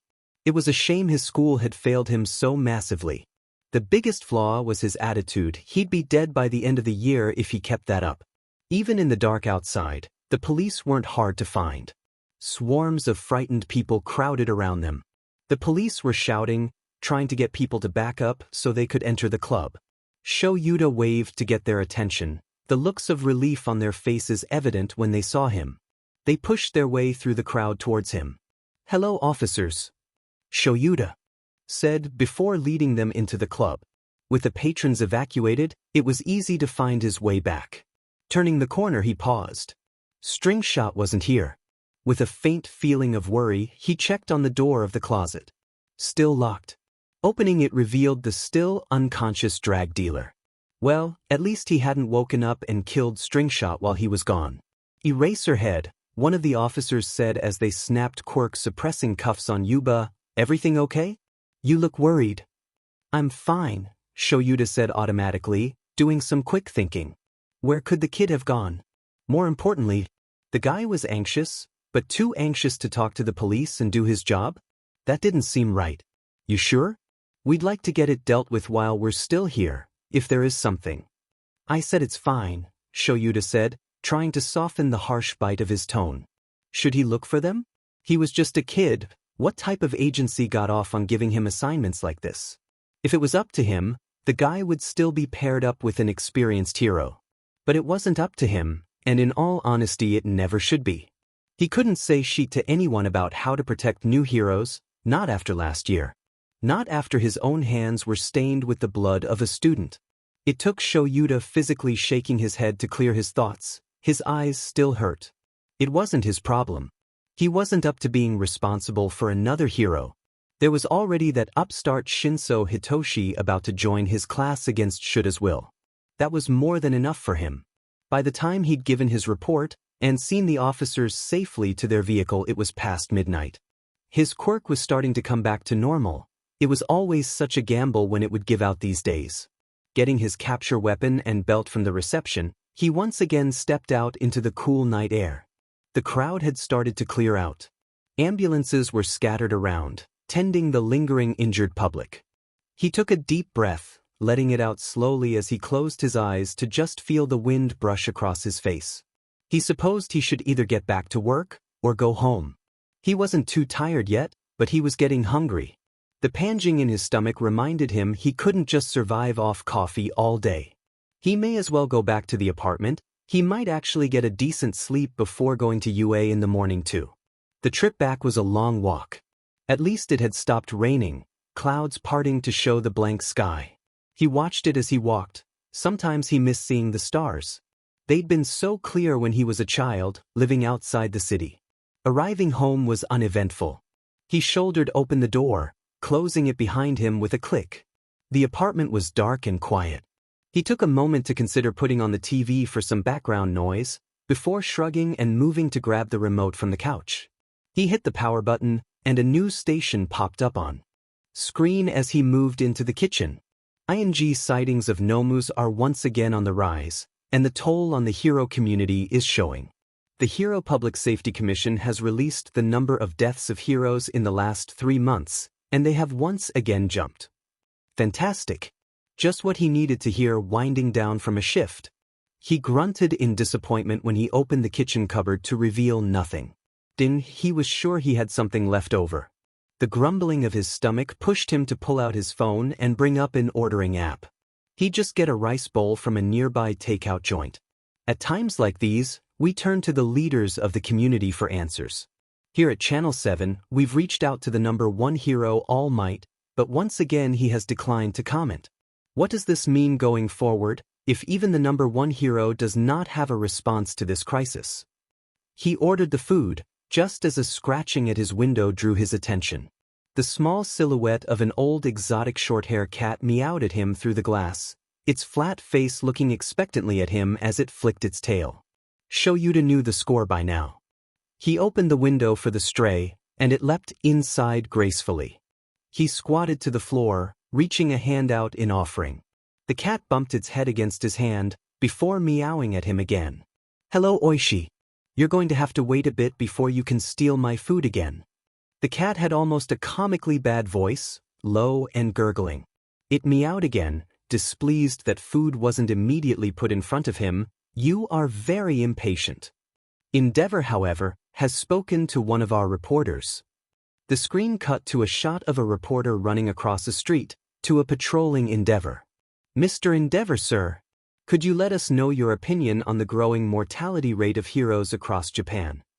The image of Endeavor gave the camera a side glance, before scoffing. "Of course heroes have been dying.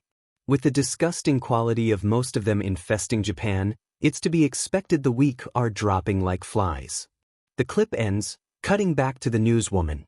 Strong words from the #2 hero. Oishi's white and orange fur puffed up as Shoyuda ran his fingers through it. They trotted away from Shoyuda, uninterested until he got food.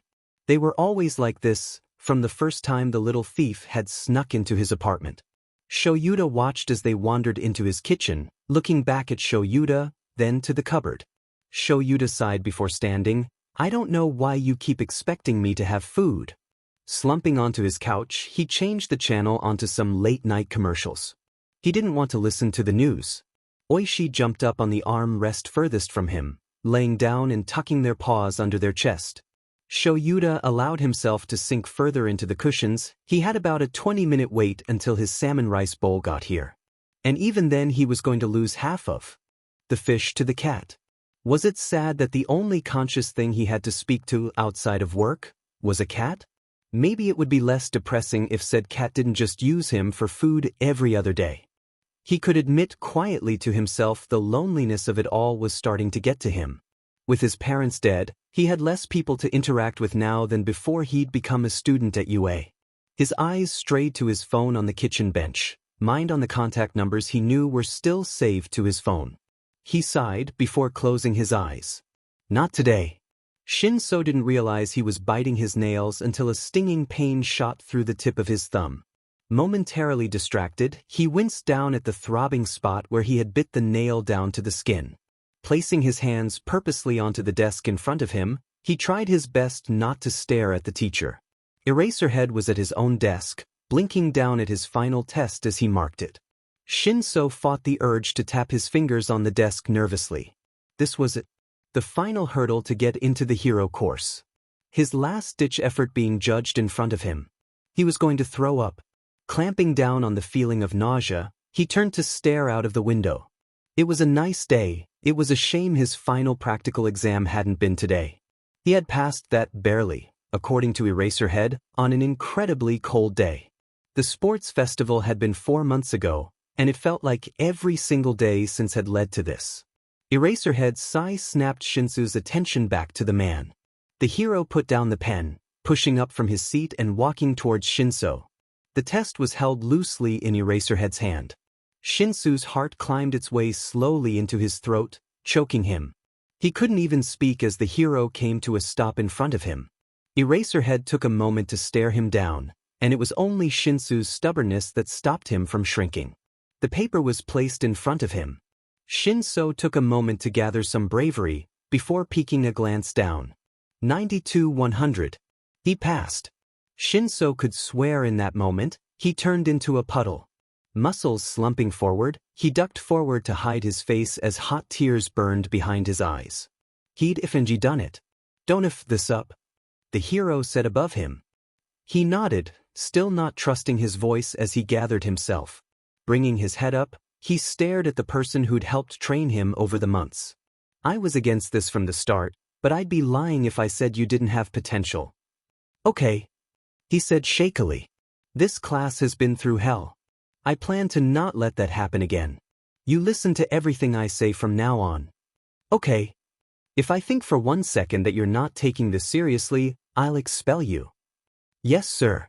Eraserhead held his gaze for a moment, before turning away with a huff. Without another word, he left the room. The door closed behind him with a click. Shinsu leapt to his feet, throwing both arms up in the air as he howled out a victorious laugh. Joy flew through him. It had taken so long to get here. He should go thank Nedzu. The principal was his biggest advocate to join the hero class. He didn't give a f.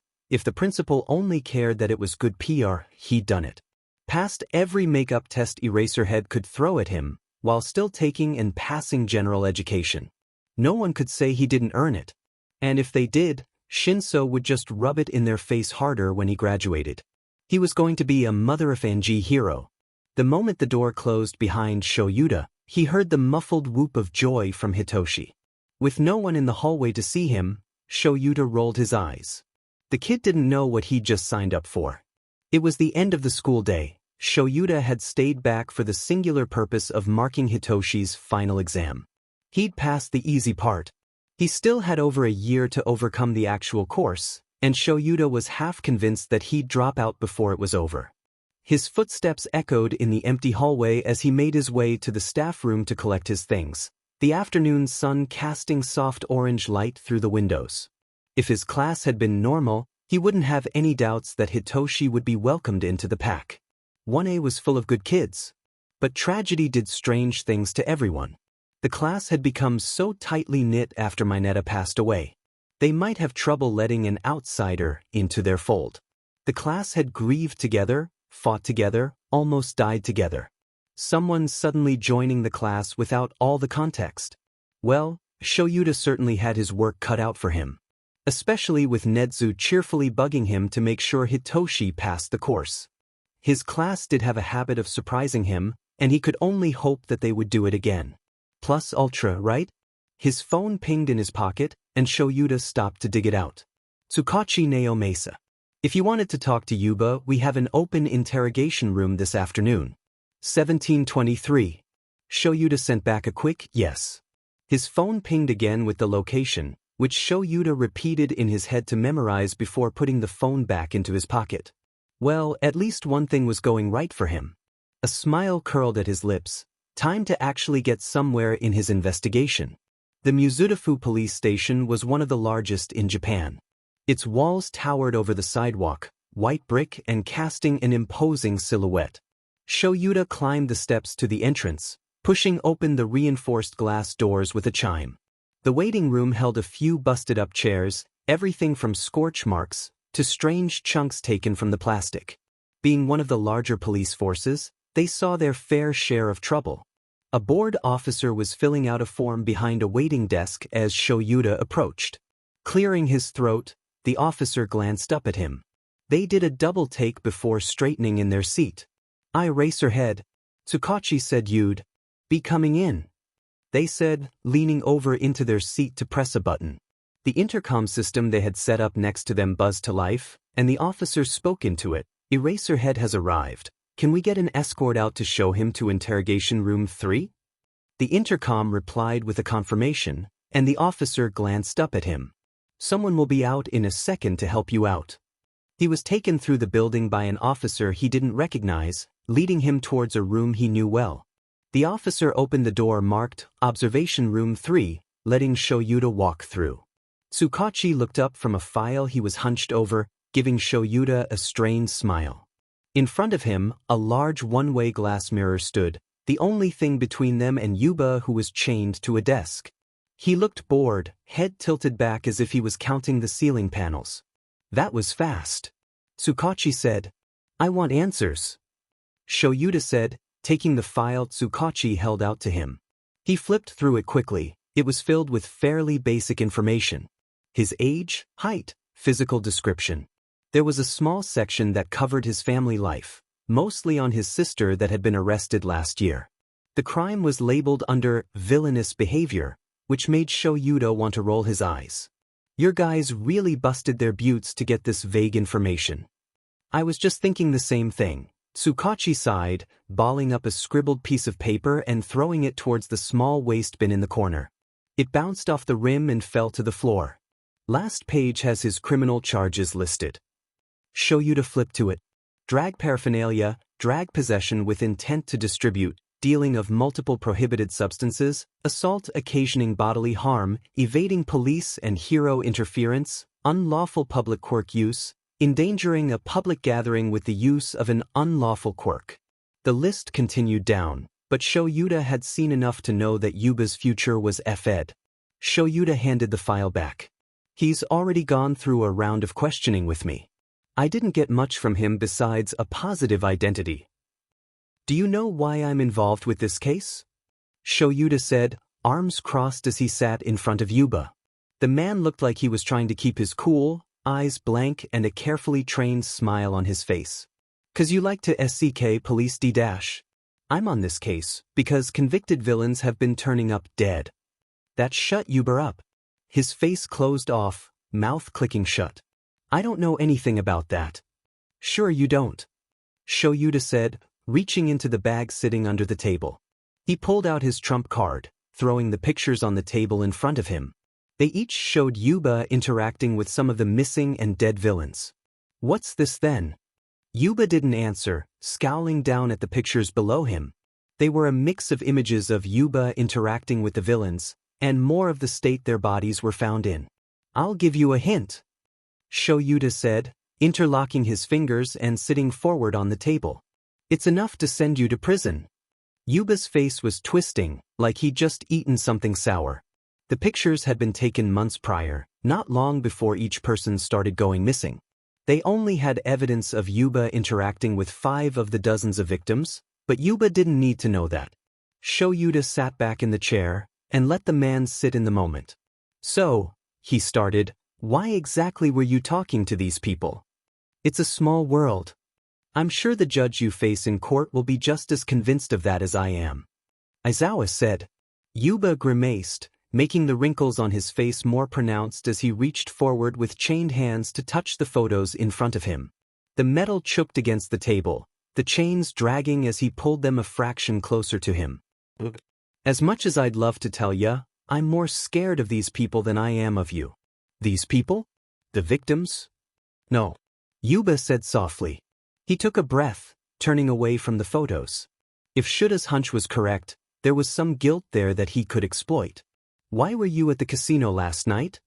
Now that I can answer truthfully, he replied, a wolfish smile pulled onto his face. I was losing most of my money on bad bets. Is that where you sell trigger? Sometimes.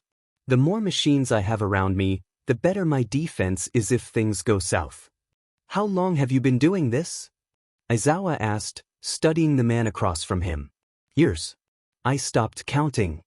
Yuba said with a shake of his head. And are your dealings related to the missing villains? Yuba frowned, mouth staying shut and refusing to answer. You may as well answer me. I had a look through your case file. Even if you don't give me a confession, you're going to jail for the majority of your life anyway. Better a jail sentence than winding up like them.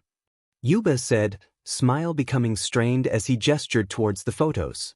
So you're in danger of these people? Yuba barked out a laugh. Of course I am. And right now, I like being not dead. Aizawa blinked slowly at the man. And you think going to jail means they won't be able to kill you? Well, how do you think this usually goes when someone like you is arrested and sent to jail, huh? You'll be going to a place full of desperate people who will take any jobs handed to them. If these people are as dangerous as you say, it's more logical to just kill you whether or not you did say anything to the police. They wouldn't care. They never do. It's easy to make someone in prison disappear. Yuba's grim face was all Aizawa needed to know he had them. But we can cut you a deal. And these people eraser tapped the pictures of the victims. These people can have justice. Yuba scoffed, why do you even care? You're a hero, these are villains. Isn't this what you do-gooders want? I don't want anyone dead. What I do want is justice. Shoyuta said, locking eyes. With Yuba, most of these kids were labeled villains under petty crime charges. Someone shouldn't be sentenced to death for theft. People shouldn't die over drag charges or assault or anything else that they might have done when they were young and stupid. I'm not naive, Yuba. When someone is charged with a crime that happens to be their first offense, the likelihood of them committing again goes through the roof. Not because they're bad people, but because they're trying to survive. Because employers look through an applicant's history and reject them for a crime they committed when they were 16. Shoyuta picks out a photo of the youngest missing villain, pushing it towards Yuba. In the photo, Yuba was smiling brightly at the young man. Whoever the investigator who took the photo was, it had caught them at a moment of apparent connection. Shoyuta watched Yuba carefully as he viewed the photo, and didn't miss the way his breathing hitched slightly. He'd bet that Yuba recognized the kid. Do you remember his name? No. This is Dokite Ichiro. His body was found in the Roppongi River. His mother had been looking for him for months before we found him. She didn't know her son was a villain. She passed away shortly after. Dokite was her primary carer. Yuba didn't reply, but his face was contorted into something unpleasant as he stared at the image. I've seen a lot of evil. From the impression I get from you, I think you at least have morals. I can only hope that the murdering of children falls into that. Yuba looked up at him, something calculating in his eyes. Shoyuta met his gaze head-on, waiting. You know, if there was a hero that actually cared about the lives of villains, I'm surprised it would be you. Aizawa frowned. Why is that? My sister was in that USJ incident. If there was something Yuba could have said that would bring Shoyuta to a more abrupt halt, he didn't know what it was. His heart skipped a beat, and he didn't bother to hide the grimace on his face. The ever-present hole in his chest gave a pulse, the pain rearing its head in vengeance of being ignored for so long. I was surprised when you came in. I heard you got pretty beat during that. Didn't think you'd want to talk to anyone related to it. Fury liked at Aizawa, mind on the case file he'd just skimmed through. Yuba's sister's crime was listed under villainous behavior. Jesus f***ing Christ. A kid died, right? Mineta.ug, what was his name? The chair scraped against the floor as Aizawa stood to his feet, chest heaving as he glared down at the criminal. He was utterly lost as to what to do from here. I'd appreciate it if you would refrain from that topic. Suda said through gritted teeth, feet barely staying glued to the floor as the urge to flee warred within him. Yuba tilted his head, curiously. At least now I know you actually care about kids. I still don't see why you'd care about villains though. Look Yuba, Aizawa said, taking a steadying breath. Right now I'm the only person looking for who's responsible for this. You're not wrong for the most part. The Hero Commission isn't too concerned about this. But I am. These people did not deserve to die. You don't deserve to die. If you tell me what you know, I'll do my FNG job and stop this. I just wanted to see if you actually cared. Yuba said, holding his cuffed hands in front of him. I'll back off. You hear a lot of heroes preaching against villain deaths. It's rare they actually believe what they're saying. Sit down, I'll tell you what I know. Which honestly isn't much. So with any DM in luck, it won't actually matter and I'll get to live. Shoyuta bit his tongue, sitting cautiously back into the chair. He wouldn't be surprised if No Mesa had almost just barged into the room. He'd let a villain get under his skin during an interrogation, not something he'd want to get around the precinct. I have a nephew. Yuba started. I took over caring for him when my sister was arrested. I want him to be safe if I tell you this. This cannot leave this room, and that goes for whoever is behind that mirror. I can guarantee both. You FNG better. Yuba sighed, leaning back in the chair and tilting his head back. I'm a recruiter. What? I recruited people who I happened to know from my work. All they had to have was a useful quirk, and then I'd give them dash. The door opened with a creak, no Mesa's step pinged through and giving an apologetic smile. Good evening, I'm the guy who was behind the mirror. You questioned me earlier, Yuba said, leaning back in his chair cautiously. He looked a heartbeat away from ending the conversation again. Yes. I've locked the observation room door, and right now I have one of the few keys. We'll have all the privacy we need. I just wanted to be here, I have my own questions. Yuba's eyes went back to Shudda's, a question in them. I can vouch for him, go on. Yuba stalled for a moment as Neo Mesa took out his pad and pen, jotting down Yuba's words. As I was saying, I'd give them the contact details of who was paying me to do this, and that would be the last I saw of them.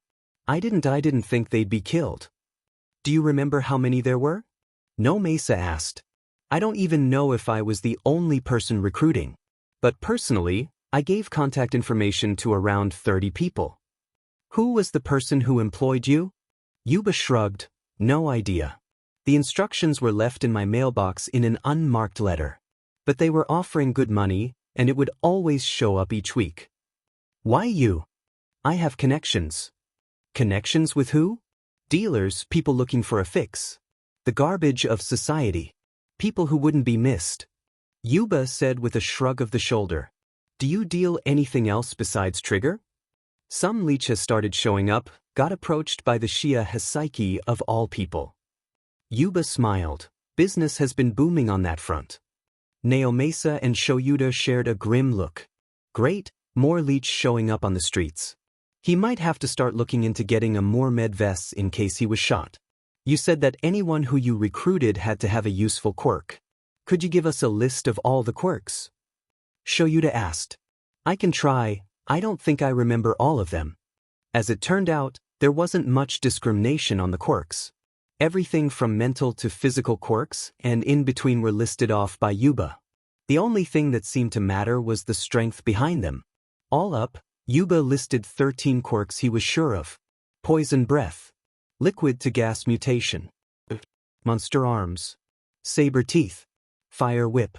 Spider mutation. Alligator mouth. Emotion manipulation. Infection. Radiation. Absorption. Forgetfulness. Do you have any more details on these quirks? Asked Neo Mesa. Not much more than what the name implies.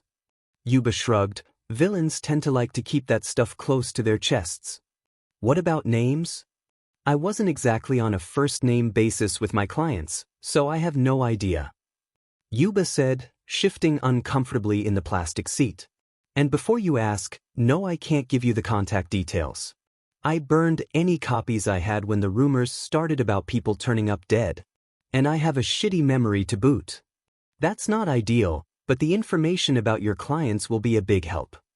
The detective smiled at Yuba, who just returned the look with a raised eyebrow. They're already dead. I don't know how much you can help them now. I know you weren't told why they were killed, but do you have your suspicions? Shoyuda asked, apparently hitting the nail on the head. Yuba's face fell, a shadow appearing over it as he looked away from the two of them. Anything will help us stop more kids from being picked up from these people. The detective added, seeing the hesitation. Just now you're going to think I'm crazy. I only just thought of it when you showed me them pictures. Yuba shifted uncomfortably, rubbing his wrists where the cuffs restrained him. You're our best bet, Yuba. Whatever you say I'll look into personally. Shoyuda said, meaning every word. He really was getting desperate to wrap this case up. And just as we said before, this doesn't leave this room. Yuba took a breath. Okay, damn in heroes and their speeches. He muttered. Shoyuda tried not to look offended. He did not give speeches. It's just well. All them bodies. They look normal. But is there a reason they shouldn't? Shoyuda said, looking at the pictures with a frown. Most of them were found in pieces, he wouldn't call that normal. No, I mean they look human. Yuba said, trying and failing to gesture with cuffs. Where's their quirks, you know? What? I'm terrible with names, but faces I can remember, and other sheet. Look dash, Yuba reached forward, sorting through the images in front of him. He picked two, one of Yuba and a victim with the alligator mouth mutation quirk. The other was a picture of one of the unidentified villains. Bodies. The realization hit Aizawa like a truck, blinking in empty shock. They were wearing the same clothes. There was no way they were the same person. A mutation quirk doesn't just disappear when someone dies. He doesn't have his quirk anymore. Where'd it go? Yuha continued. The two victims looked completely different, but only because one had a literal alligator jaw protruding from their face. Everything else, the brown hair, their body type, height was listed as the same. That's why the majority of them couldn't be identified. None of them had their quirks.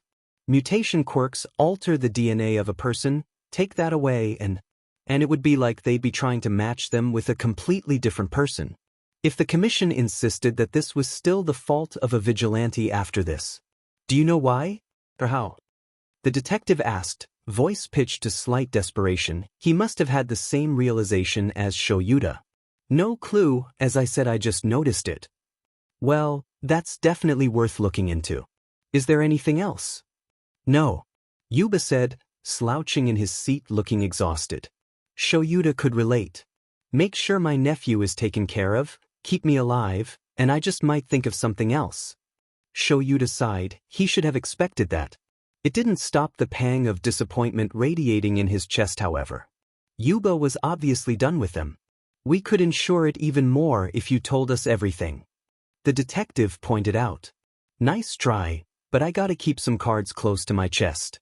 I ain't an idiot. I also want access to call my nephew at least 4 times a week.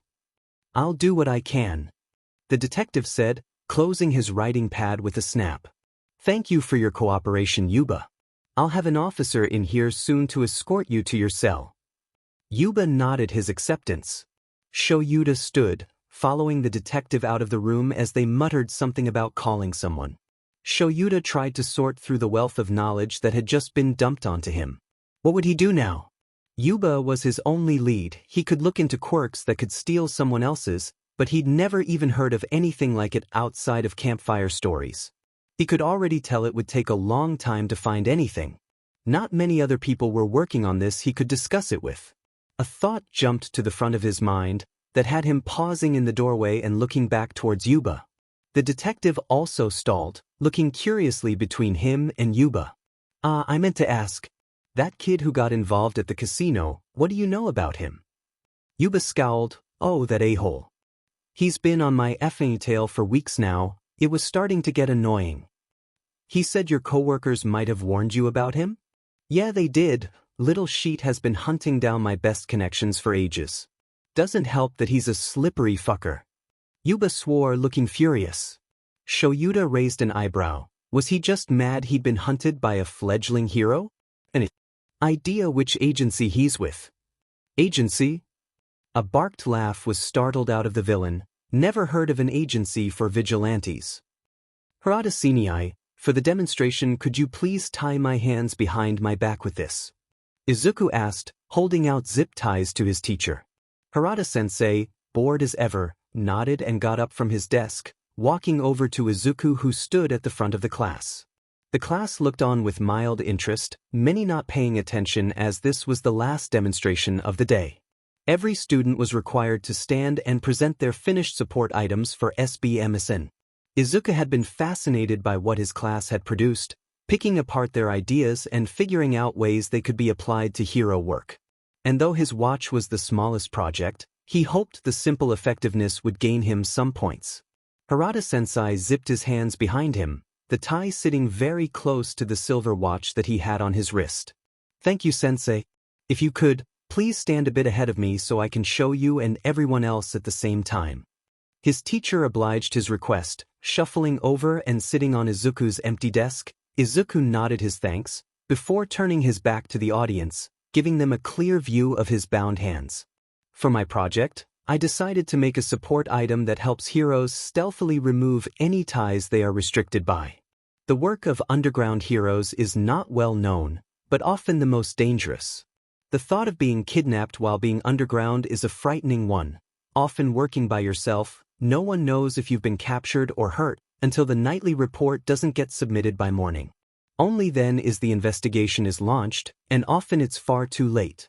Some heroes solve this problem by wearing trackers, which is a popular trend in underground heroics. But that still means waiting. Being trapped. What if they decide to kill you before help can come? What if you're undercover and couldn't bring a tracker with you in the first place? Izuku's eyes were locked on the whiteboard in front of him, so he couldn't tell if the silence from his classmates was a good one or not. Izuku winced, before continuing with the script he'd memorized. He sent up a quick prayer that the microphone chip was still working. That's why I decided to build this project. Disguised as a working analog watch, this item can free you in a captive situation. It activates with this idiom: the smart hawk hides its talons. He felt the watch heat slightly on his wrist, making him relax a fraction as it activated. He couldn't see it, but he didn't need to after all the test runs he'd had with it.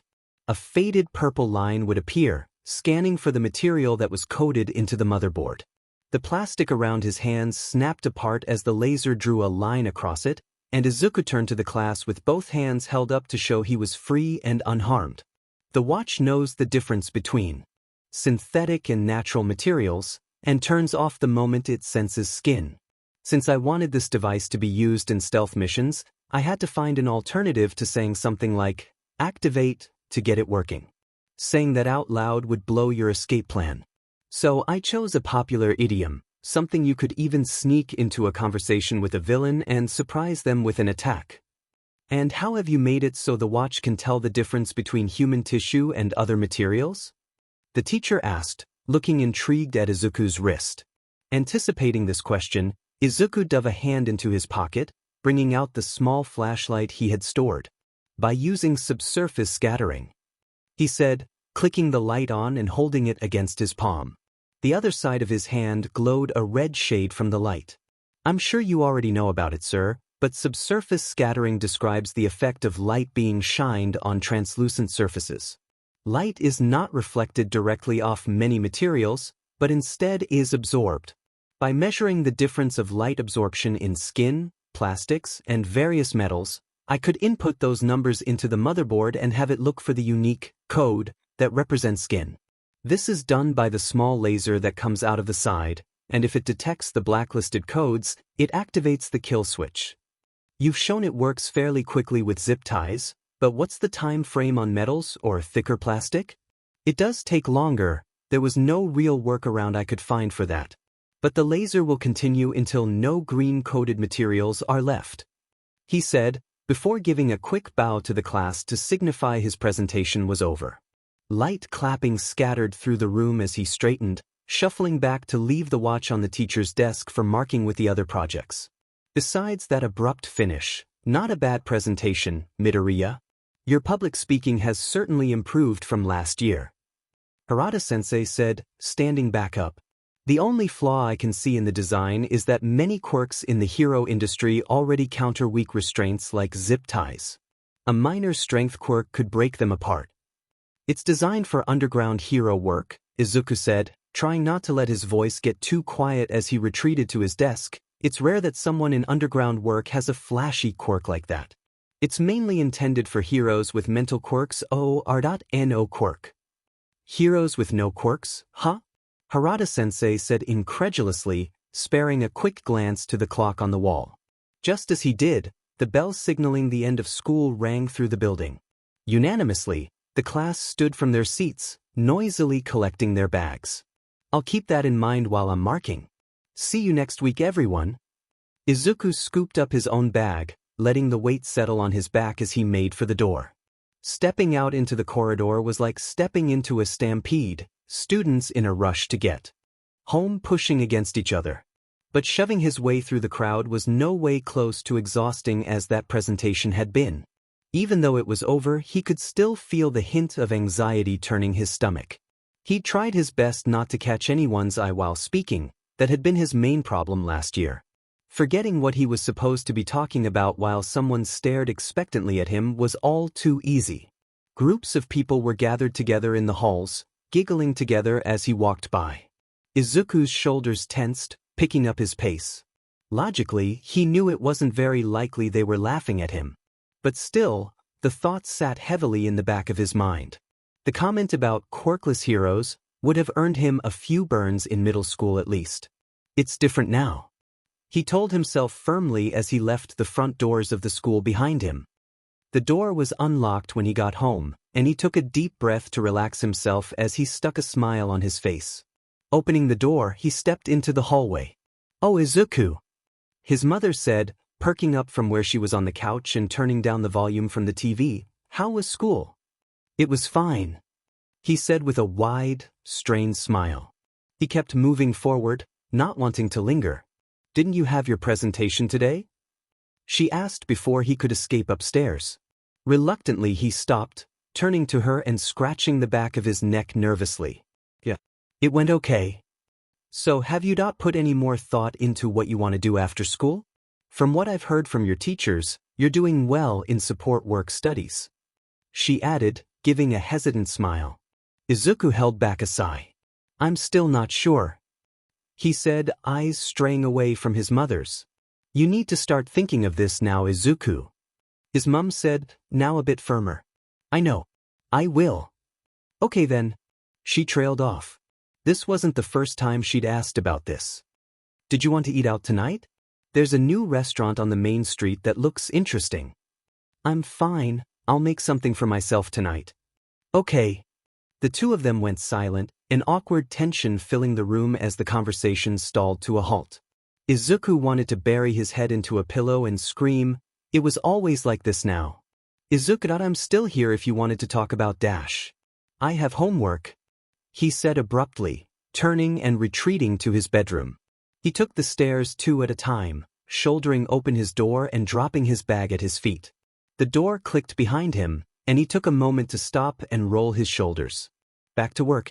Dropping into his desk chair, he opened the laptop sitting on his desk. Quickly putting the password in, the laptop flicked over to the forum page he'd been scouring since the Casio incident. The Underground Hero page wasn't one of the more popular ones, but it would have to do. He clicked on the question he'd asked the day before, relaxing a fraction when he saw it actually had some answers. Sukanigomite asks, "Who is Eraserhead? What cases does he usually work on?" Weibo Weed 420 answers, "He's the dude that got that kid killed at UA." Hero Junkie 222 answers, "Off at Weibo Weed 420. Hero Junkie 222 answers, "Eraserhead is an underground hero that's been working for at least 7 years underground, not sure exactly how long. And I'm guessing he works on what most underground heroes do at G-Drag busts, common crime, kidnappings, that sort of stuff." "Kidnappings, huh?" Pink Gal 256 answers, "I met him once, he's an a-hole." Hero Junkie 222 answers, "Liar at Pink Gal 256. Pink Gal 256 answers, "Prove it nerd at Hero Junkie 222. Hero Junkie 222 answers, "At Pink Gal 256 I know you haven't because that's like one of the only thing he's known for. His interview last year about USJ was his only public appearance ever." Izuku almost hit himself when he read that. The interview, why hadn't he thought of that? Opening up a new tab, he typed in his search before a list of videos appeared. Some were just videos of people talking about the interview, but with a bit of scrolling he found what he was looking for. Clicking the link, his page was redirected to HeroTube. The video automatically started playing. Nedzu, the principal of UA, sat behind a wooden desk, back straight and looking right into the camera. Bright flashes in the frame hinted towards the hundreds of news crews surrounding them, the clicks of cameras capturing the mouse, bear, dog. People of the world, at this point you've all been alerted to the tragedy that took place inside our campus, specifically in our USJ facilities. At 11 p.m. on the 10th of July, UA was attacked by villains. During this despicable act towards children, a student was killed on premises. His identity will remain undisclosed to the general public as per his family's wishes. On behalf of all of UA, we promise to aid in the apprehension of these villains in any way. I also wish to apologize to the family and all the children affected in the attack. We will do better.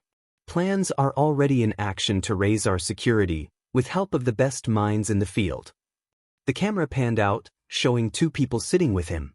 One was heavily bandaged, but by his uniform and hair, Izuku recognized as Eraserhead. The other wore a spacesuit, the rescue hero, 13. I'm with Eraserhead and 13, the heroes and teachers that defended the students in the USJ. As you can see, they are still healing but are willing to take questions about the incident. Voices from the crowd behind the camera rose at once, all shouting questions at the two heroes. 13 handled most of them, moving stiffly as they nursed the wounds their costume was hiding. Eraserhead was sitting back, watching the crowd. His body language gave nothing away to how he was feeling about the issue, except for a wince when he moved too fast, or a particularly pointed question was asked. The only one he responded to came towards the end of the video. Are you going to resign from UA? I'm going to continue my work at UA until the current class in question graduates. Nothing else was said by Eraserhead, even as more questions were shouted towards him. Nedzu raised a paw, and soon the questioning tapered off. Thank you for hearing our statement on the issue. The attack will never be forgotten nor forgiven by myself or any of the staff. The safety of our students is our highest priority, and we are all deeply upset and disturbed. If you have any information about the USJ attack, please contact your nearest hero agency or police station. Nedzu leaves it at that, staring resolute in the face of the explosion of noise from the crowd in front of him. The video cut out in the middle of the raised voices. Izuku sat back in his chair, frowning. DMN, he was hoping Eraserhead would have spoken more. He chewed on his lip, his chest tight with anxiety. He was a blank spot on Izuku's hero radar and he didn't like it one bit. He glanced over at the bookshelf that had his own hero journals stacked neatly. He knew there wasn't anything in there about the underground hero besides a name and a vague theory about his quirk. Yes, he certainly did not like it. Not with what he was doing now. His lucky break of Eraserhead assuming he was a hero was shaky at best, ready to tumble over now that Yuba was in custody. If anything, Izuku had to assume he already knew Stringshot was a vigilante by now. He needed a contingency plan. Under no circumstance could Izuku reveal he was only a teenager. That would bump him up from annoying pest they'll deal with later, straight to a panicked search to get him off the streets as fast as possible. He switched tabs back to the Hero Forum page, tapping at the desk with an index finger as he churned over his thoughts. If Eraserhead was known for kidnapping cases, could it be possible that he could help with Eri? Izuku didn't know how he would even begin to approach the subject with the hero. And if he did, and Eraserhead already knew Stringshot was a vigilante, would the man try and catch him? Almost certainly. But could Izuku get away? That was a whole nother question. Izuku hadn't only been panicking during the fight in the casino. Of course, seeing freakin' Eraserhead, the most elusive hero Izuku had ever tried to research, sent him into hysterics over getting caught. But he'd also been watching. The video of the interview proved that Eraserhead had some debilitating injuries. And the failed attempt to activate his quirk against Yuba? Izuku hadn't missed that either. If he planned the encounter right, perhaps towards the end of the night where Eraserhead would be the most tired and overworked, he could approach Eraserhead with the most caution possible. Would he even believe Izuku's story? Every other adult he'd told had only laughed at him. Authority figures had never been very helpful in his life. His mind flashed to the image of Eri, frightened, and with bandages crossing her arms. Izuku couldn't do this alone. This was a chance to get Eri more help. If Eraserhead already knew Izuku was a vigilante, at least he knew he was a good one. Hopefully, that would lead credence to his claims. Still, he needed Eraserhead to trust him at least a little.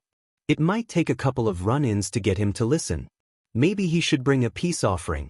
But then, they didn't have a Hallmark card for that.